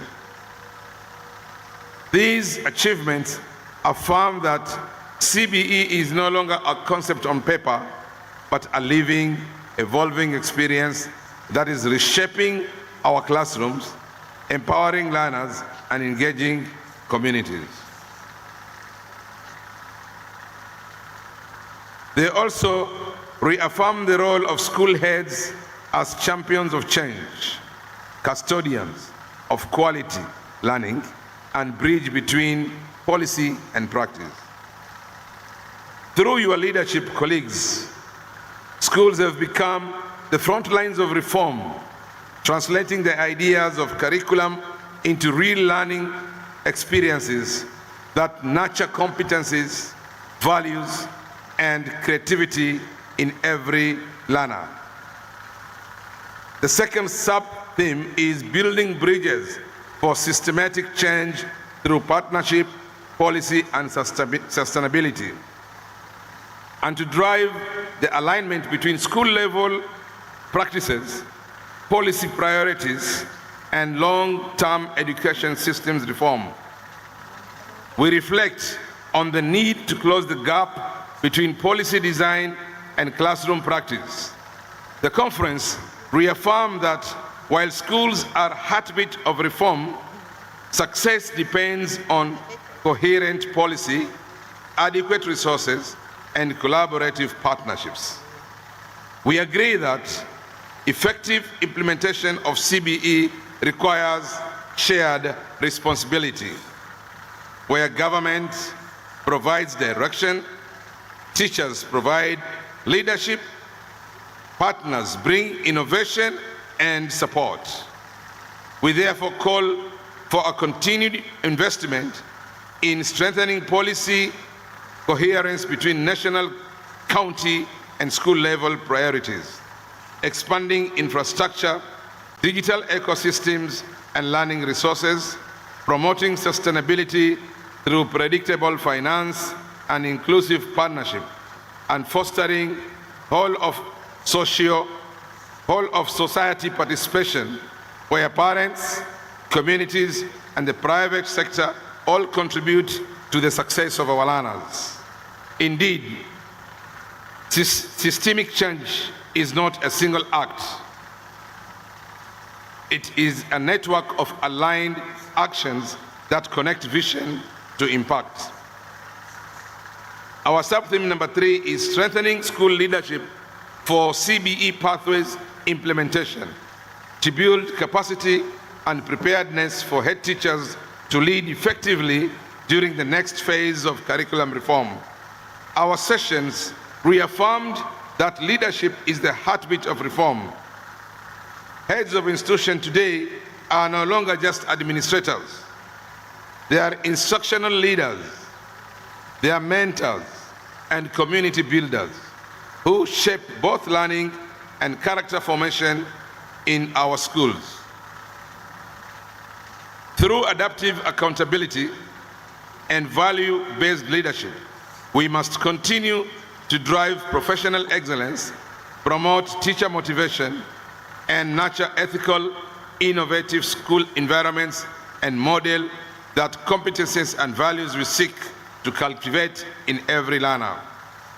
Leadership in this new era calls for reflection, resilience, and renewal, a readiness to learn, unlearn, and reimagine how we guide our schools through continuous transformation. Another sub-theme is shaping the future of learning, to explore future-ready, inclusive, digital, climate-smart, and learner-centered educational systems. We reflect deeply on the centrality of inclusion, well-being, and innovation in the learning process.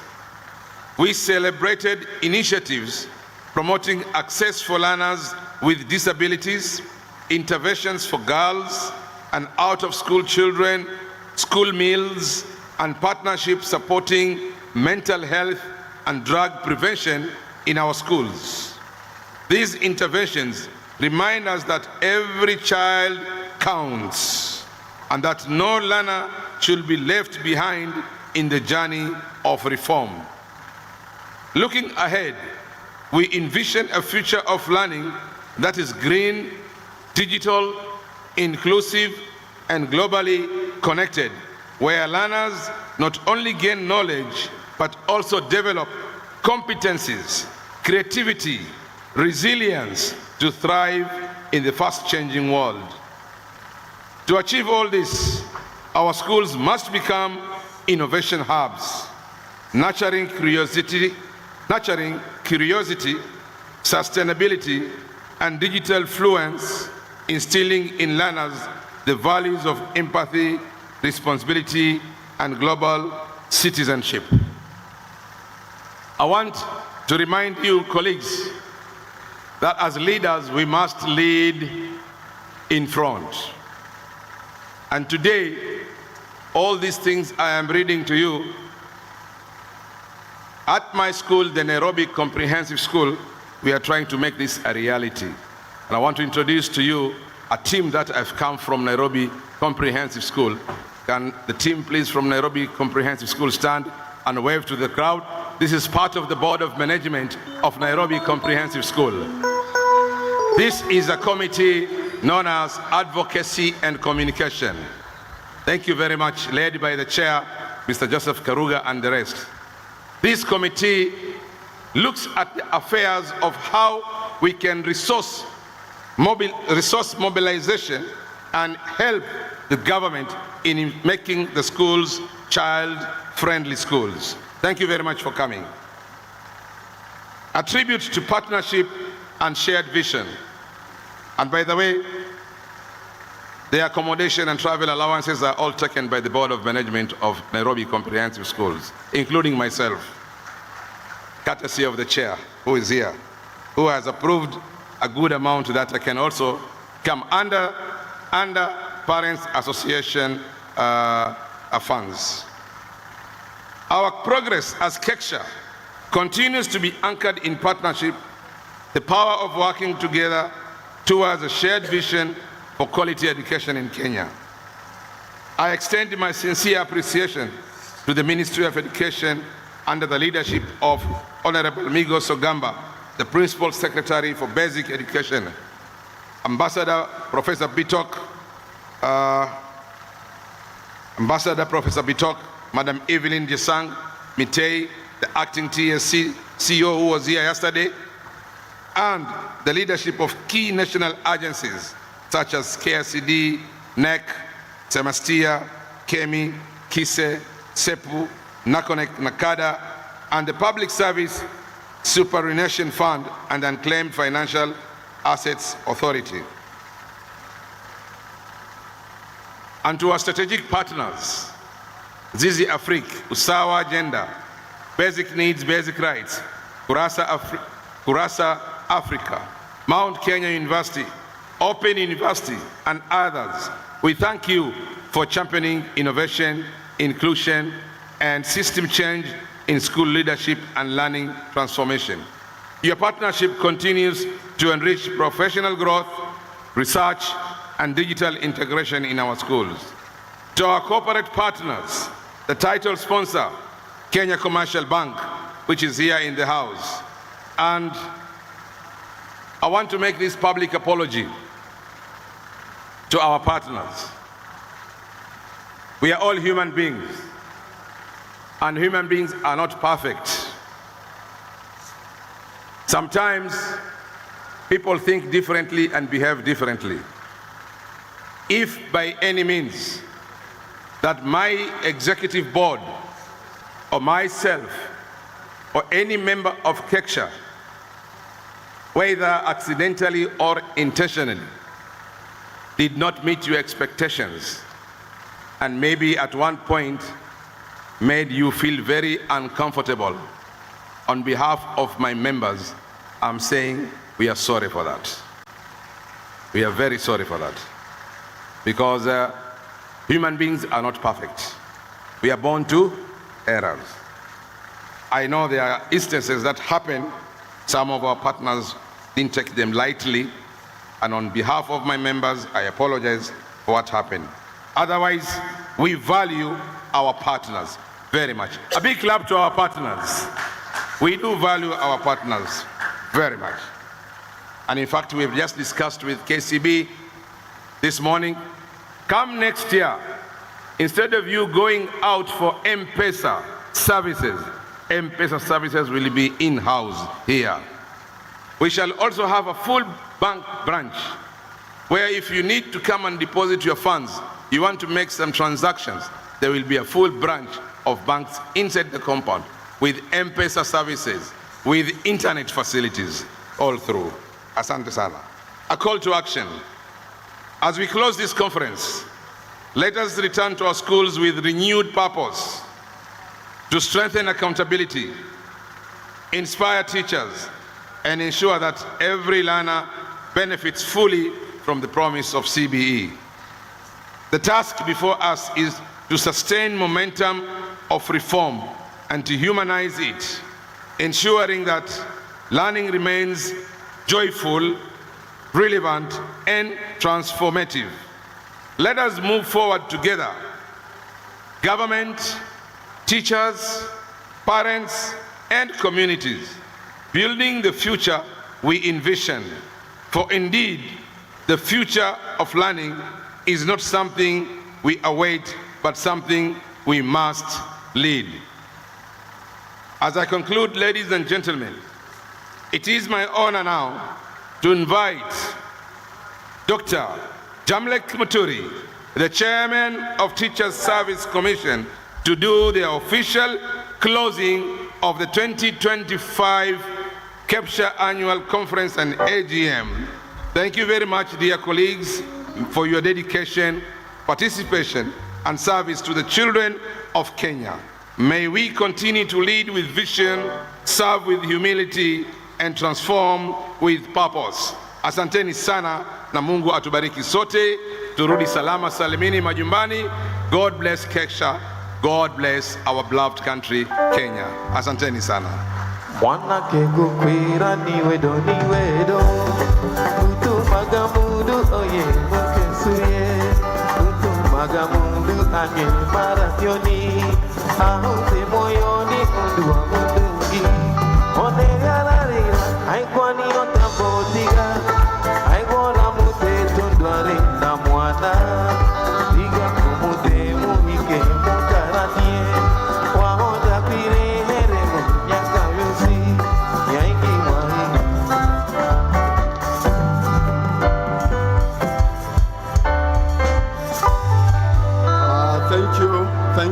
have your seats, ladies and gentlemen. The chairman, Mr.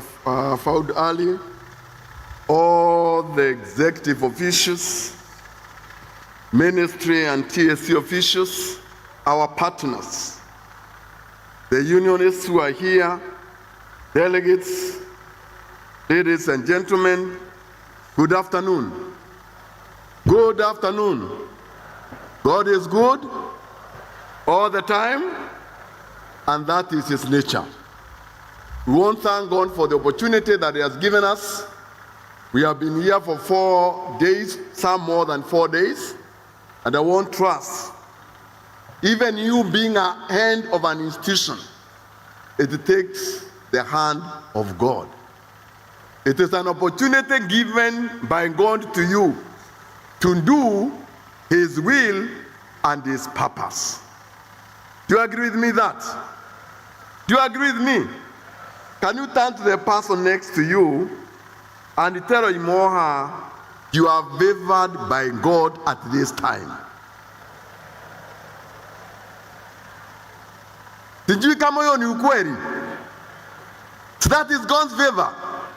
For you to be a principal, for you to be head of institution, for you to be a manager, for you to be alive.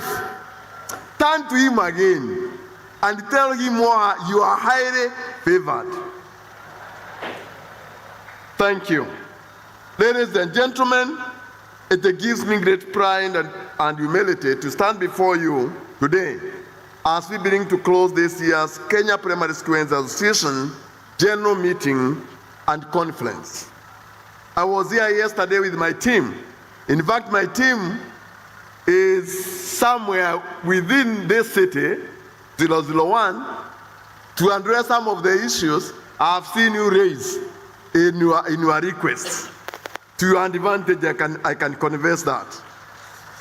Over the past few days, we have gathered here, not merely as administrators or policy implementers, but as custodians of Kenya education future, a future we continue to shape with passion, professionalism, and purpose. The theme of this year's conference, CBE Transition, Celebrating Achievement, Strengthening Leadership, and Shaping the Future of Learning, could not have been more timely. As the nation continues to implement the CBE system, your leadership and commitment as head teachers have been at the center of this transformation. As I told you yesterday, without you, to be very honest, we could not have made it. I repeat again, without you, with all due respect, we could not have made it as TSC and as a government. You have not only facilitated an historic shift in our education system landscape, but also ensured that this transition remains focused on the learner, nurturing skills, creativity, character, and that you prepare the young man for the rapidly growing world. Ladies and gentlemen, allow me to begin by celebrating Mr. Chairman for the achievement of Kecsha, now that you have baptized it to Kecsha. Ndio mulifanya. You give us the baptismal card so that we can recognize you effectively. The success implementation of CBE and its transition into junior secondary represents one of the most significant milestones in Kenya's education history. When we embarked on this journey, there were uncertainties, fears, and legitimate concerns. But through your resilience, adaptability, dedication, our schools have emerged stronger.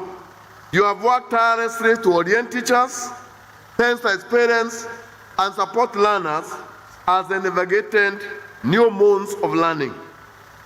I have personally visited several schools across our country and witnessed innovations in classroom project learning, integration of ICT, and school-based learning activities that bring education to life. Mr. Chairman, as we went around, I visited one of the schools in Machako, in Makueni, I can't remember the school this morning, where the head teacher and installed Wi-Fi in every corner, to the effect that teachers were not using their bundles to download notes and content. That the teachers were using the Wi-Fi actually to incorporate learning. And that, to me, was a very great innovation. These are not abstract policy achievements, but a tangible transformation driven by you, our own teachers, and supported by our teams, our teachers, and bones of management. And I'm happy, Bwana Karuga, you are here with your team to support what the end teacher or the principal of the school is doing to become innovative. Because without the support of end teachers in our schools, in our ends of institutions, we cannot be able to succeed as a government. Equally, commendable is how you have managed to uphold standards despite challenges such as limited infrastructure, and I'm happy you are telling us that we need laboratories, large enrollments, and resource constraints. Your creativity in mobilizing local support and leveraging on partnership has kept our schools functional and focused. You have truly demonstrated that leadership at the school level is the heartbeat of education system. Ladies and gentlemen, TSC recognizes the success of CBE transition rests heavily on the strong leadership. That is why we continue to invest in school leadership development through structured professional growth programs, capacity building workshops, and continuous performance evaluation. In the past year, the Commission has rolled out targeted training for school ends and deputies and mentorship under TPD framework. We have also embraced digital tools to make teacher management more efficient through online operation systems, promotions, and deployment processes. And that's why, Mr. Chairman, in August, because of the challenge you have been having concerning transfers, when teachers apply transfers, we rolled out a new system where teachers go to a portal, you apply for a transfer, and then because you cannot transfer a teacher without a replacement, our system now is able to show another teacher, there is another teacher who wants to come to your county, and automatically, then the system links you, and you are replaced automatically, and a letter is generated. We hope that system will be able to address the challenges you have been having as teachers in regards to transfer. And we are going to adopt also AI in managing a number of things as we continue. But leadership, ladies and gentlemen, is not only about administration. It's about vision, influence, and character. As then teachers, you own the moral compass of the school. You set the tone for professionalism, inclusivity, and accountability. In a time when society looks to educators for direction, I urge you to continue being the ethical leaders our children can emulate. Moreover, leadership today requires adaptability. The education environment is changing faster than ever before. The rise of digital learning, artificial intelligence, and the environmental challenges means we must equip our learners with the 21st century skills, problem-solving, communication, critical thinking, and collaboration. As leaders, therefore, we must remain learners ourselves, open to new ideas, and ready to guide your teams through change. Allow me to say this. As a leader, you and me, we must accept to unlearn, to learn, to relearn. Hello? We must accept to do what? To unlearn. And after we unlearn, we learn to relearn. So there are those things that were applicable yesterday. They may not be applicable today. That one we have to learn and learn that. Then we have to learn new ideas so that we can be able now to fit in the current dispensation. As we look ahead, our mission as a nation is to ensure that every Kenyan child, regardless of their background, regardless of their religion, regardless of where they come from, they receive quality, equitable, relevant education. The CB of such and that opportunity. The Teacher Service Commission is committed to supporting this vision by ensuring that every school is adequately staffed. The teachers are professionally supported, and the career progression is merit-based. That's what our chairman has asked for. That when you do promotion, we follow merit. And we have heard you, isn't it? And you do that. To achieve this, collaboration remains essential. We cannot build the future of learning in isolation. And therefore, we are working very closely with Kecsha, with the unions, with NEC, with the ministry to ensure we achieve that. Before I conclude, allow me to appreciate the leadership of Kecsha, now Kecsha, for organizing this important forum. Year after year, you have provided a platform of school hands to share experiences, deliberate on challenges, and generate solutions. This partnership with the Teacher Service Commission has been invaluable in aligning school leadership with national education priorities. To all the teachers here today, you are the unsung heroes of our education system. Behind every learner, successful learner, there is a dedicated teacher. And behind every function of school, there is a visionary hand of institution. The Commission deeply values your service and assures you of our continued support in policy, welfare, and professional advancement. As we close this year's AGM, let us remember leadership is not a title, it is a responsibility. The children under our care represent Kenya's hope, dreams, and destiny. Our duty, therefore, is sacred. Together, let us shape a future where education remains the greatest equalizer, the most powerful tool for social transformation, and the surest path to national prosperity. In conclusion, as we celebrate our achievement and reflect the road ahead, let us reaffirm our collective belief that the future of learning in Kenya is bright, and because it rests in the hands of the capable of the end teachers that are before me and are all over this great nation. To all delegates, I wish you safe journey back to your schools and counties, and I wish all of you a Merry Christmas and a happy year 2026. And therefore, I want to officially close this conference. May God bless you. May God bless Kenya. May God bless all of you. Thank you. Asante sana. Makofi tafadhali band. Na naomba National Executive Board members tafadhali mje mbele. I don't want to react on what the secretary read, but allow me to promise, Chair, once you officially communicate to us, all those are doable. Thank you. Asante sana. Now there's a gift of appreciation for you, Mr. Chairman, courtesy of KCB. KCB, let's have the gift ready. Thank you so much. And National Executive Board members, please also. Please come up as well. Neb, please come forward. Neb, please come forward. Asanteni sana. Band, do we have something? Twende band. Bas. Wewe.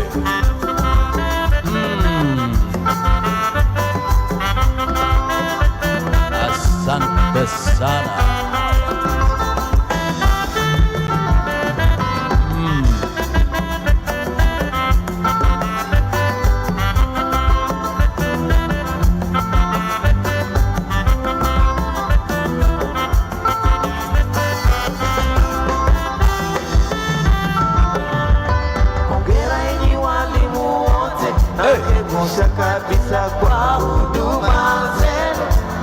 Makofi tafadhali for NEB members. Asante sana.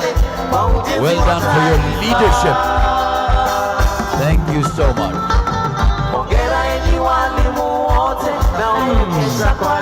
Kwa huduma zenu nchini tunasonga.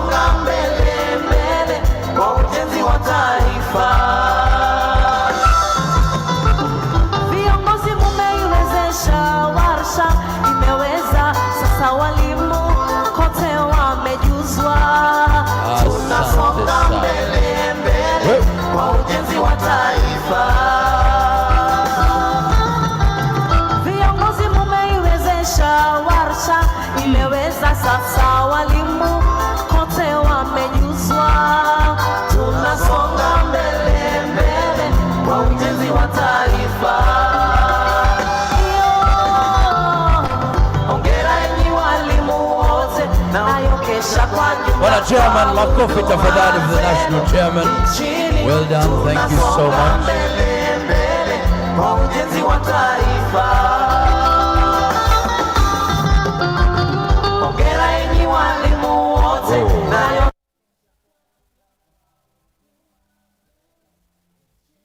tunasonga mbele mbele kwa ujenzi wa taifa.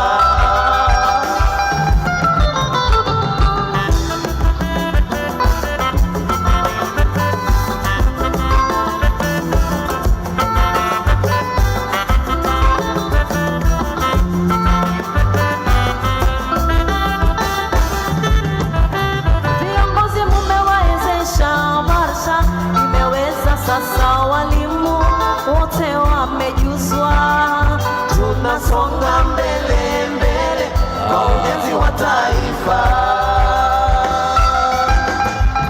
Viongozi mumewawezesha, warsha imeweza, sasa walimu wote wamejuzwa, tunasonga mbele mbele kwa ujenzi wa taifa. Asante sana band. Asante band. Asante sana DJ. Ahadi ni ndeni na dawa ya deni ni kulipa. Ladies, Mr. Chairman, TSC, ladies and gentlemen, the following are the winning counties and regions in numbers.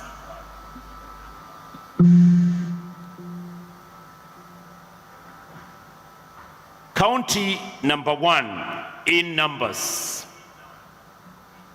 with 791 delegates. Kakamega. Omusale, who is also the regional chair. Mr. Chairman, Bahasha, which we can make and we declare. Can I declare? Are we going to declare? No declarations. Asante band tafadhali. Omusale, don't go. Don't leave. Don't leave. Don't leave. Omusale, don't leave. Omusale. Thank you, DJ, for that jig. Omusale, go and tell your TSC county director. Thank you.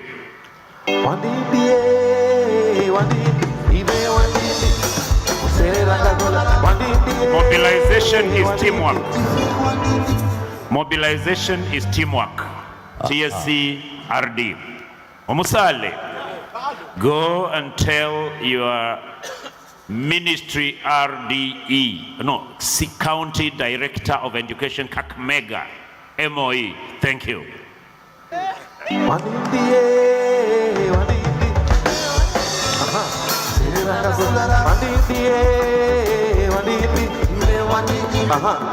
Omusale, you can now rest for now. And as I had said, mobilization is teamwork. Ladies and gentlemen, the winning county per percentage. Najua Kakamega ni wengi. Sasa wengine ni wachache, hawezi shinda Kakamega. Kwanza Nairobi, they are only 200. Hata wapata 100%, they will never beat Kakamega. So we go to percentage. And the winning counting percentage with a strong 92% representation here. Mombasa County.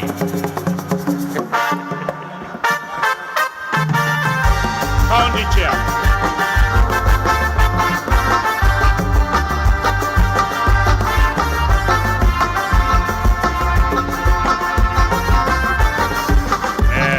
That is the Kecsha chair. Mombasa, go and tell your county director, TSC, congratulations.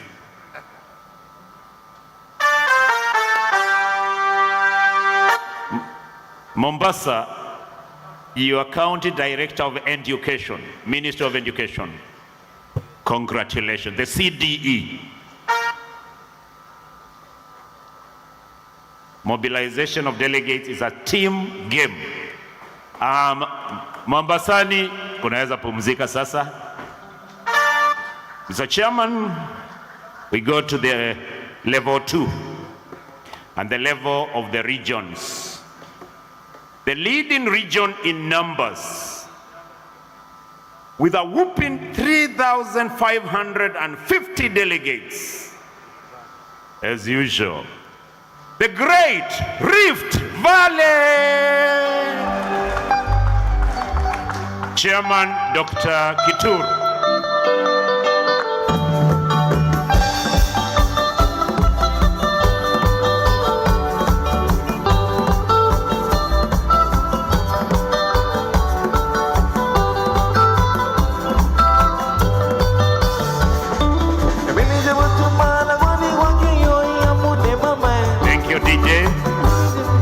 Don't leave the stage.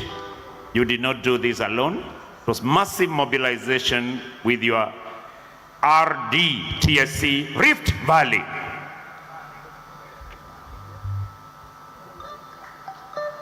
Equally, it was teamwork of mobilization between the two of you plus the RDE Rift Valley.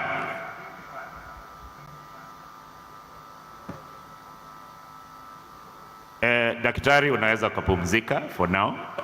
Hakuna ya nne. Pigia Rift Valley makofi. And Mr. Chairman, to crown it all and sum it up, the best region, or the winning region per percentage, with a whooping 82%, it's a region called Nairobi City region. Susan, don't come here alone. Please come here with her. Come with your boss.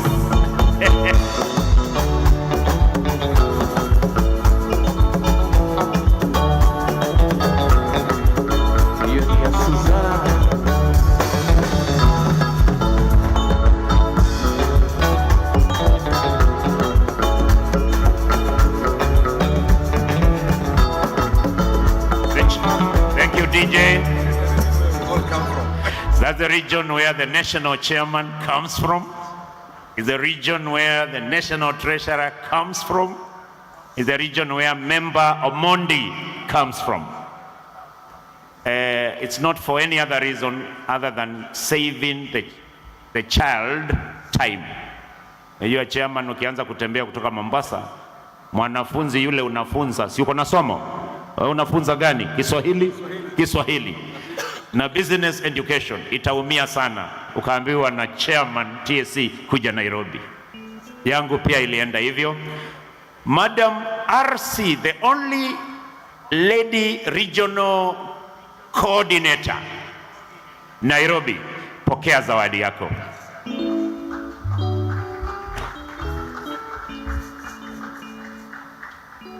Madam Chair Nairobi, I have the pleasure also to extend another gift to your RD TSC, Nairobi City County, Nairobi City Region.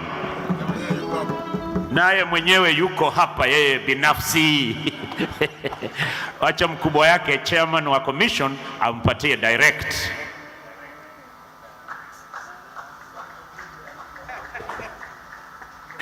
And Madam Victoria Mwoka, be kind enough to pass this gift over to your colleague, the RDE.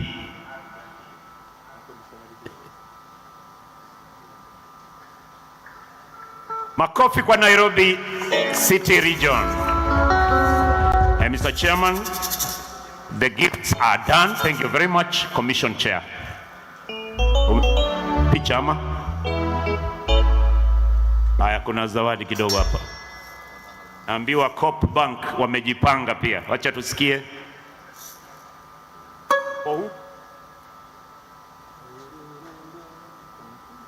Mkubwa wa Coop ako hapa, amefika. Yeah.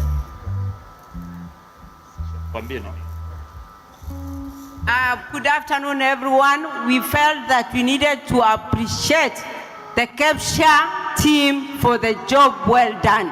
It's just appreciation.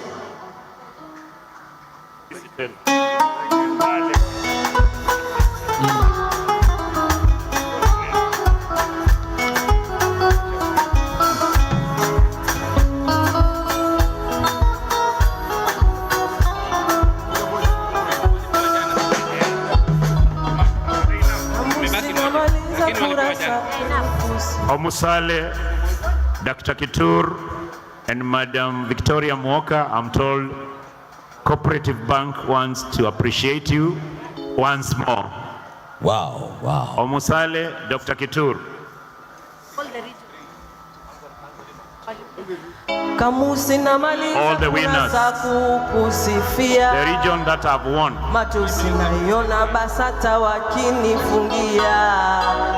Tuliti hizo rana zopata mia filmia. Oh, ujusi ukuta wa palasta na uparamia. Na kama penzi ni chupa la bia, ni pesana niwe mlevi, nyumbe nyumbe njia, kwa maana we mlezi na unanijulia, hawana wawezi pakukuibia.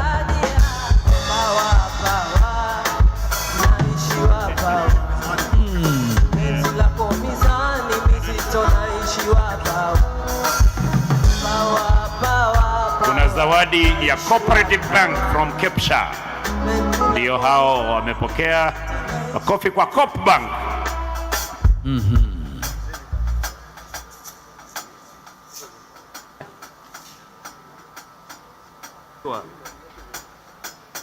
Omusali. Huyu. Oh, amekuja.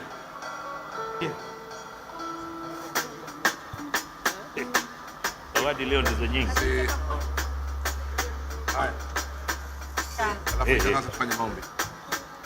Alafu Bishop uanze kukaribia kwa mikrofoni, utufungie. You color it with the grand closure.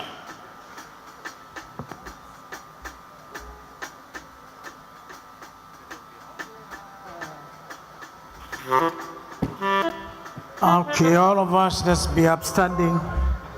Let's be upstanding for the final prayer. And as I announced in the morning, in the teacher who is a pastor, a sheikh, a bishop, or a reverend, we are meeting at this corner after this. Mwakazi, nasikia kuna gift yako hapa. Oh, asante sana. Nashukuru. So, ladies and gentlemen, we want to close. And I think at this time, one thing we can desire is to live long to see these good things. Oh. So, I want you to just do this as we close, because you'll be a blessing to everybody and to yourself. Proverbs 3:16 possess that scripture. It says, on my right hand, many days or long life. On my left hand, riches and honor. That's what the Bible says. So let's do it. On my right hand. Can you confess to yourself? On my right hand, long life. On my left hand side, riches and honor. Let's pray. Father, we thank you, and we want to appreciate the grace that has operated within and even upon us throughout this conference. We have all the reasons to worship and to honor you. Thank you for renewing our strength all through.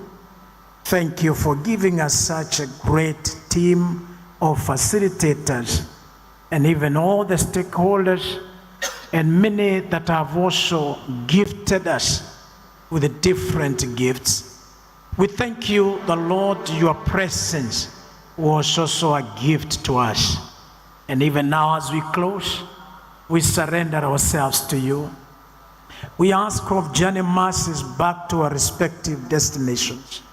We ask that you continue blessing our institutions, continue blessing our individual families, and above all, we ask that you may give us a long life with riches and honor, and that we shall live to worship you.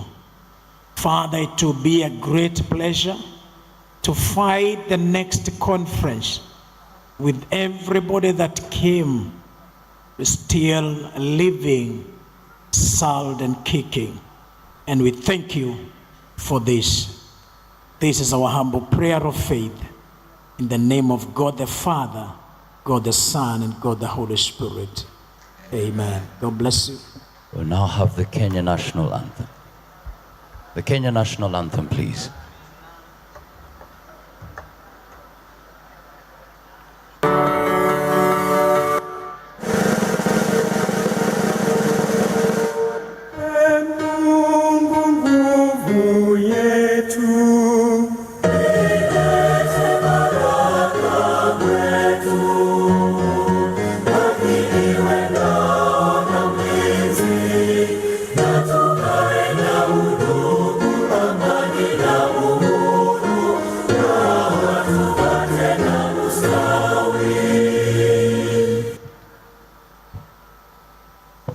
Thank you so much. I'd kindly request that we allow the chairman, TSC, and Chairman Kecsha to leave at their pleasure first. Asanteni sana kwa kuja. Mungu awabariki. God bless you. See you at work.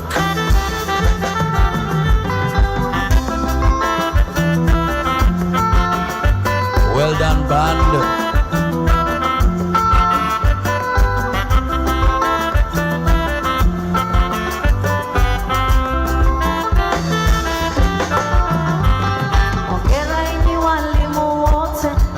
Kecsha kwa jumla kwa huduma zenu nchini, tunasonga mbele mbele kwa ujenzi wa taifa. Hongera enyi walimu wote, nayo Kecsha kwa jumla kwa huduma zenu nchini, tunasonga mbele mbele kwa ujenzi wa taifa.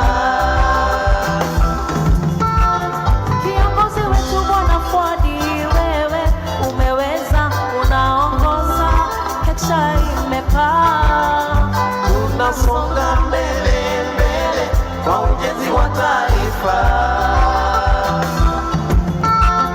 Kiongozi wetu Bwana Fwadi, wewe umeweza, unaongoza, Kecsha imepaa. Tunasonga mbele mbele kwa ujenzi wa taifa.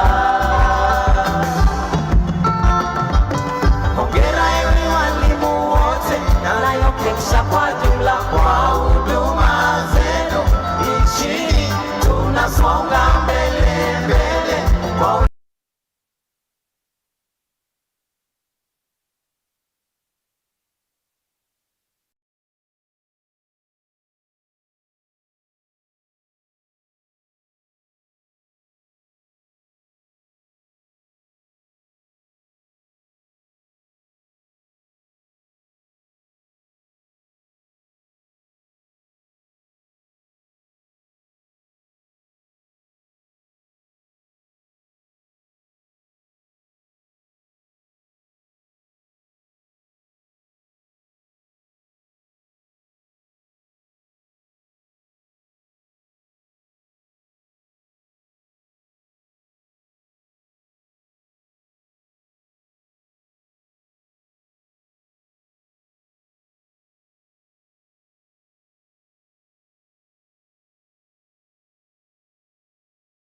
Kecsha, ubariki na walimu.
Kecsha, ubariki na walimu.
Kecsha, ubariki na walimu.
walimu.